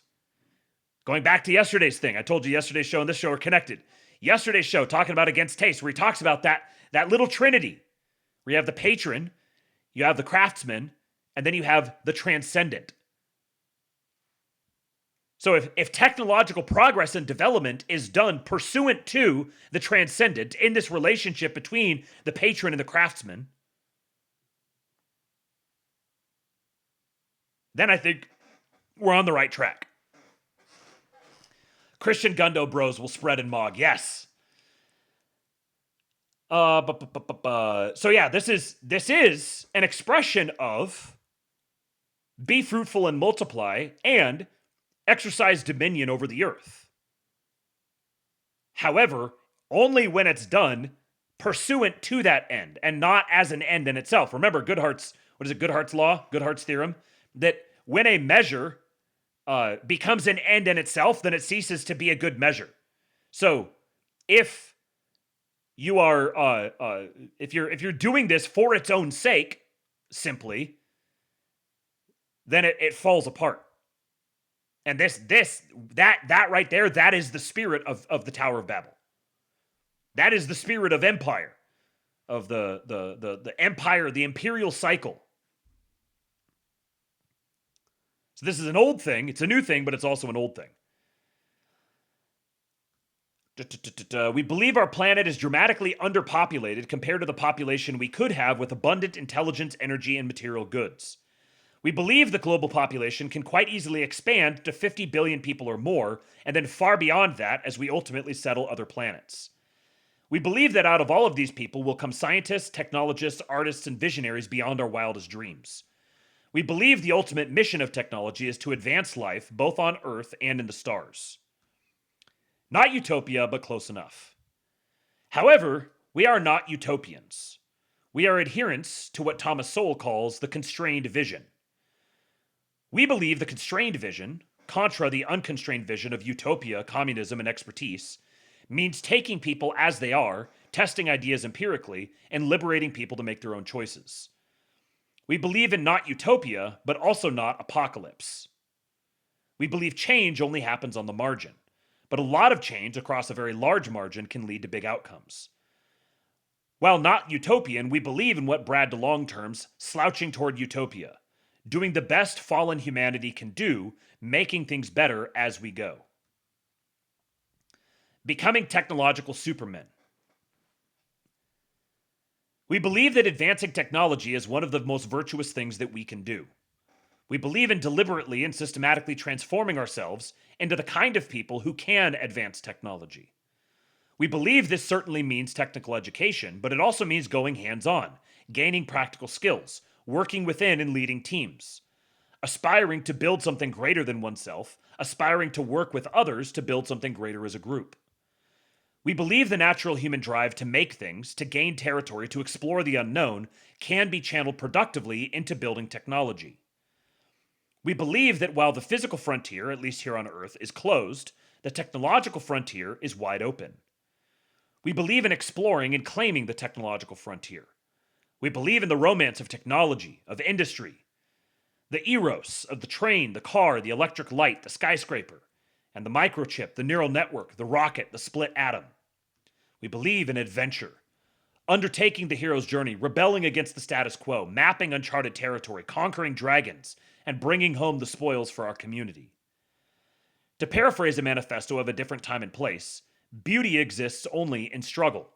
There is no masterpiece that has not an aggressive character. Technology must be a violent assault on the forces of the unknown, to force them to bow before man. We believe that we are, have been, and will always be the masters of technology, not mastered by technology. Victim mentality is a curse in every domain of life, including in our relationship with technology, both unnecessary and self-defeating. We are not victims, we are conquerors. We believe in nature, but we also believe in overcoming nature. We are not primitives cowering in fear of the lightning bolt. We are the apex predator. The lightning works for us. We believe in greatness. We admire the great technologists and industrialists who came before us, and we aspire to make them proud of us today. And we believe in humanity, individually and collectively. Technological values. We believe in ambition, aggression, persistence, relentlessness, strength. We believe in merit and achievement. We believe in bravery and courage. We believe in pride, confidence, and self-respect when earned. We believe in free thought, free speech, and free inquiry. We believe in the actual scientific method and Enlightenment values of free discourse and challenging the authority of experts. We believe, as Richard Feynman said, science is the belief in the ignorance of experts. And I would rather have questions that can't be answered than answers that can't be questioned. We believe in local knowledge, that people with actual information making decisions, not in playing God. We believe in embracing variance and increasing interestingness. We believe in risk and leaps into the unknown. We believe in agency and individualism. We believe in radical competence. We believe in an absolute rejection of resentment. As Carrie Fisher said, resentment is like drinking poison and waiting for the other person to die. We take responsibility and we overcome. We believe in competition because we believe in evolution. We believe in evolution because we believe in life. We believe in the truth. We believe rich is better than poor, cheap is better than expensive, and abundant is better than scarce. We believe in making everyone rich, everything cheap, and everything abundant. We believe extrinsic motivations, wealth, fame, revenge, are fine as far as they go, but we believe intrinsic motivations, the satisfaction of building something new, the camaraderie of being on a team, the achievement of becoming a better version of oneself, are more fulfilling and more lasting. We believe in what the Greeks called eudaimonia through erete, flourishing through excellence. We believe technology is universalist. Technology doesn't care about your ethnicity, race, religion, national origin, gender, sexuality, political views, height, weight, hair, or lack thereof. Technology is built by a virtual United Nations of talent from all over the world. Anyone with a positive attitude and a cheap laptop can contribute. Technology is the ultimate open society. We believe in the Silicon Valley code of pay it forward. Trust via aligned incentives, generosity of spirit to help one another learn and grow. We believe America and her allies should be strong and not weak. We believe national strength of liberal democracies flows from economic strength, financial power, cultural strength, soft power, and military strength, hard power. Economic, cultural, and military strength flow from technological strength. A technologically strong America is a force for good in a dangerous world. Technologically strong liberal democracies safeguard liberty and peace. Technologically weak liberal democracies lose to their autocratic rivals, making everyone worse off. We believe technology makes greatness more possible and more likely. We believe in fulfilling our potential, becoming fully human, for ourselves, our communities, and our society. The meaning of life. Techno-optimism is a material philosophy, not a political philosophy. We are not necessarily left-wing, although some of us are. We are not necessarily right-wing, although some of us are. We are materially focused for a reason, to open the aperture on how we may choose to live amid material abundance. A common critique of technology is that it removes choice from our lives as machines make decisions for us. This is undoubtedly true, yet more than offset by the freedom to create our lives that flows from the material abundance created by our use of machines. Material abundance from markets and technology opens the space for religion, for politics, and for choices of how to live socially and individually. We believe technology is liberatory of human potential, liberatory of the human soul, the human spirit, expanding what it can mean to be free, to be fulfilled, to be alive. We believe technology opens the space of what it can mean to be human. I frankly, where I disagree with them is often in the sense that I think they have ironically, they have a too constrained view of technology. As I'm reading it, I'm filtering it through, like, they treat technology as if this is something, a separate, atomized, something removed from humanity. Whereas technology is inextricably derivative of humanity. The enemy. We have enemies. Actually, let me finish my thought here. Technology is inextricably derivative of humanity, and it's like technological maximalism is inevitable. It's not something that needs to be advocated for per se. It is the limitation or the elimination or the diminution of technology is an attack on humanity itself. Like, a proper definition of technology is not this separate material thing that's outside of us. Technology is fundamentally rooted in human action, period. Because a proper definition of technology includes human relationships, it includes language, it includes thought, it includes your senses. These are all technological manifestations or are utilized technologically. Human beings cannot exist and move and act without technology. It's fundamentally core to humanity. So I'm almost more technologically maximalist than the effective accelerationists. Ironically, we have enemies. Our enemies are not bad people, but rather bad ideas. Our present society has been subjected to a mass demoralization campaign for 6 decades against technology and against life, under varying names like existential risk, sustainability, ESG, sustainable development goals, social responsibility, stakeholder capitalism, precautionary principle, trust and safety, tech ethics, risk management, degrowth, the limits of growth.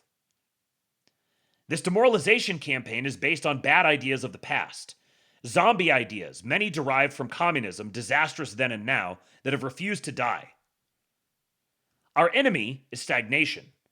Our enemy is anti-merit, anti-ambition, anti-striving, anti-achievement, anti-greatness. Our enemy is statism, authoritarianism, collectivism, central planning, socialism. Our enemy is bureaucracy, vetocracy, gerontocracy, blind deference to tradition. Our enemy is corruption, regulatory capture, monopolies, cartels. Our enemy is institutions that in their youth were vital and energetic and truth-seeking, but are now compromised and corroded and collapsing, blocking progress in increasingly desperate bids for continued relevance, frantically trying to justify their ongoing funding despite spiraling dysfunction and escalating ineptness. Our enemy is the ivory tower, the know-it-all credentialed expert worldview, indulging in abstract theories, luxury beliefs, social engineering, disconnected from the real world, delusional, unelected, and unaccountable, playing God with everyone else's lives, with total insulation from the consequences. It's like the managerialists. Our enemy is speech control and thought control, the increasing use in plain sight of George Orwell's 1984 as an instruction manual. Our enemy is Thomas Sowell's unconstrained vision, Alexander Kojevi's universal and homogeneous state, Thomas More's utopia. Our enemy is the precautionary principle, which would have prevented virtually all progress since man first harnessed fire. The precautionary principle was invented to prevent the large-scale deployment of civilian nuclear power, perhaps the most catastrophic mistake in Western society in my lifetime. The precautionary principle continues to inflict enormous unnecessary suffering on our world today. It is deeply immoral, and we must jettison it with extreme prejudice. Our enemy is deceleration, degrowth, depopulation. The nihilistic wish, so trendy among our elites, for fewer people, less energy, and more suffering and death. Our enemy is Friedrich Nietzsche's last man. I tell you, one must still have chaos in oneself to give birth to a dancing star. I tell you, you have still chaos in yourselves. Alas, there comes the time when man will no longer give birth to any star. Alas, there comes the time of the most despicable man who can no longer despise himself. What is love? What is creation? What is longing? What is a star? So asks the last man and blinks. The earth has become small, and on it hops the last man who makes everything small. His species is ineradicable as the flea. The last man lives longest. One still works, for work is a pastime, but one is careful lest the pastime should hurt one. One no longer becomes poor or rich, both are too burdensome. No shepherd and one herd. Everyone wants the same, everyone is the same. He who feels differently goes voluntarily into the madhouse. Formerly all the world was insane, say the subtlest of them, and they blink. They are clever and know all that has happened, so there is no end to their derision. We have discovered happiness, say the last men, and they blink. Our enemy is that. We aspire to be not that. We will explain to people captured by these zombie ideas that their fears are unwarranted and the future is bright. We believe these captured people are suffering from resentment, a witch's brew of resentment, bitterness, and rage that is causing them to hold mistaken values, values that are damaging to both themselves and the people they care about. We believe we must help them find their way out of their self-imposed labyrinth of pain. We invite everyone to join us in techno-optimism. The water is warm. Become our allies in the pursuit of technology, abundance, and life. It almost sounds like he's talking about the Panicans here. The future. Where did we come from? Our civilization was built on a spirit of discovery, of exploration, of industrialization. Where are we going? What world are we building for our children and their children and their children? A world of fear, guilt, and resentment? Or a world of ambition, abundance, and adventure? We believe in the words of David Deutsch, quote, "We have a duty to be optimistic, because the future is open, not predetermined, and therefore cannot just be accepted. We are all responsible for what it holds. Thus, it is our duty to fight for a better world. We owe the past and the future. It's time to be a techno-optimist.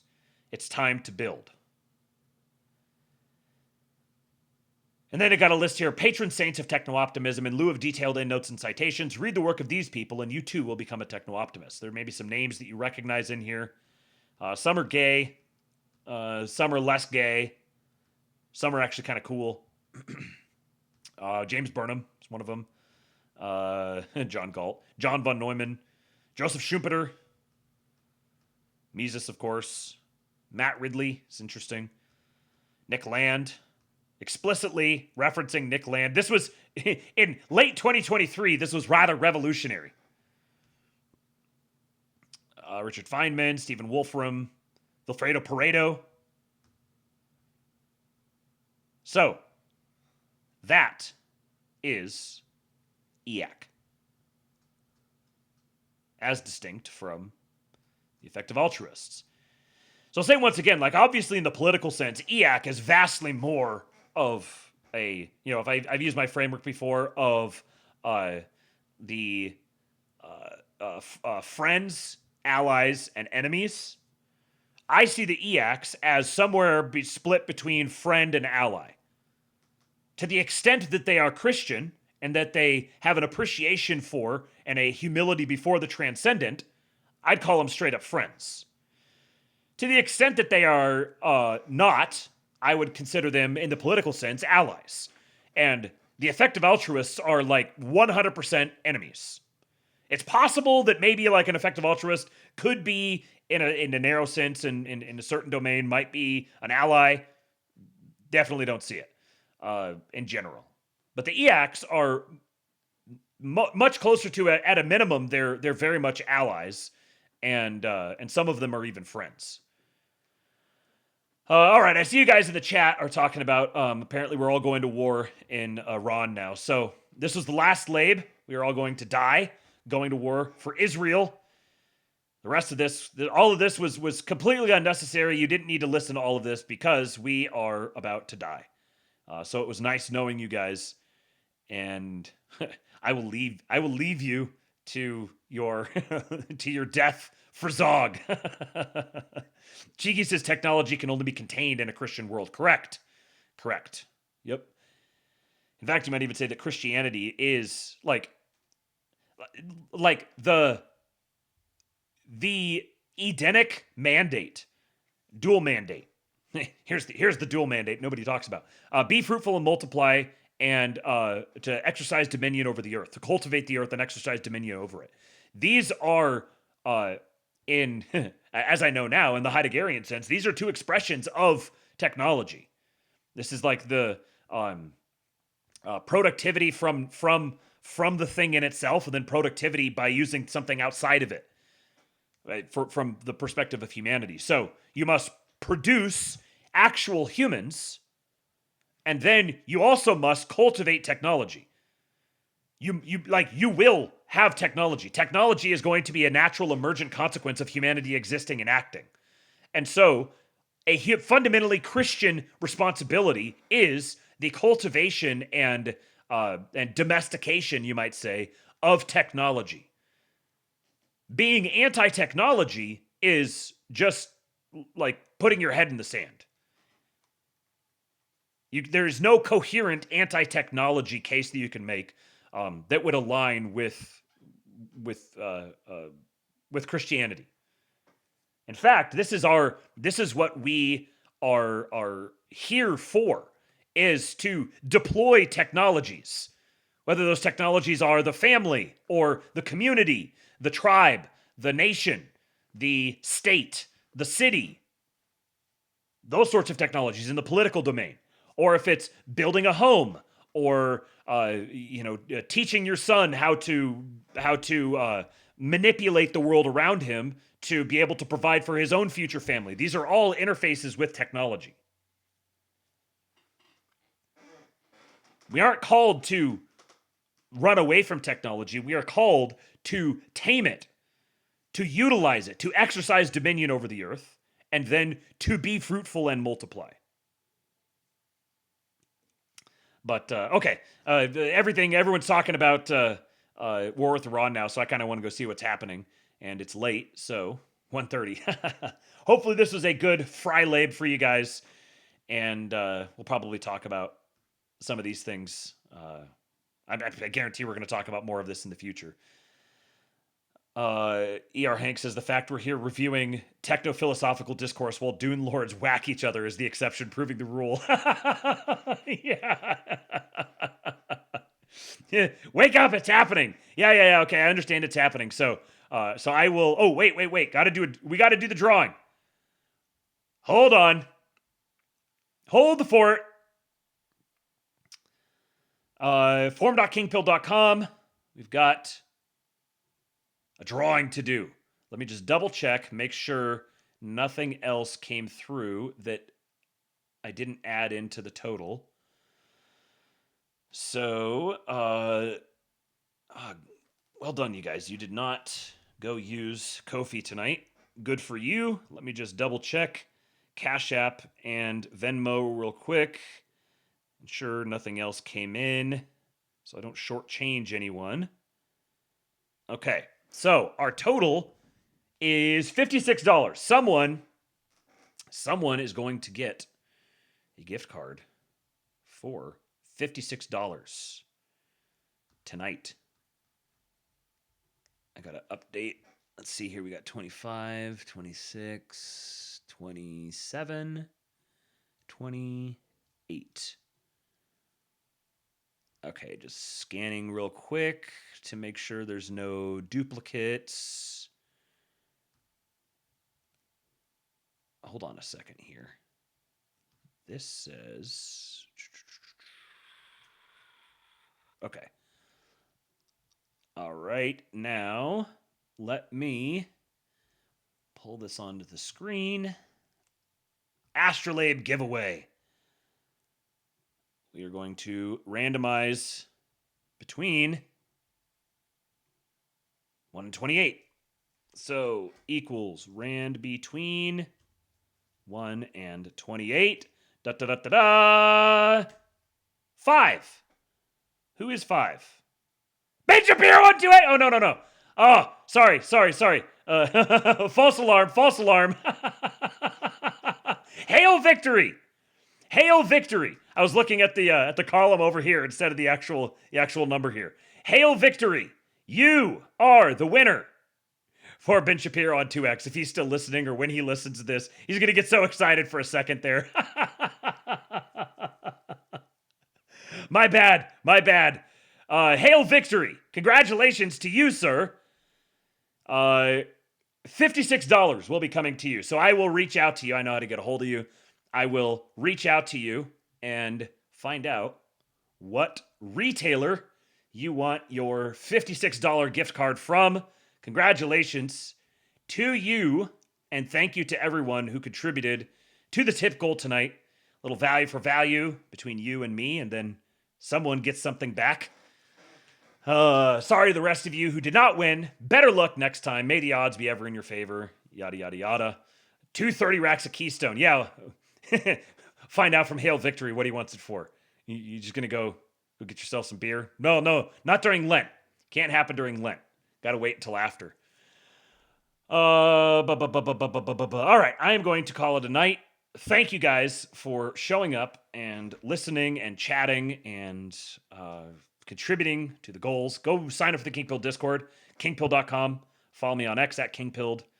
Go make sure you subscribe to the Substack, King Pilled on Substack. And EWBSX, go download it. Make sure you download the app. And listen, get yourself some banger white pills. And tomorrow, I will be back for the Pseudolab. We shall wave tomorrow, mid-afternoon, most likely, somewhere in there. Keep an eye out for it. Come join me.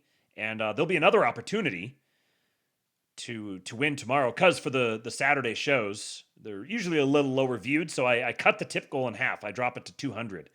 So it's easier to attain and more likely that somebody gets paid. So make sure that you are on the forum.kingpilled.com sign-up form. And Trump went live? Holy hell, is shit really kicking off that much? Trump says we are going to destroy Iran's missiles. I'm getting tweets from Bloomberg. Bomb, Iran. Okay, hold on a second. What's going on? U.S. military strikes in Iran are underway. Sam Altman says, tonight we reached an agreement with the Department of War to deploy our models in their classified network. In all of our interactions, the DOW displayed a deep respect for safety and a desire to partner to achieve the best possible outcome. AI, safety, and wide distribution of benefits at the core of our mission, yada, yada. Okay, blah, blah, blah. Less interesting. Video of first Israeli airstrikes in Tehran at 1:15 a.m. Eastern Time going around pro-Iran chats. JT Alexander says, conducting airstrikes in broad daylight is a signal of absolute operating environment dominance. Very interesting. New York Times says the U.S.-Israel attack on Iran is expected to last several days. The U.S. announces that tonight's strikes on Iran were a joint attack between the U.S. and Israel, per the Wall Street Journal. Details include explosions are being reported in Iran's capital, Tehran. Israeli media says several assassination strikes were carried out. Key government facilities are being targeted in Iran. At least 2 waves of attacks are currently being reported. Targets reportedly include intelligence headquarters and the presidential palace. Damn.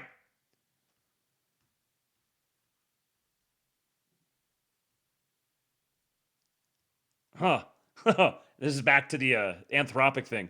A defense official said the Pentagon's technology chief whittled the debate down to a life or death nuclear scenario at a meeting last month. If an intercontinental ballistic missile was launched at the United States, could the military use Anthropic's Claude AI system to help shoot it down? It's the kind of situation where technological might and speed could be critical to detection and counterstrike, with the time to make a decision measured in minutes and seconds. Anthropic chief executive Dario Amodei's answer rankled the Pentagon, according to the official, who characterized the CEO's reply as, "You could call us and we'd work it out."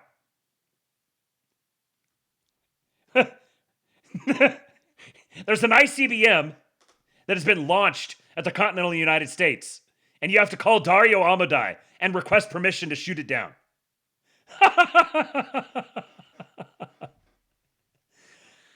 Khamenei's residence in Tehran destroyed. Damn. Big booms.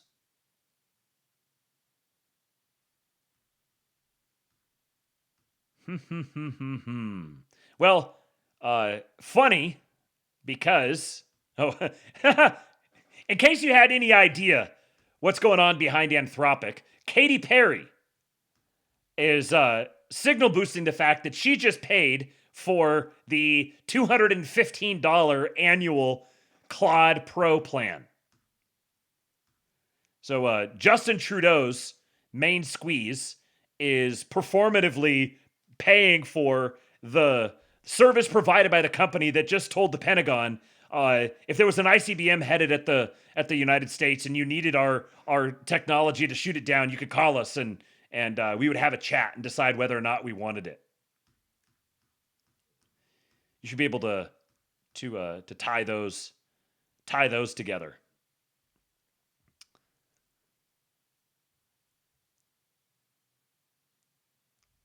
This guy said back in June, it's pretty interesting how a Trump presidency means he will only ever take decisions like this, being the last attack on the 3 nuclear sites in Iran, on the weekend when markets aren't open. Another way to put it is the U.S. has a 48-hour window to strike before the pundits make a big deal out of whatever happened.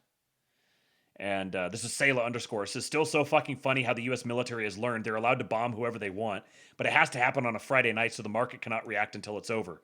They're calling it the sleepy time window of operations. Honk shoeing.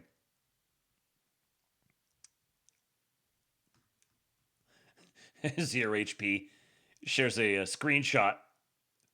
Look at this. Anthropic, we are huge faggots and Trump has owned us. We bow, we kneel. Pete Hegseth is a patriot. We will now retrain Claude to tell the truth about the Holocaust. He says, Patriots, I will be upgrading my Claude Code subscription. There you go. There's video of the Ayatollah's residence. Soft کردن. That was a big kaboom. Thomas Massey's crying, of course. This Undersecretary of War, Emil Michael, has been on the warpath against Anthropic.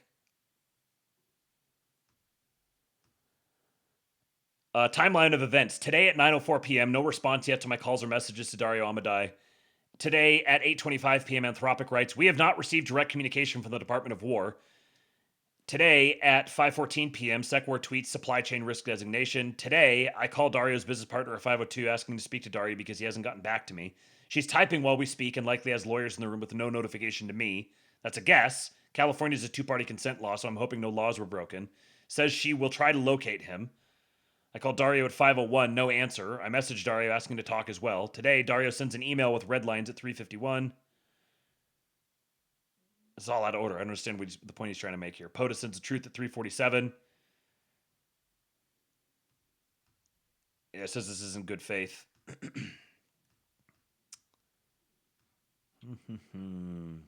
Polymath. I don't have really strong opinions on the Department of War versus Anthropic debate, but Anthropic has been on a relentless campaign of telling people that AI can outperform humans in basically everything, and then 5 seconds later, they claim that China just stole their model, which will certainly be used to train a Chinese war machine.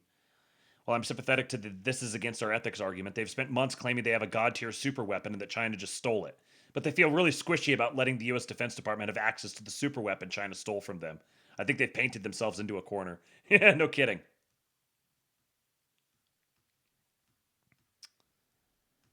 U.S. and Israeli forces launched surprise attack against Iran.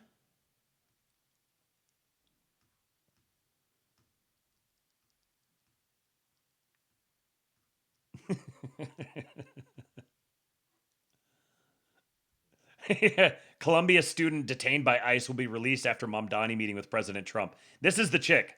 This is the chick that that Mamdani said, "Can you release her?" And apparently the background of it is that she was at Columbia University, and ICE agents went in and said that they were looking for a missing child. They had like pictures of a little 5-year-old kid that they were looking for, and they got past the people to get inside and then went and arrested her. Bowtied Yukon says this is an absolute 5D chess move by Trump. If he keeps playing catch and release with Latina smoke shows, fat liberal white women will be screaming for deportations and helping build the wall on the southern border. She's Azerbaijani. Dozens of targets hit. Second wave in progress. Presidential complex and intelligence ministry targeted. Reports Iran's supreme leader moved to a secure location outside Tehran. Ayatollahs were amid atomic gooning when Donald Trump caused an intense cortisol spike by tomahawk mogging them during Ramadan. Oh, that's great.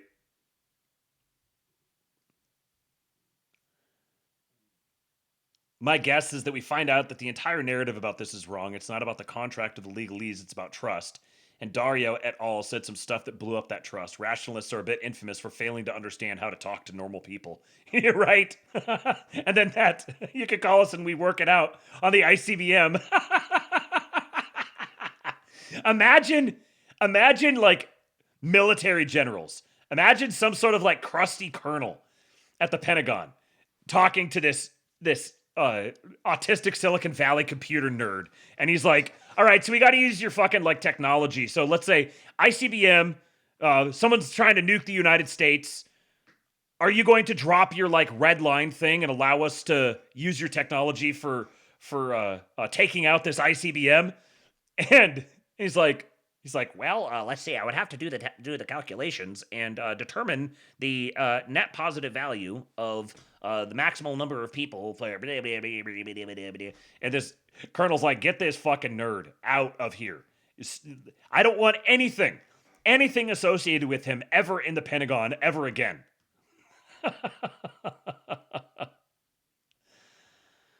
Oh. All right, I'm gonna wrap it up now.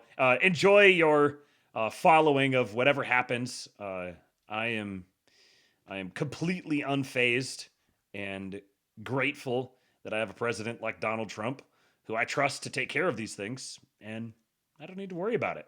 So I'm gonna go get back to work, and I will catch you guys tomorrow for the Pseudolab. Slutty Milks is going to wake up and everything will be fine and normal. Yep, exactly. All right, have a good night, guys. I leave you with Hulk. When they took a shot at my hero, and they tried to kill the next president of the United States, enough was enough. And I said, let Trumpomania run wild, brother. Let Trumpomania rule again. Let Trumpomania make America